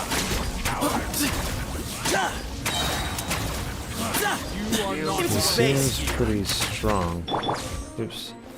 Keep pressing the wrong thing. As you wish, Maker. Just like we rehearsed! Fly! Sage's wisdom!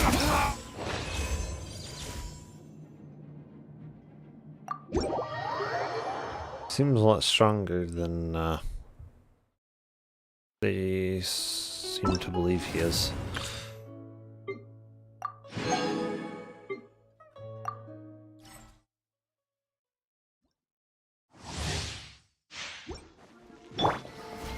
Okay. This is like a completely backwards setup, basically. Come a little closer. You're in for a little shock. Try not to enjoy this too. Teamwork is dreamwork! Oops, not that. Nice and spicy. Eat this! Let me weave you a verse.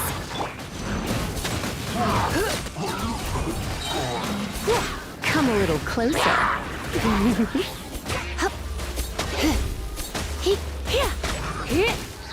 Surrender and I'll be gentle. Everybody stand back! At the frying pan, into the fire!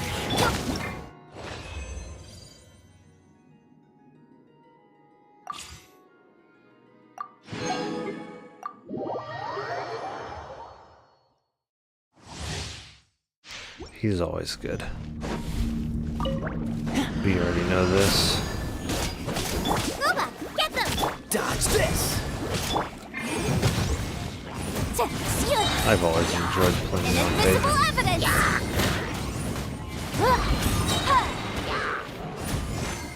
Boom, boom. Oh my, come on. Incinerate! Supporting fire! Nice and spicy. Eat this! Oh, I'm so sorry. Boom, boom! Ha! Breath of the flame!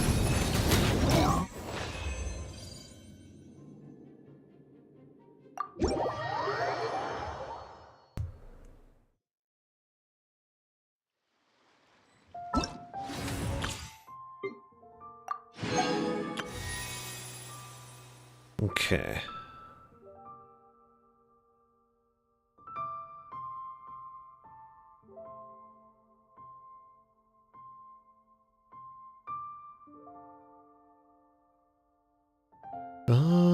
I could try some codes for Genshin.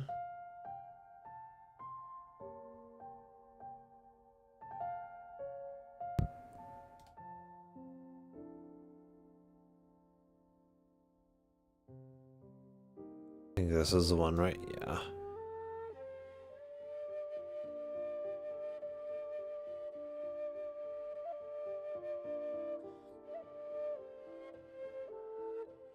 Is it now? I'll enter it in over here.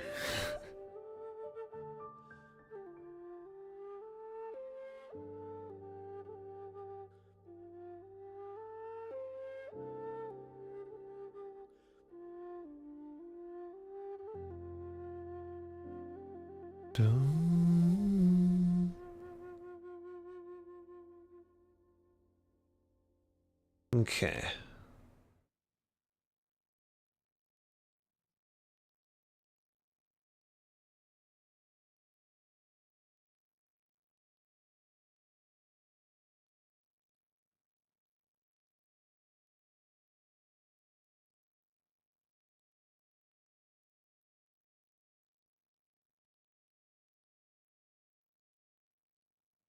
Well.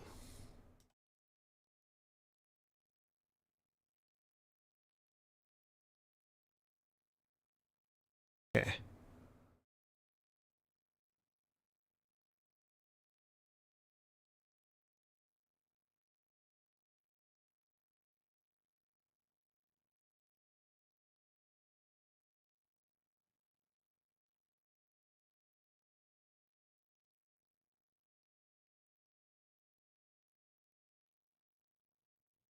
All right.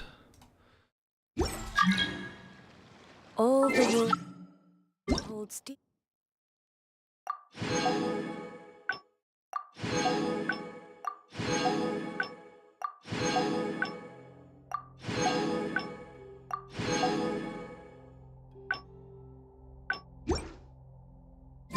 Is but a backdrop of constant motion.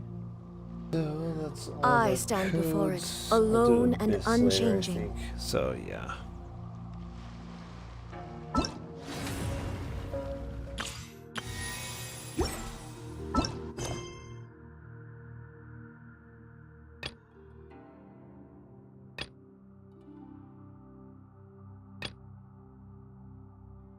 Oh, okay, it's that one, right? Yeah, it's that one. For Clorand. I want to do hers first. I'm gonna go make herself something to drink here. I will be back. Round 3. Item. Hagoita. Does this mean that the item we have to find in the 3rd round is a Hagoita? The Shrine Maiden I appears to be mean, urging us to either finish the 3rd Hagoita round or of the a Test of dead Courage. body. Where did she go? I have no idea where someone's body would be. Why there would be a body. Definitely wouldn't be because of something that I did. In fact, YouTube, we all knew Link's this would rated have R. A little happened, bit of insanity but resides within us all. It took place too soon and caught us all off guard. And there were only yes, close we are left. all slightly insane. Just a little bit. That's right. The crazy people are all the I've looked up the directory of Arcadists in the U.S. in Imagine how 1929. boring it would be to be None the of same their as everyone families else. You have to be such a boring person. She was for that to be Greco's the biological case. daughter. Reason that smelting with it was banned. I wonder why that could be. It's almost like it's a harmful substance. Crazy. Almost like listening to the law might have been beneficial. Crazy.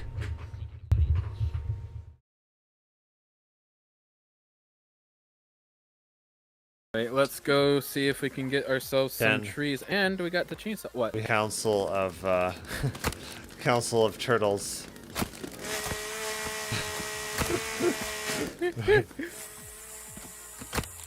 Ow! Master Uguay has died. Who could have done this? Jeez. Alright, let's go get some logs and start building the bridge. Alright, I'm collecting turtle meat to put on the racks. Alright, sounds good. I'll start getting some trees knocked Did down you here. like that joke? Master Uguay has died. Oh my gosh. You get the reference, right? Yeah. Hardy har. I thought it was funny. Of course you did. Oh jeez. Master Uguay, who did this to you?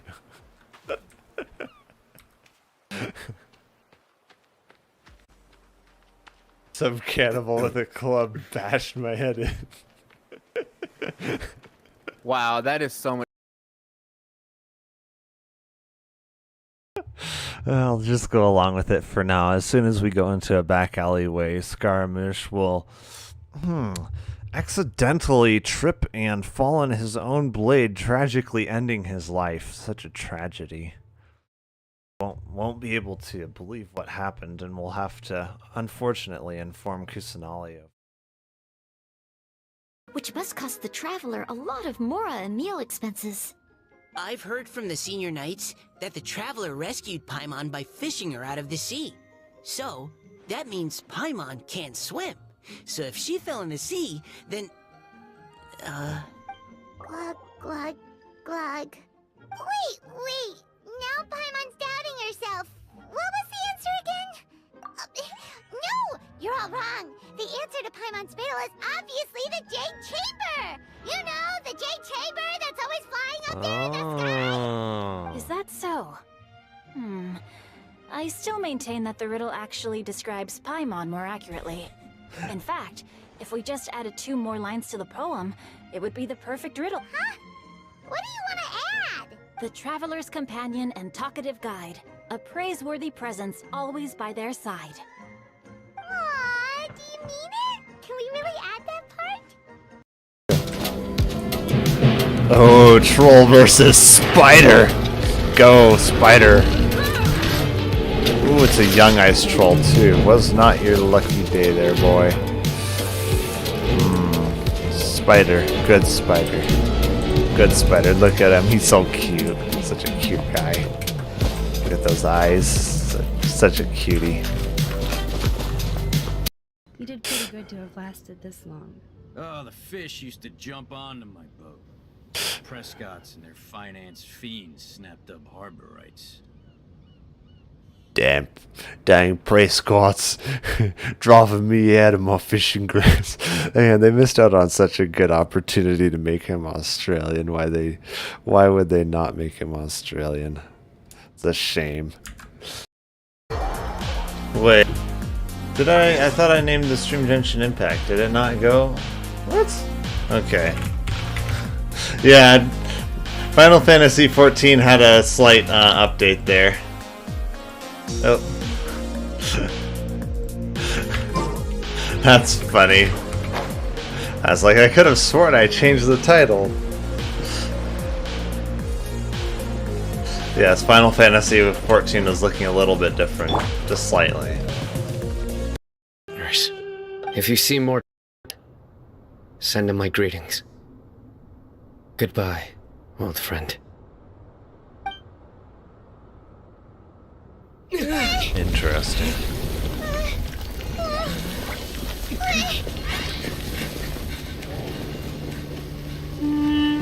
Dad, why are they so strict with me? I'm always the only one who gets in trouble. Just leave me alone! Don't worry, I won't damage your precious reputation. Alright, Dad. Let's start over. By the way, I finally found an area of research I wish to pursue. Why can't you show even a little leniency? Why?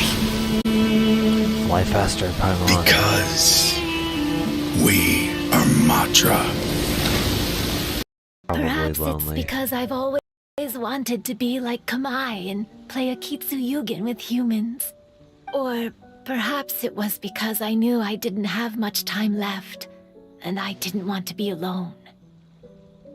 Yeah, it's called loneliness. Anyway, thank you for taking the time to play with me. When we played a Kitsuyugen, That sounds so wrong. Paimon said the loser would have to grant the winner a wish.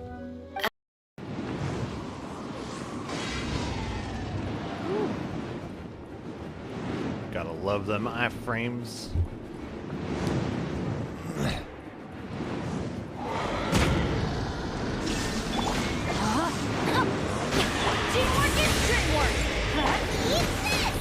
Oh, he's gone. He's down for the count. Nice and spicy. Now you shall perish.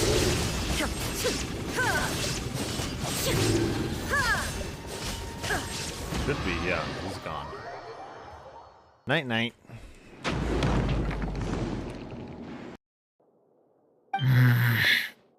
Not Razor's Traveler side. and teacher did a lot for me. A lot of work.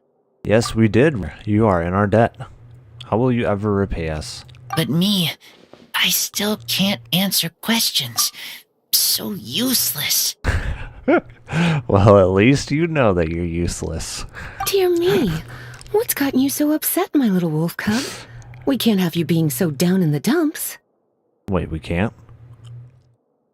Ah, I see. Do you? Cutie, how about you keep Kaya company while I stay here and help Razor process his feelings? As his teacher, I owe him some tutelage anyway. Oh, she's gonna help you, Razor. Aw, sweet Dommy Mommy's gonna help you with your feelings. Come and collect him in a few days' time. The last ingredient should be ready by then as well. A few days? Man, Razor's really getting some hands-on lessons, jeez. Oh, whoa.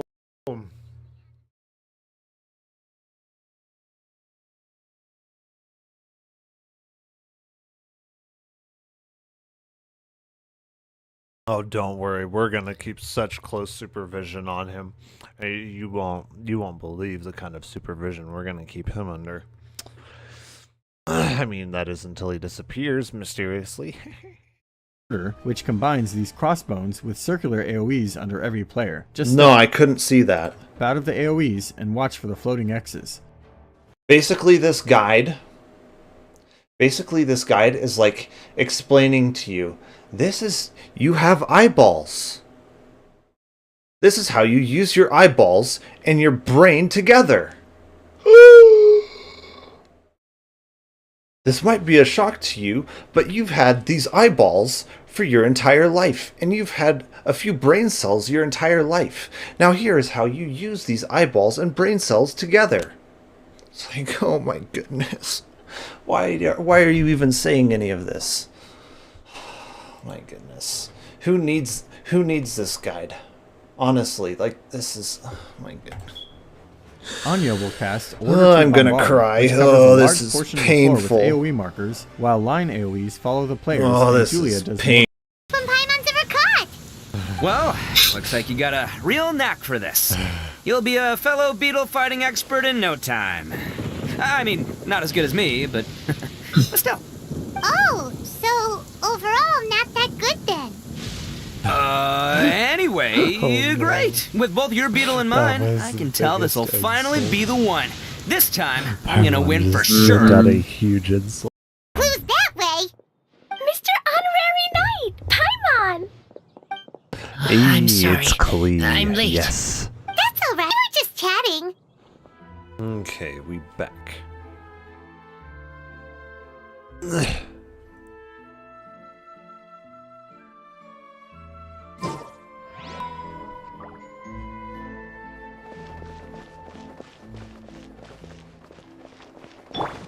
We'll have Chevy talk to them. Fontanians, unite.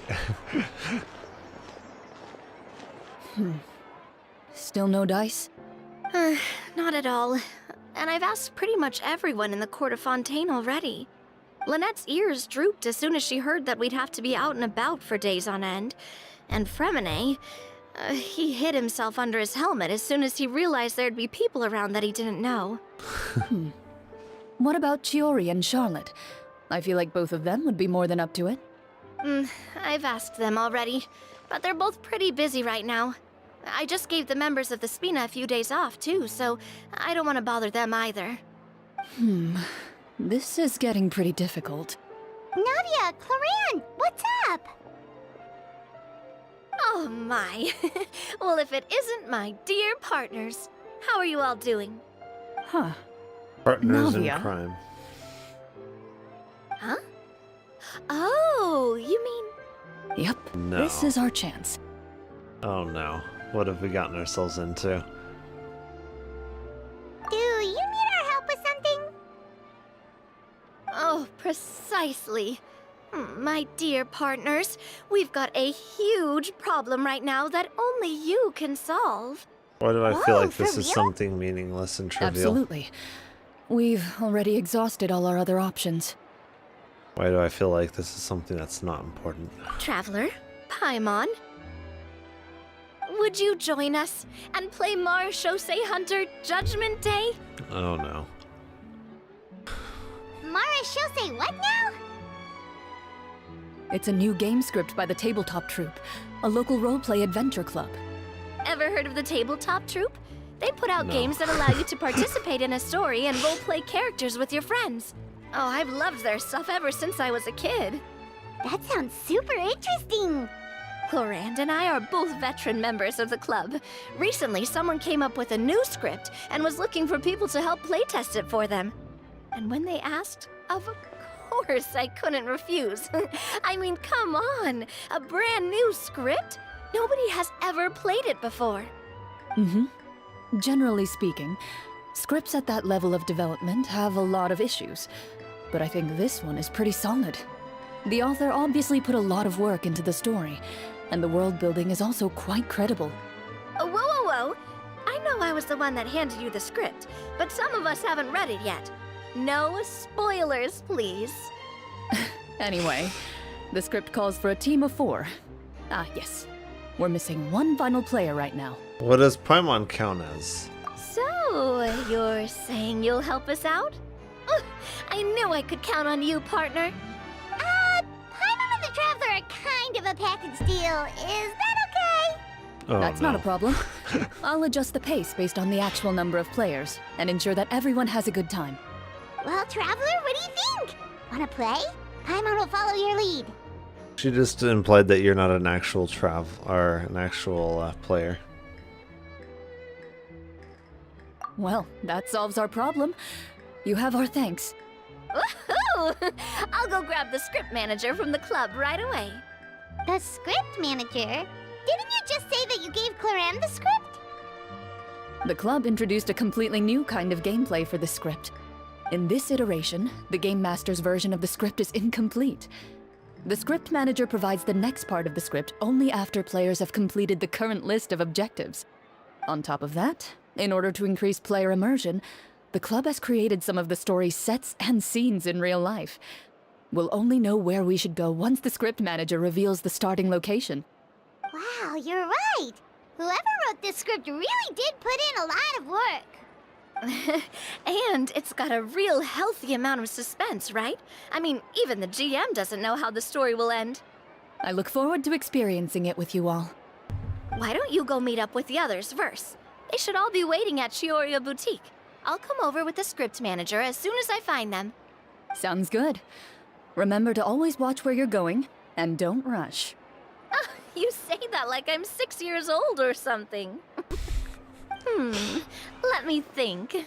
What kind of character should I play this time? I just hope you'll pick up some useful skills this time. Oh, and stop trying to persuade every animal you come across. That would be entertaining. I think watching her try to persuade the animals would be more entertaining than the game itself.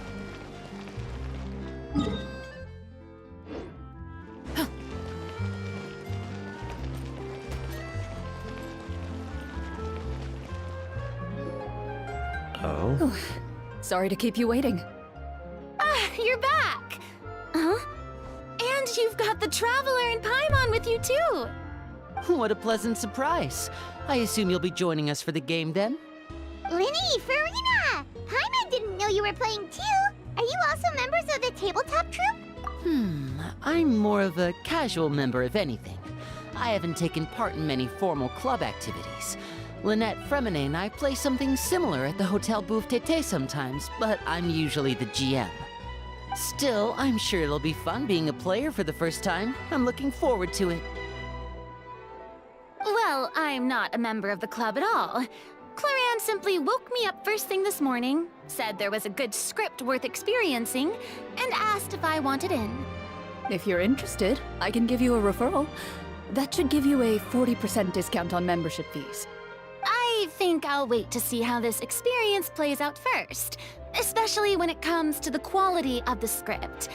If it's sufficiently fun, then I'll join. Do you participate in a lot of tabletop troupe activities, Clarion? You could say that.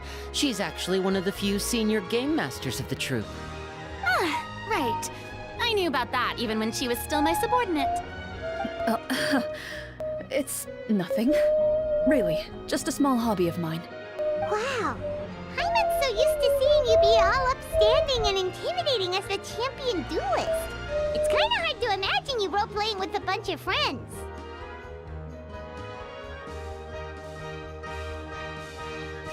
Surely you jest. I would never intentionally make things difficult for my players. I maintain a clear boundary between my professional and personal lives. The me you see at court represents the law and order of Fontaine. I put all personal feelings to the side and grant a fair duel to all who seek to defend their honor. But in my personal life, I'm just an ordinary person. Someone who feels anger and sadness, just like everyone else. Well, you say that, but for all the time I've known you, I don't think I've ever seen you cry. I've seen you get angry, sure, but now I'm wondering whether you were actually mad or if it just looked that way from the outside. I was probably in work mode during those times. Is that so? Well, in any case, I just feel like even in your personal life, you don't get emotional very often. So you want to see me cry? That might be a little difficult. A show of anger, though, that might be something I could accomplish. No, that's not what I meant.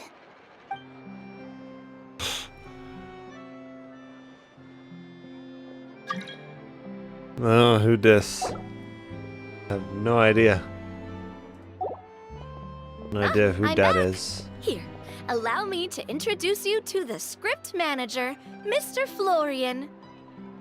Pleasure to meet you all. Wuthering? Hello. Wait, are you a champion duelist too, Mr. Florian? Oh, no. This is just the costume provided by the club. I occasionally play a few of the roles in my scripts. That sounds like a lot of work. It's nothing. It's the least we can do to give the players a more immersive experience. Anyway, allow me to give you a brief introduction of the script. This script was adapted from the real history of the Marashose Hunters. You all will play the role of hunters from a bygone era and resolve a series of events unfolding in the capital. Paimon's not super familiar with the history of the Marashose Hunters. Is that a problem? Oh, no problem at all. I can give you a brief rundown. Why are his eyes so basically, purple? Marashose hunters were people who dedicate themselves to hunting That's monsters and protecting the city by using a special swordsmanship like a technique neon passed down purple. over generations. Their story can be traced back to the ancient Remurian dynasty, as well as the first hunter, Cassiodor. But I'll leave the finer details for you to seek out and discover later. Nobody else's eyes are And that I'll provide bright additional colored. commentary as Jeez. the story progresses. In that case, brave hunters, are you ready to set out on an Like, unknown look at his adventure? eyes. That's crazy. Whoa. Nobody else's eyes are sentence and anything it's like we're in the that story at all. already. Aha! I see many a determined I gaze suppose her before eyes me. are bright, but Very well. Head over to this That just location looks and very begin your unnatural. heroic journey. So, as we follow the story, it leads us to specific scenes? Ooh, sounds pretty innovative. What does the message in the envelope say? she sounds so much like The Fischl. exact location of the scene, as well as the formal permission to use the venue. Seems like they have everything prepared. Please check all your belongings, everyone, and make sure you haven't forgotten anything. Once you're ready, please follow me to the designated location. Sounds good. Hunter Squad, move out!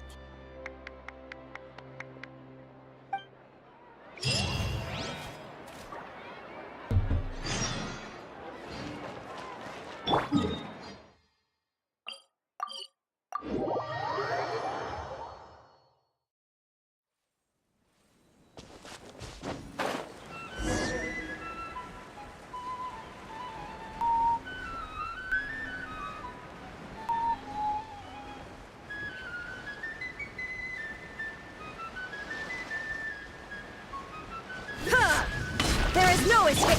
Final warning! Fire it up! Here's backup! Out of the frying pan, into the fire!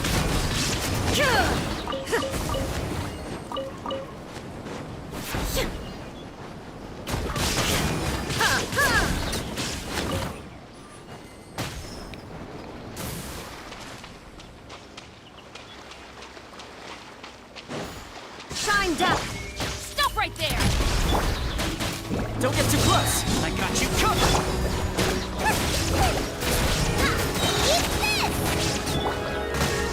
Inazuma shines eternal.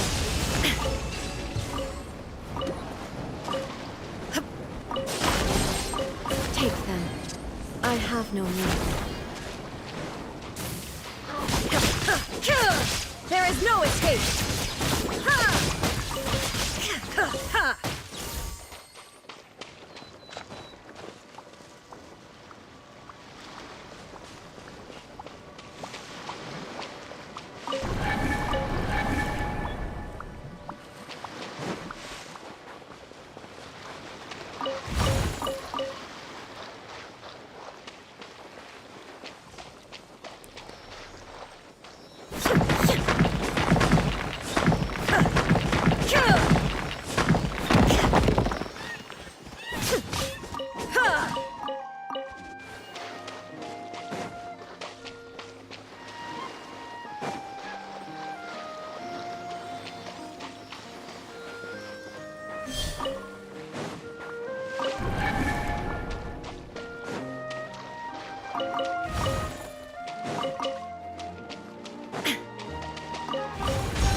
Take them.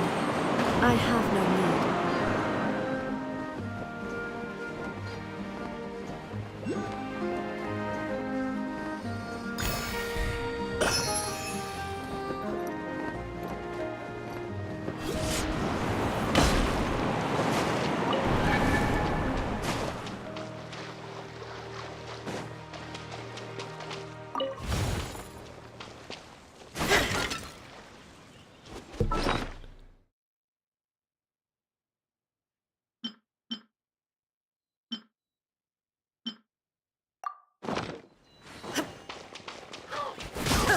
Shine down!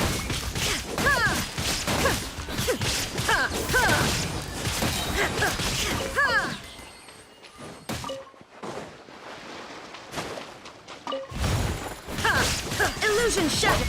Drop your weapons!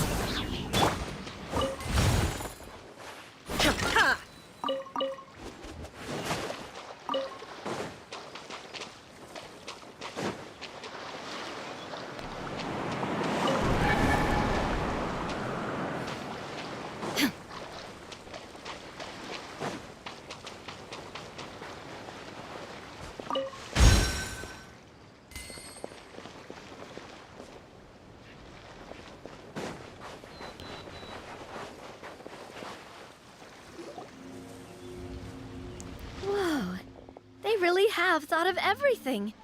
Even the Fatometer is here and ready to go for us. The Fatometer? What's that?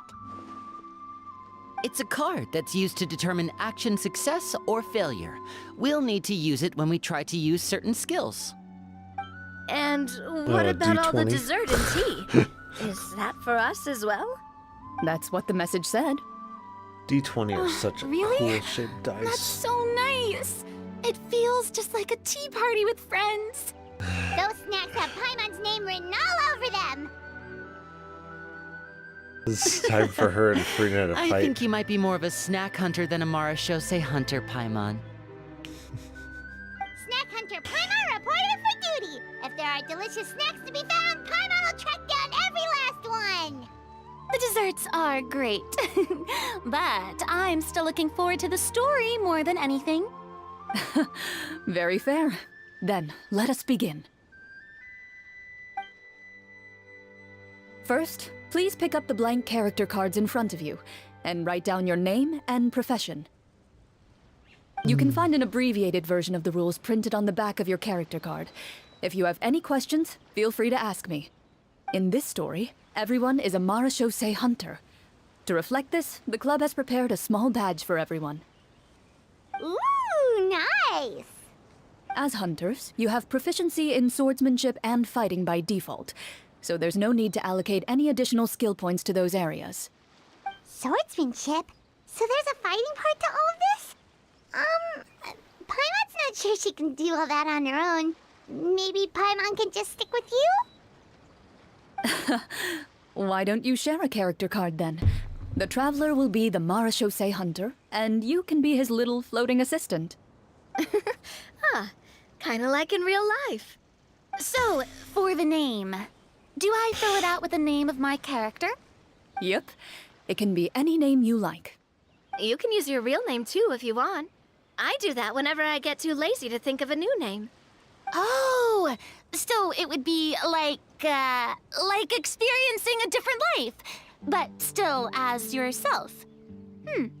That's not a bad idea.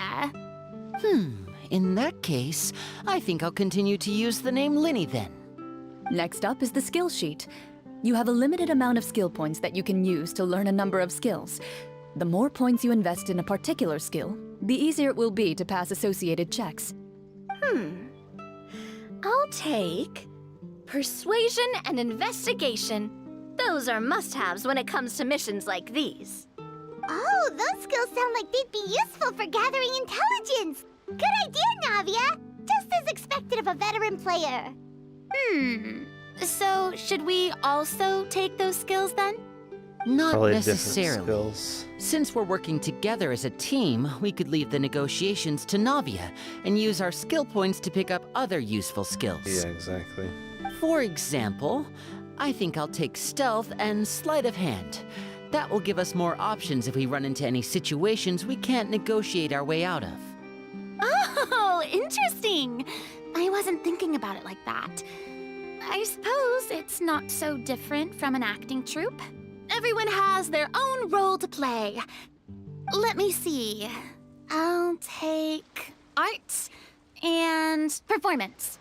I'm not quite sure what use they'll be. Yeah, I'm not either. I'm not as knowledgeable about the other skills. And I am not too confident I'd be able to roleplay them well. Well, that leaves us. What do you want to learn, Traveler? Did she have insight? I don't think she had insight. Medicine can definitely be good. Ooh, so you want to help people when they're injured. That's nice of you.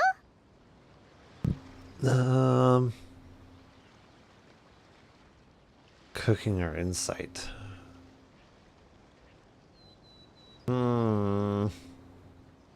That's a harder choice. I'll say cooking. Gotta say, this suits you really well. Nothing boosts morale like good food. So what do you think? Are you sure you want to learn these two skills? Let's see. Oh, looks like you each have enough points to choose one final skill. You've all picked such classic skills. It's fine to go a little bit out of the box, you know. Why do I get the feeling she's getting ready to cause trouble? For example, this one here. Summon. Doesn't it sound super mysterious and cool? Oh, I saw that one just now as well. The description says, this skill can be used under certain circumstances to summon characters or creatures that fit the script's world-building rules. The script's world-building rules, huh? But how are we supposed to know what a Marashose hunter can summon? Oh, that's not for us to worry about, my friend. Just learn the skills that interest you, and the GM will take care of the rest. All right, you've convinced Paimon. Let's learn summon then. Paimon can't wait to see what kind of thing shows up. Well, now that everyone's more or less finished creating their characters, we can begin. Since two of our players are doing this for the first time, though, let me ask. Would you like to play on easy mode or authentic mode? What's the difference between the two? Well, in role-playing games, the story sometimes changes based on the decisions of the players and the results of the Fatometer. For example, if you fail a check, that means you cannot use the target skill in that scenario. A critical failure may even result in further negative consequences. If you choose to play in authentic mode, every time you elect to use a skill, you'll need to use the Fatometer to see whether you succeed or fail, and face any consequences that may follow. If you choose easy mode instead, every check will be successful by default, and you won't have to worry about luck playing a factor.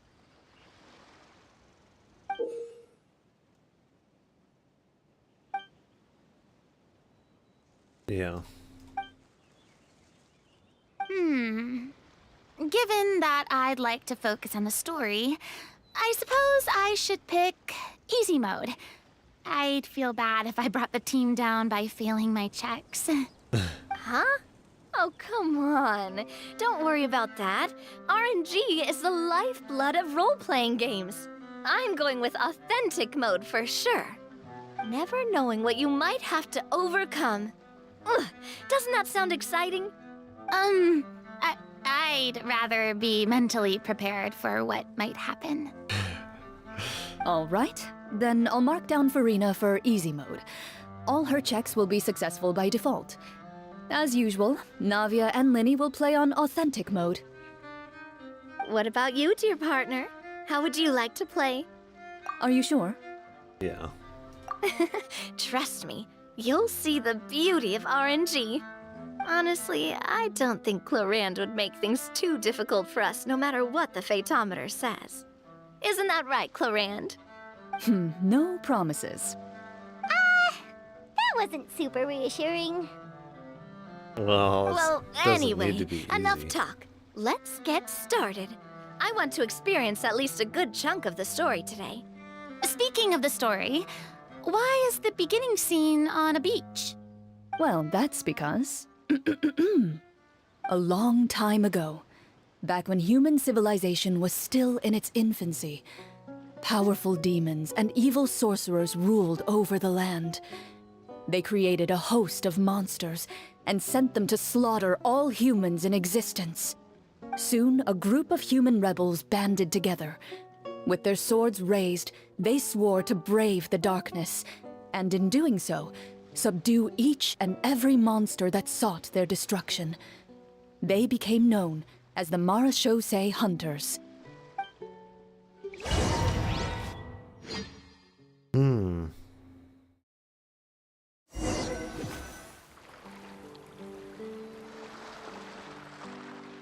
Sometime later, as a member of the Marachose Hunters, you receive a commission. Following the address provided on the message, you take a boat and arrive at this strange city. As you inhale, you can taste the slightly salty air of the docks as you begin to survey your surroundings. There aren't many people in the vicinity, but you do take note of a few others who, like you, seem to be sizing up this place. Your eyes meet, and you realize these people are fellow Marachose hunters, likely led to this location after receiving the same commission as you. Time to rob them Marachose blind. Hunters too, right? Allow me to introduce myself. Sleight of The hand name's skill. Navia, monster Check. hunter by trade and helpful neighborhood businesswoman on the side. Stealth and sleight What of hand say you check. to traveling together? We can help each other out on the road. Well, it'd be stealth and pickpocket. Okay, count me in. My name is Linny. I've been wandering since I was little and picked up a few less than legal tricks along the way. Less than legal. I was adopted by a Marachose hunter and later chose to follow in his footsteps. Is this where you introduce your character to everyone? Yes. It sounds like they've done this dozens of times. My name is Farina, and, I grew up in a noble family. I always had a strong interest in performance and the arts. Even though I'm a Marachose hunter, what I really want is to be a performing artiste. Hey, that's really cool. You can do it, Farina. That's exactly how it's done. Paimon is Paimon, a good friend and companion to this Marachose hunter right here. We'll go with doctors first. That was our primary skill. I've been studying medicine ever since I Yes. was a child. I want to do my part to eradicate these monsters and use what I've learned to heal others. Science. We'll use their bodies for science When we and face the experiments. monsters, I'll make sure to charge in front to give everyone some cover. You can take care of the healing at the back. You open your envelopes at the same time. The message reads, "To the honorable and trustworthy Marachose hunters, our kingdom We is are? currently facing a grave crisis. We're The honor- lands outside the honorable capital and have been trustworthy? overtaken by monsters. I didn't know that. And our people are being led astray by forces of wickedness. We beseech you, please help us resolve this crisis and return peace and stability to our home." Huh. The layout of this city looks super familiar. It kinda reminds Paimon of Mondstadt! The scriptwriter must have used a real-world city as a reference when coming up with the map. As experienced hunters, the layout of the city reminds you of places once traveled. You recall the sight of tree-lined streets and the gentle tranquility of days gone by. Yet, as you regard the city in front of you, it appears to be little more than an empty shell. Its hollow gates are open to you, beckoning you to come forth and bring salvation back to the town. I carefully read every line of the letter and turn my attention to the signatures at the bottom. Who issued this commission to us? You see a long string of unfamiliar names. It would seem that many of the residents of the city issued this commission together. They sensed that things were not right within the kingdom, and sent a distress signal to the outside world. In that case, why don't we take a walk around the city and see if we can learn anything from the local residents? Are there? Good idea. We might be able to get some leads on the monsters and bad guys we're after. Just that it seemed to be a hollow shell of a city. You look up and see a tavern nearby. It appears to be open for the day. Why don't we go check out that tavern? If the novels I've read are anything to go by, taverns are usually full of information. No. I guess so. As you approach the tavern, you find a plainly dressed woman standing nearby. She appears to be rather troubled about something.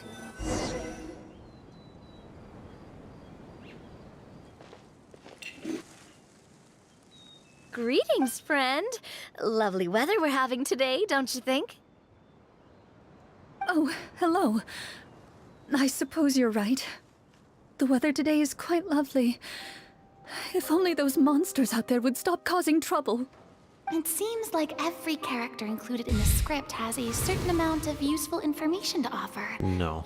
If we keep asking questions, we might be able to get some good leads. Oh, come now, don't be sad. Life is all about optimism. Oh, that reminds me. What did you have for breakfast this morning? I don't know if that's useful. Huh? I don't think that's the kind of question we're supposed to ask. Nothing turns a frown upside down like good food. How about some macarons? I could make you some. You didn't even take cooking as one of your skill proficiencies. Yeah. That's not necessary, miss. Excuse me for saying this, but you don't really look like a chef. Besides, I'm not really a fan of sweets. So you're someone who barely smiles and doesn't like sweets. You're really starting to remind me of this one friend of mine. Hey! Did she just... me? Glorian must have broke character for a second. This isn't getting us anywhere. Traveler, maybe you can think of something. Yes, the good doctor will help.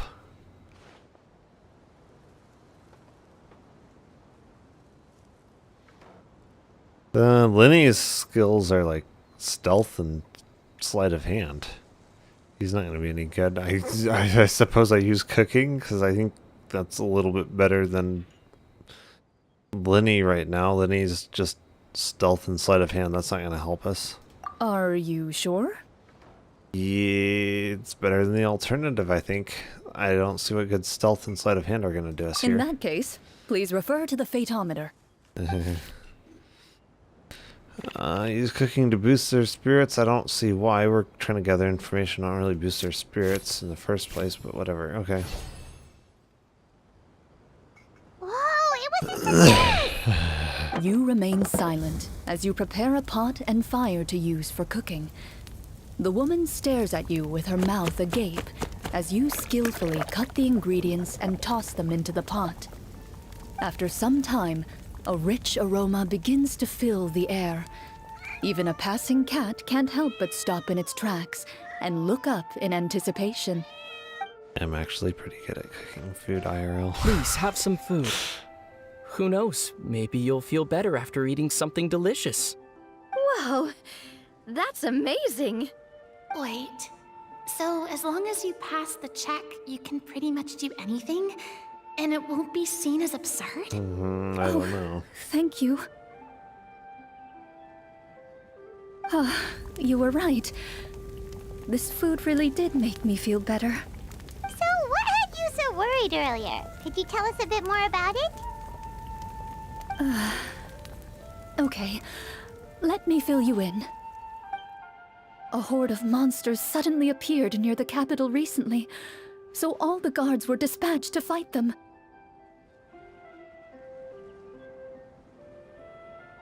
Do you remember when those monsters appeared? I'm not completely sure. All I know is that my husband was dispatched to fight them 3 days ago. Do you know where he was sent? Nope. It all happened so fast. So fast. When we said our goodbyes, he couldn't even tell me where they were sending him. You have our thanks, friend. We'll find and defeat those monsters as soon as possible. We sincerely hope your husband will be able to return to your side soon. Wow, Thank you. Don't worry. We'll find him. Just try to remain optimistic and wait for good news. We don't always get to choose what happens to us. But we do get to choose the little things, like what we eat and how we respond to the things life throws our way. I hope that one day, you too will recognize the power of something as small and inconsequential as a delicious dessert. I'll do my best. You bid farewell to the woman, and continue your journey further into the city. Door of Resurrection. Interesting. Where exactly?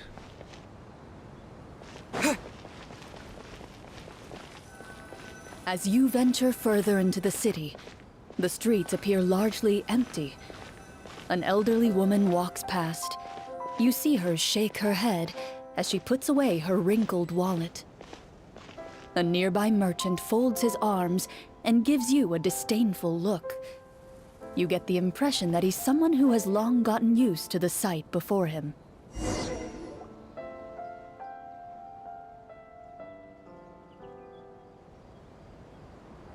Although he doesn't seem very friendly, merchants are usually a good source of information, right? Pardon me, sir. I'd like to ask a question if I may. That depends. How much are you willing to pay? How about this much? What do you take me for? Some lowly beggar?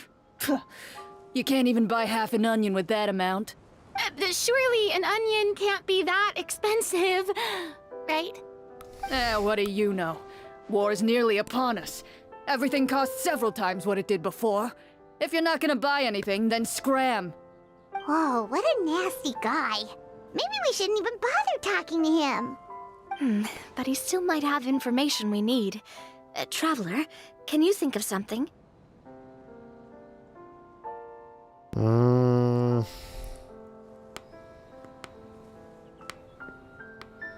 We just used Farina last time.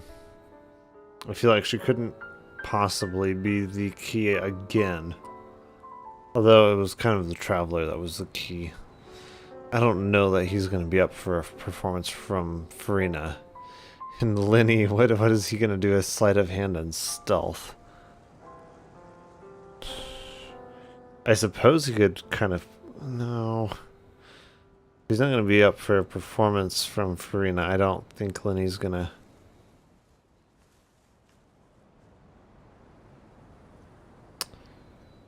I don't know. Let's try Farina. A performance? I've never played a role-playing game like this before, but even I can tell that suggestion is pretty far-fetched. Is a performance check really going to help here? Well, she'll actually succeed every check she does. That's correct, yeah. By the harbor's grace, a lone boat lies in rest. Let the moon give chase, for here begins our quest. In the dark of shadow, our heroes seek to find where creatures born of evil weave their grand design. Blocked the road does stand, such is our hunter's plight. Yet with sword and courage in hand, they march forth to pierce the night. Yeah.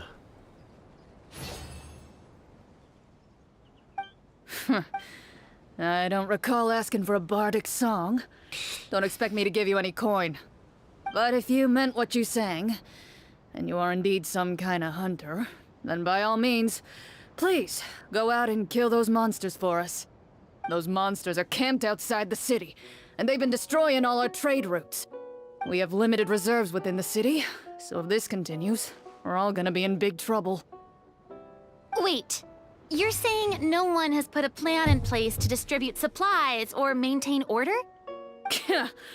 We could all starve and those nobles in the palace wouldn't even break a sweat.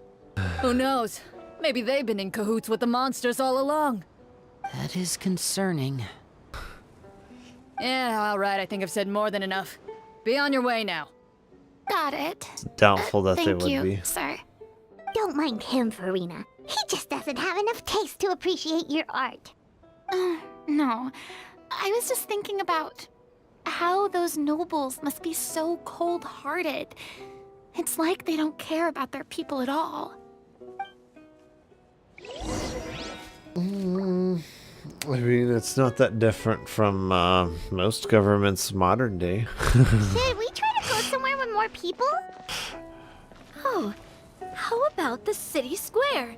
Follow me.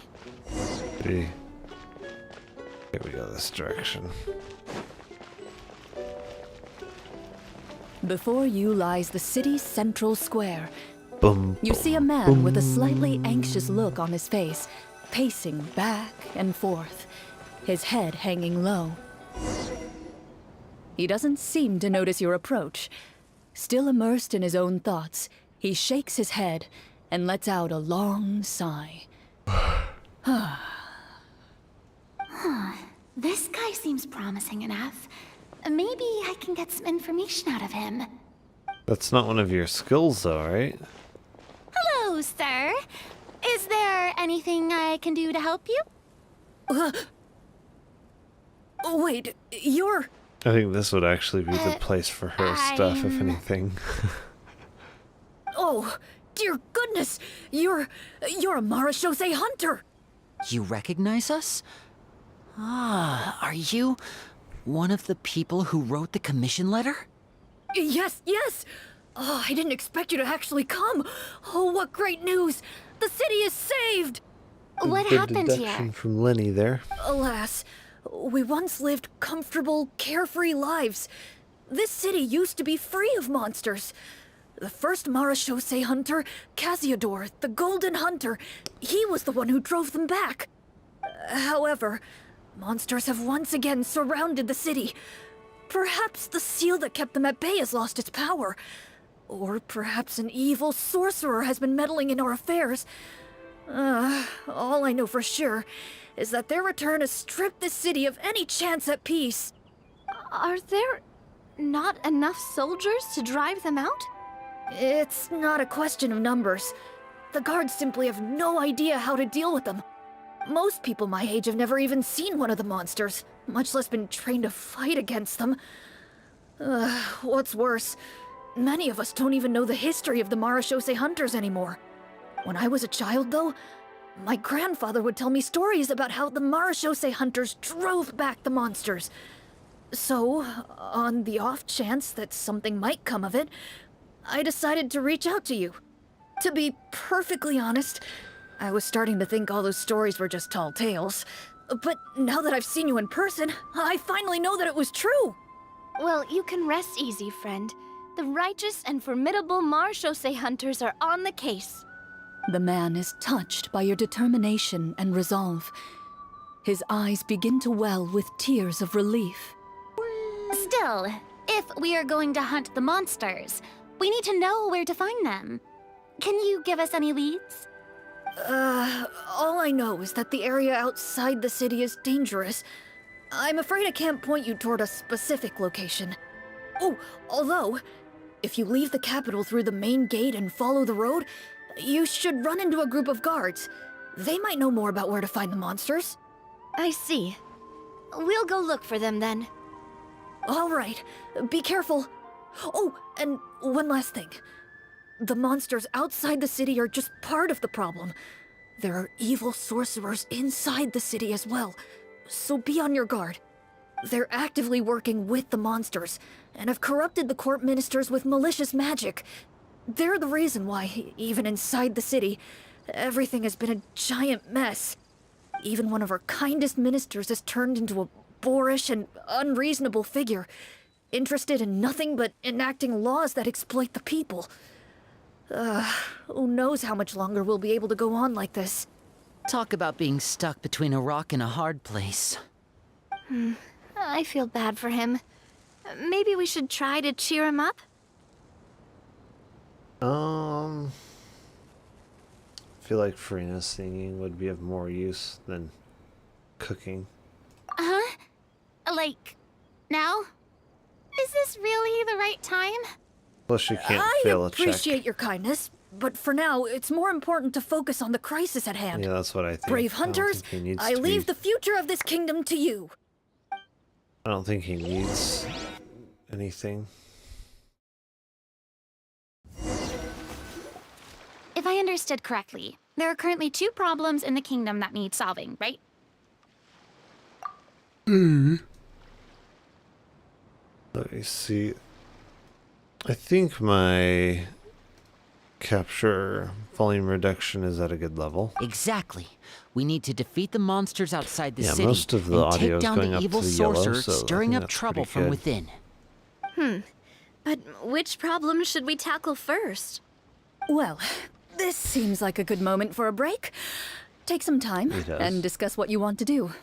Let me know when you've made your decision. I really didn't expect the people in the city to keep us at arm's length like that. I totally thought the hunters would be treated like heroes. Well, Not when they the haven't script done took anything cues from yet. the real history of Fontaine, right? Maybe the real-life Marushosei hunters were also treated like that. I Gonna be wouldn't treated say it's a like perfect normal representation of person history, until- but there are definitely some similarities. Would you like to hear more about it? Sure. As long as it doesn't spoil anything in the script. You've brought up bits and pieces of the hunter's history before, but it was all in passing. Let me see, so...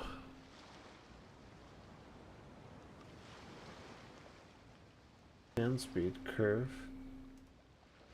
Interesting.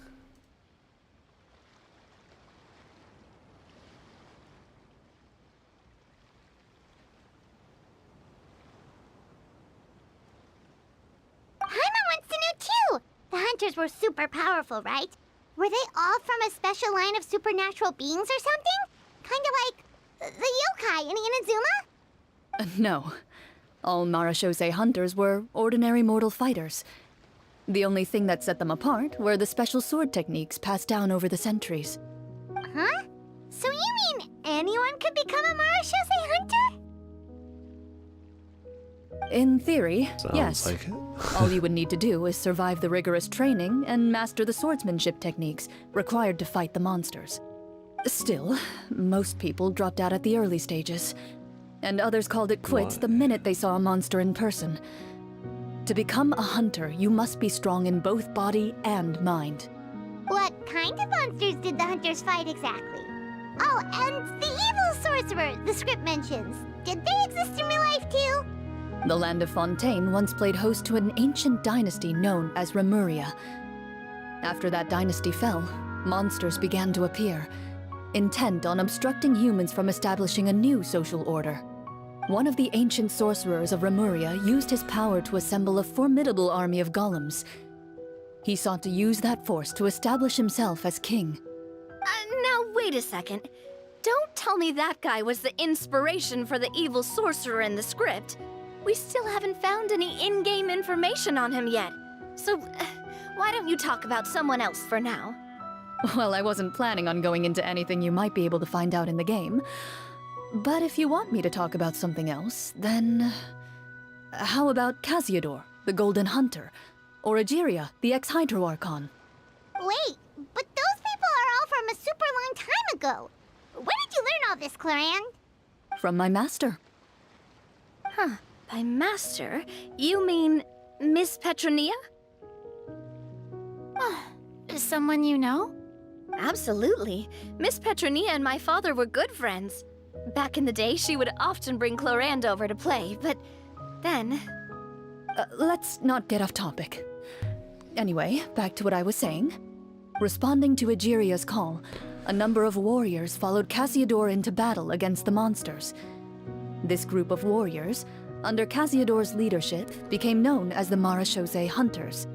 Yet, as Fontaine entered an era of peace, their work gradually became obsolete. The Marashose Phantom, originally an association made up of hunters, eventually came to be predominantly comprised of Melusines. Ah, I see.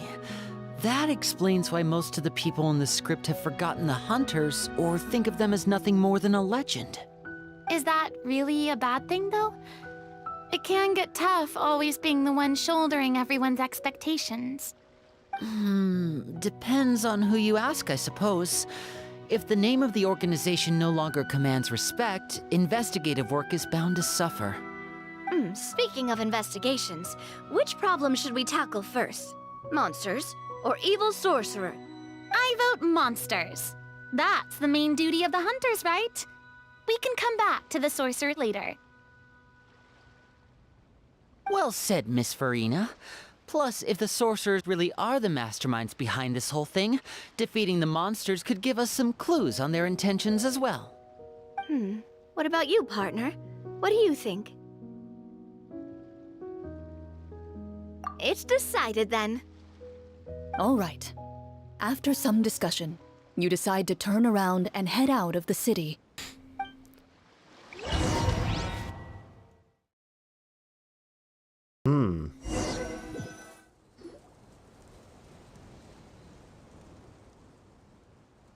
Let's take a look around, like that guy said. Yes, that guy. You there! Outsiders, halt! Who's there? An armored man approaches you. He has a tall, muscular build and a determined expression in his eyes. Just one look, and you can tell he's fought in his fair share of battles. Although he's trying his best to conceal his current state, his uneven gait and the sweat dripping down his forehead make it obvious that he's been wounded and is in serious pain. I'm the captain of the guard. I saw you sneaking around the city earlier, so I'll only ask this once. State your purpose, or it's off to the dungeons for the lot of you. Wow, it's been a while since someone's been this suspicious of us. I said talk, not whisper between yourselves. Have you ever heard of the Marchese Hunters? Marachose hunters? Ha! That fairy tale, you mean? What, you expect me to believe you're one of them? Do a medicine check. Oh, yeah. No, I think that might be better in persuasion since he is wounded. Oh, there. Did not mean to click on that. Sir, we were indeed in the city earlier, but our purpose was only to gather information on the monsters. We're here to help the city and all the people within This it. might turn out better. Your She guards is are a still fighting the persuasion monsters person. as we speak. They could be seriously wounded and in grave need of support. You need all the help you can get. I think it's, yeah, it's going to be successful. Yeah. The man regards you with doubt and concern. After a period of inner struggle, he lets out a long sigh and informs you of the locations where the monsters have appeared. Those monsters aren't easy to deal with, but if you insist on going, I won't stop you either. So this guard is British. I just hope all the guards will be able to come back to their families alive. I wish you the Alive. best of luck.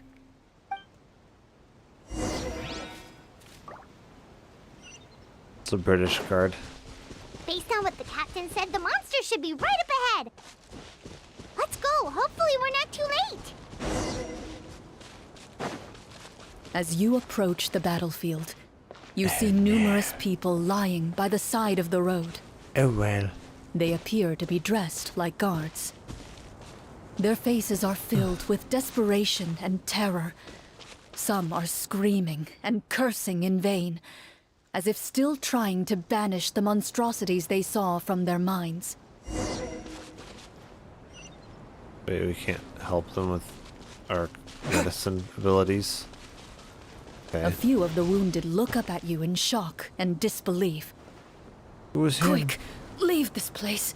Turn around and don't look back, they yell. You can't use medicine on any of them? Guess we're dealing with monsters first.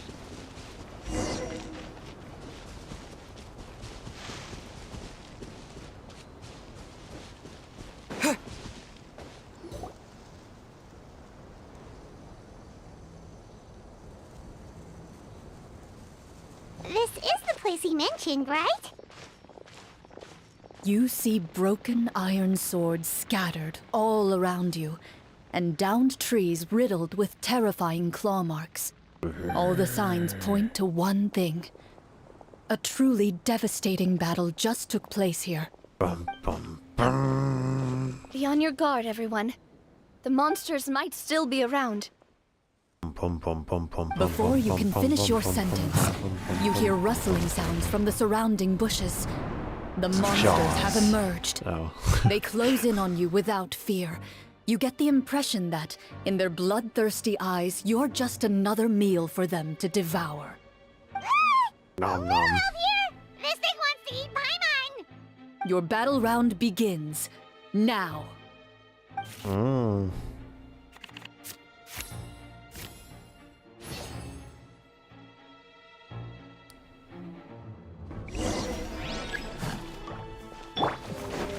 Coming at you!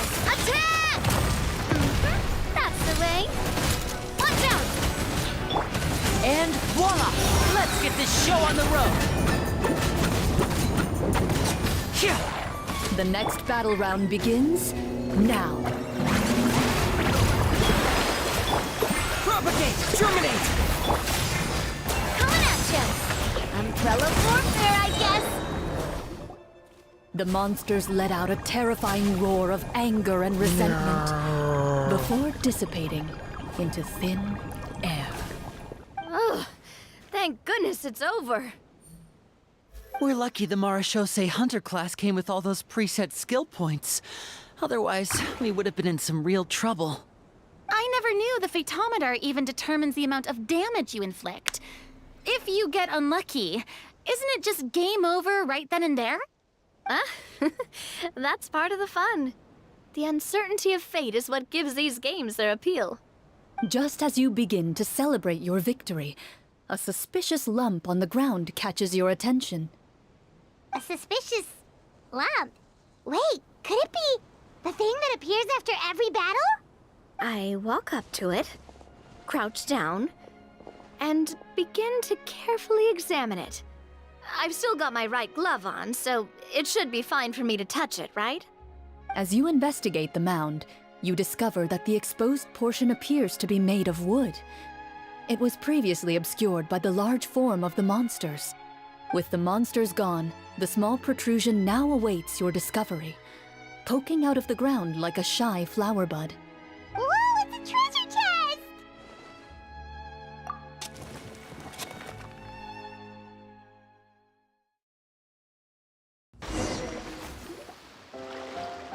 With everyone's help, you successfully excavate the wooden chest from the ground. Even without opening it, you can tell from the mora and jewels scattered around the chest that it must contain quite the fortune. Makes sense. We worked hard for this. Let's open it and we can share what's inside! I can understand your excitement, Paimon, but think about it. Doesn't it seem like there are people out there who need this treasure more than us? Nope. Yeah. Think about all the people we'll suffering just in the waste capital. Or all those guards who got hurt fighting the monsters. Wouldn't it be better if we gave the treasure to them? Wait, is that would how it? it works? Paimon thought since we were the ones to dig it up, we could just take it for ourselves. Well, let's put it this way. Any decision you make during a role-playing game can impact the future course of the story. But would the people really believe us?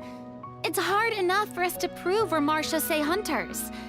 What if they think we procured the treasure illegally? They might get even more suspicious of us. That's definitely something we should consider. Maybe we can come up with an explanation in advance. Well, if donating it could cause that much trouble, why don't we use it to buy some gear and fill up on good food? Then we'll be ready to fight even more bad guys. Looks like you're facing a difficult choice once again. Well, it's getting late. Why don't we call it a day for now? Or you can buy supplies and things for Where the people. did the time go? I'm not sure if it's because I'm having so much fun with you all or because the story is particularly enticing, but I feel like I could almost keep going. Here, here. Ooh, how about we play through the night? I'm not sure I'll have enough energy for that. Yeah, that won't work for me either. Lynette will give me an earful if I get home too late. I understand how you feel, Navia, but we have to change venues for the next part of the story anyway. Huh? Another location? Mm-hmm. There's a special note for the GM at the end of this section that says to proceed to an indoor set for the next part of the script. Whoa, they really pulled out all the stops for this new script. Well, even if we end the game for the day, we can still stay a little longer and hear Cloran finish her story, right? Paimon wants to hear more about the history of the Hunters. Something tells me you just want to finish the free desserts before we break for the day. That's just a coincidence, okay? Besides, to Paimon, not finishing free food feels even worse than having to buy her own. And anyway, Paimon really does want to hear more about Cloran's master. Well...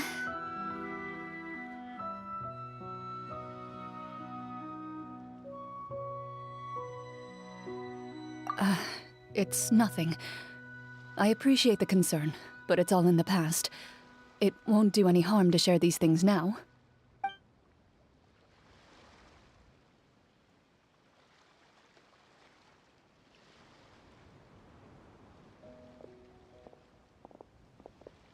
My earliest memories are of living with Master. According to her, she saved me from certain people of ill repute. My birth parents had left me behind some time before that. What a heavy beginning for a life story. Master was a fascinating individual, if inexperienced in the ways of raising children. My first ever toy was a short sword. Although I suppose it wasn't so much a toy as something Master removed from her waist and handed to a noisy child in need of distraction. Oh wait, so she handed an actual sword to a child? Isn't that dangerous? Did you hurt yourself? Of course I did. I cut my palm and bled quite a lot. But Master was not concerned. She just stood there and casually lectured me about it. See, that's what you get for not holding the sword properly, she told me. She then crouched down next to me and said, "Give me your hand. I'll teach you to bandage this wound. After that, it's time to learn how to truly hold a blade." Excuse me for asking this, Clorand, but how old were you exactly when all this happened? So she didn't think of giving her a sparring sword? Just give him a real sword? Probably around 3, give or take. Oh my. 3? Isn't that when most kids are still struggling to hold a fork? As I said, Master was rather inexperienced in the ways of raising children. She believed trial and error was the best way to teach a child what they're capable of. Yes, but not sure with a this is a sword. question of experience. I didn't see anything wrong with her ways at the time. And anyway, children don't get to choose how they're raised. Oh, she did bring me back a pet from Liyue once. It was a Geovishap hatchling. A Geovishap hatchling? That's not dangerous at all. That seems even more dangerous! What she said was this: make sure to get along, you two. If you really can't agree on something, just settle it with a fight. Whoever loses is the real pet. And how old were you when this happened? 5. Oh my. Well, did you win? No, I lost. So, you're saying you actually became the Geovishap's pet? Yes, but only for a week. By the end of that week, I defeated it in combat, and we've shared a cordial relationship ever since. Oh my That goodness. really doesn't sound like the kind of childhood someone should have. Later on, I gradually understood that Master most likely didn't know any other way to raise a child.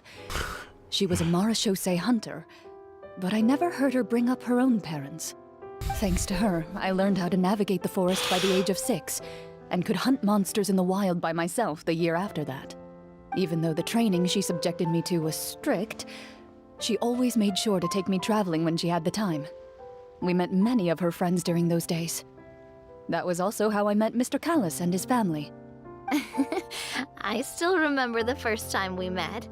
You were too scared to join our picnic and hid behind Ms. Petronia the whole time.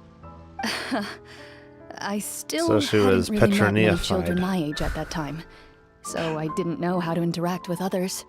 After that, though, you started coming over a lot. You loved challenging people to shooting competitions, remember? I don't think many members of the Spina ever beat you in one of those. I had a lot of fun during those days. Shooting people was her idea of I fun. enjoyed them too. Oh, do you remember that one time we went exploring around the Spina together? We overheard Papa call your master Fontaine's Protector of Justice. We tried to pretend like we never heard anything, but you nearly let it slip that one time.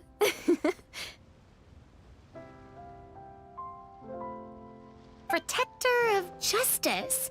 Oh, wait, you mean that vigilante hero from 20 years ago? The one who is always active at night? Yep, that would be her. She often would put on a black cloak and go out at night. I never knew where she went or what she was doing. Until, like Navia said, we overheard the truth from Mr. Callis that night. 20 years ago, huh? I still remember the guards leaving all kinds of witness reports about her on Nervalette's desk. My apologies. Oh, there's no need to apologize. You had nothing to do with it.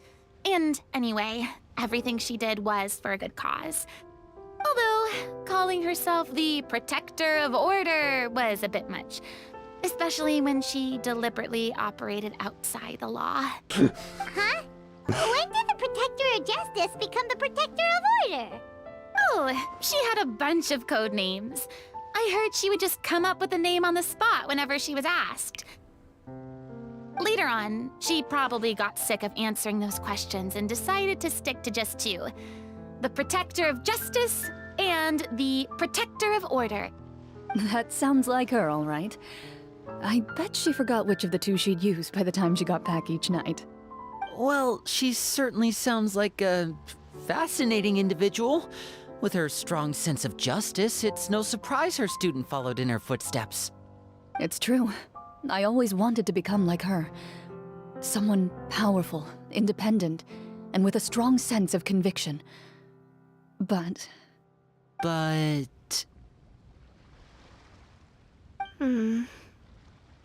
She suddenly disappeared the night I turned 10 years old.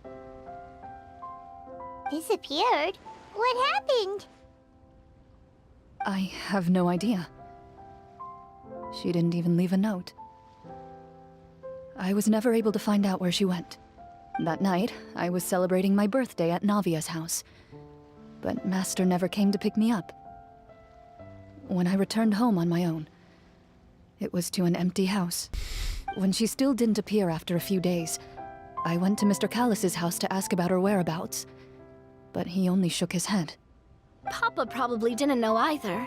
I know he sent a few people to investigate the matter in secret, but they never found any credible leads. Don't worry, I understand. To be perfectly honest, given Master's personality and way of doing things, it all made a lot of sense. If I had to guess, I'd say she probably used it as an opportunity to force me to become independent.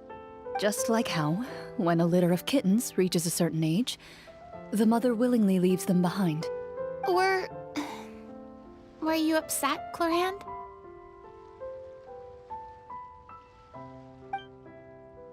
I was at first, but not anymore. I don't believe Master would suddenly disappear for no reason. There must have been something she just had to do. Well, despite everything, you still managed to follow in her footsteps and become the greatest champion duelist in all of Fontaine. You're practically a living symbol of law and justice. I suspect my position would be far too by the books for her. Master always did whatever she pleased. But you're right. I suppose I do take after her in some ways. Who knew Clorand had such an interesting past? I never had the chance to ask her about it before. And I wonder...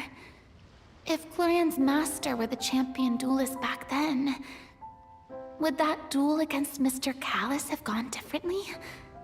Oh no. Judging by the atmosphere, Clorand and Navi are probably thinking something similar. The mood just got super awkward all of a sudden. Well, anyway. Would you look at the time? It's getting dark, so we should probably call it a day for real this time. If we keep talking like this, we really will be here all night. I had a great time today, Miss Clorand. Thank you for being our GM. Anytime.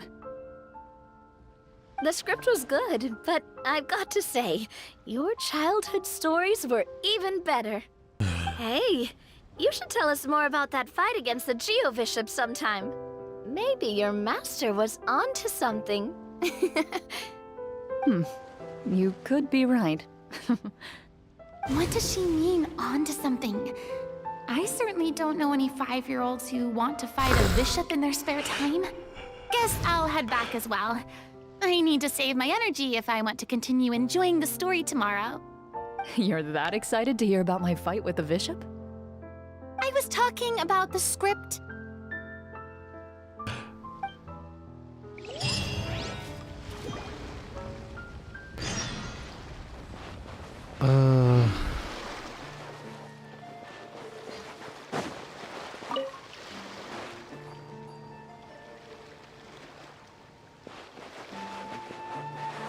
I should probably go to sleep myself.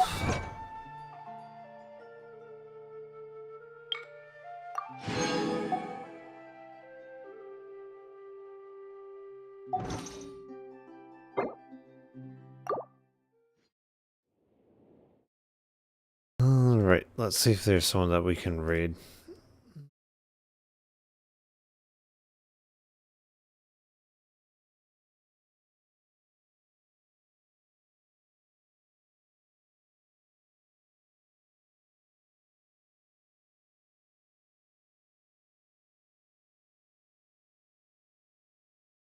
This is Devil May Cry 3.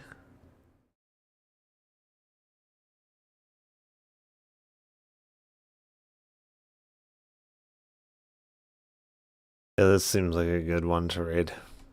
So let's raid Saya Crown. That's not where you need to.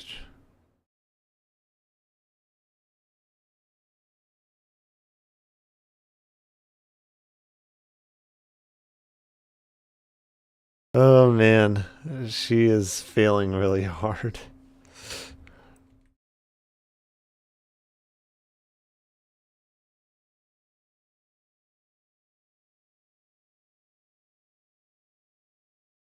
Does she not get that there's two? Oh, there's actually several different ones. There you go. Kind of. Now she's gonna die here. Yeah.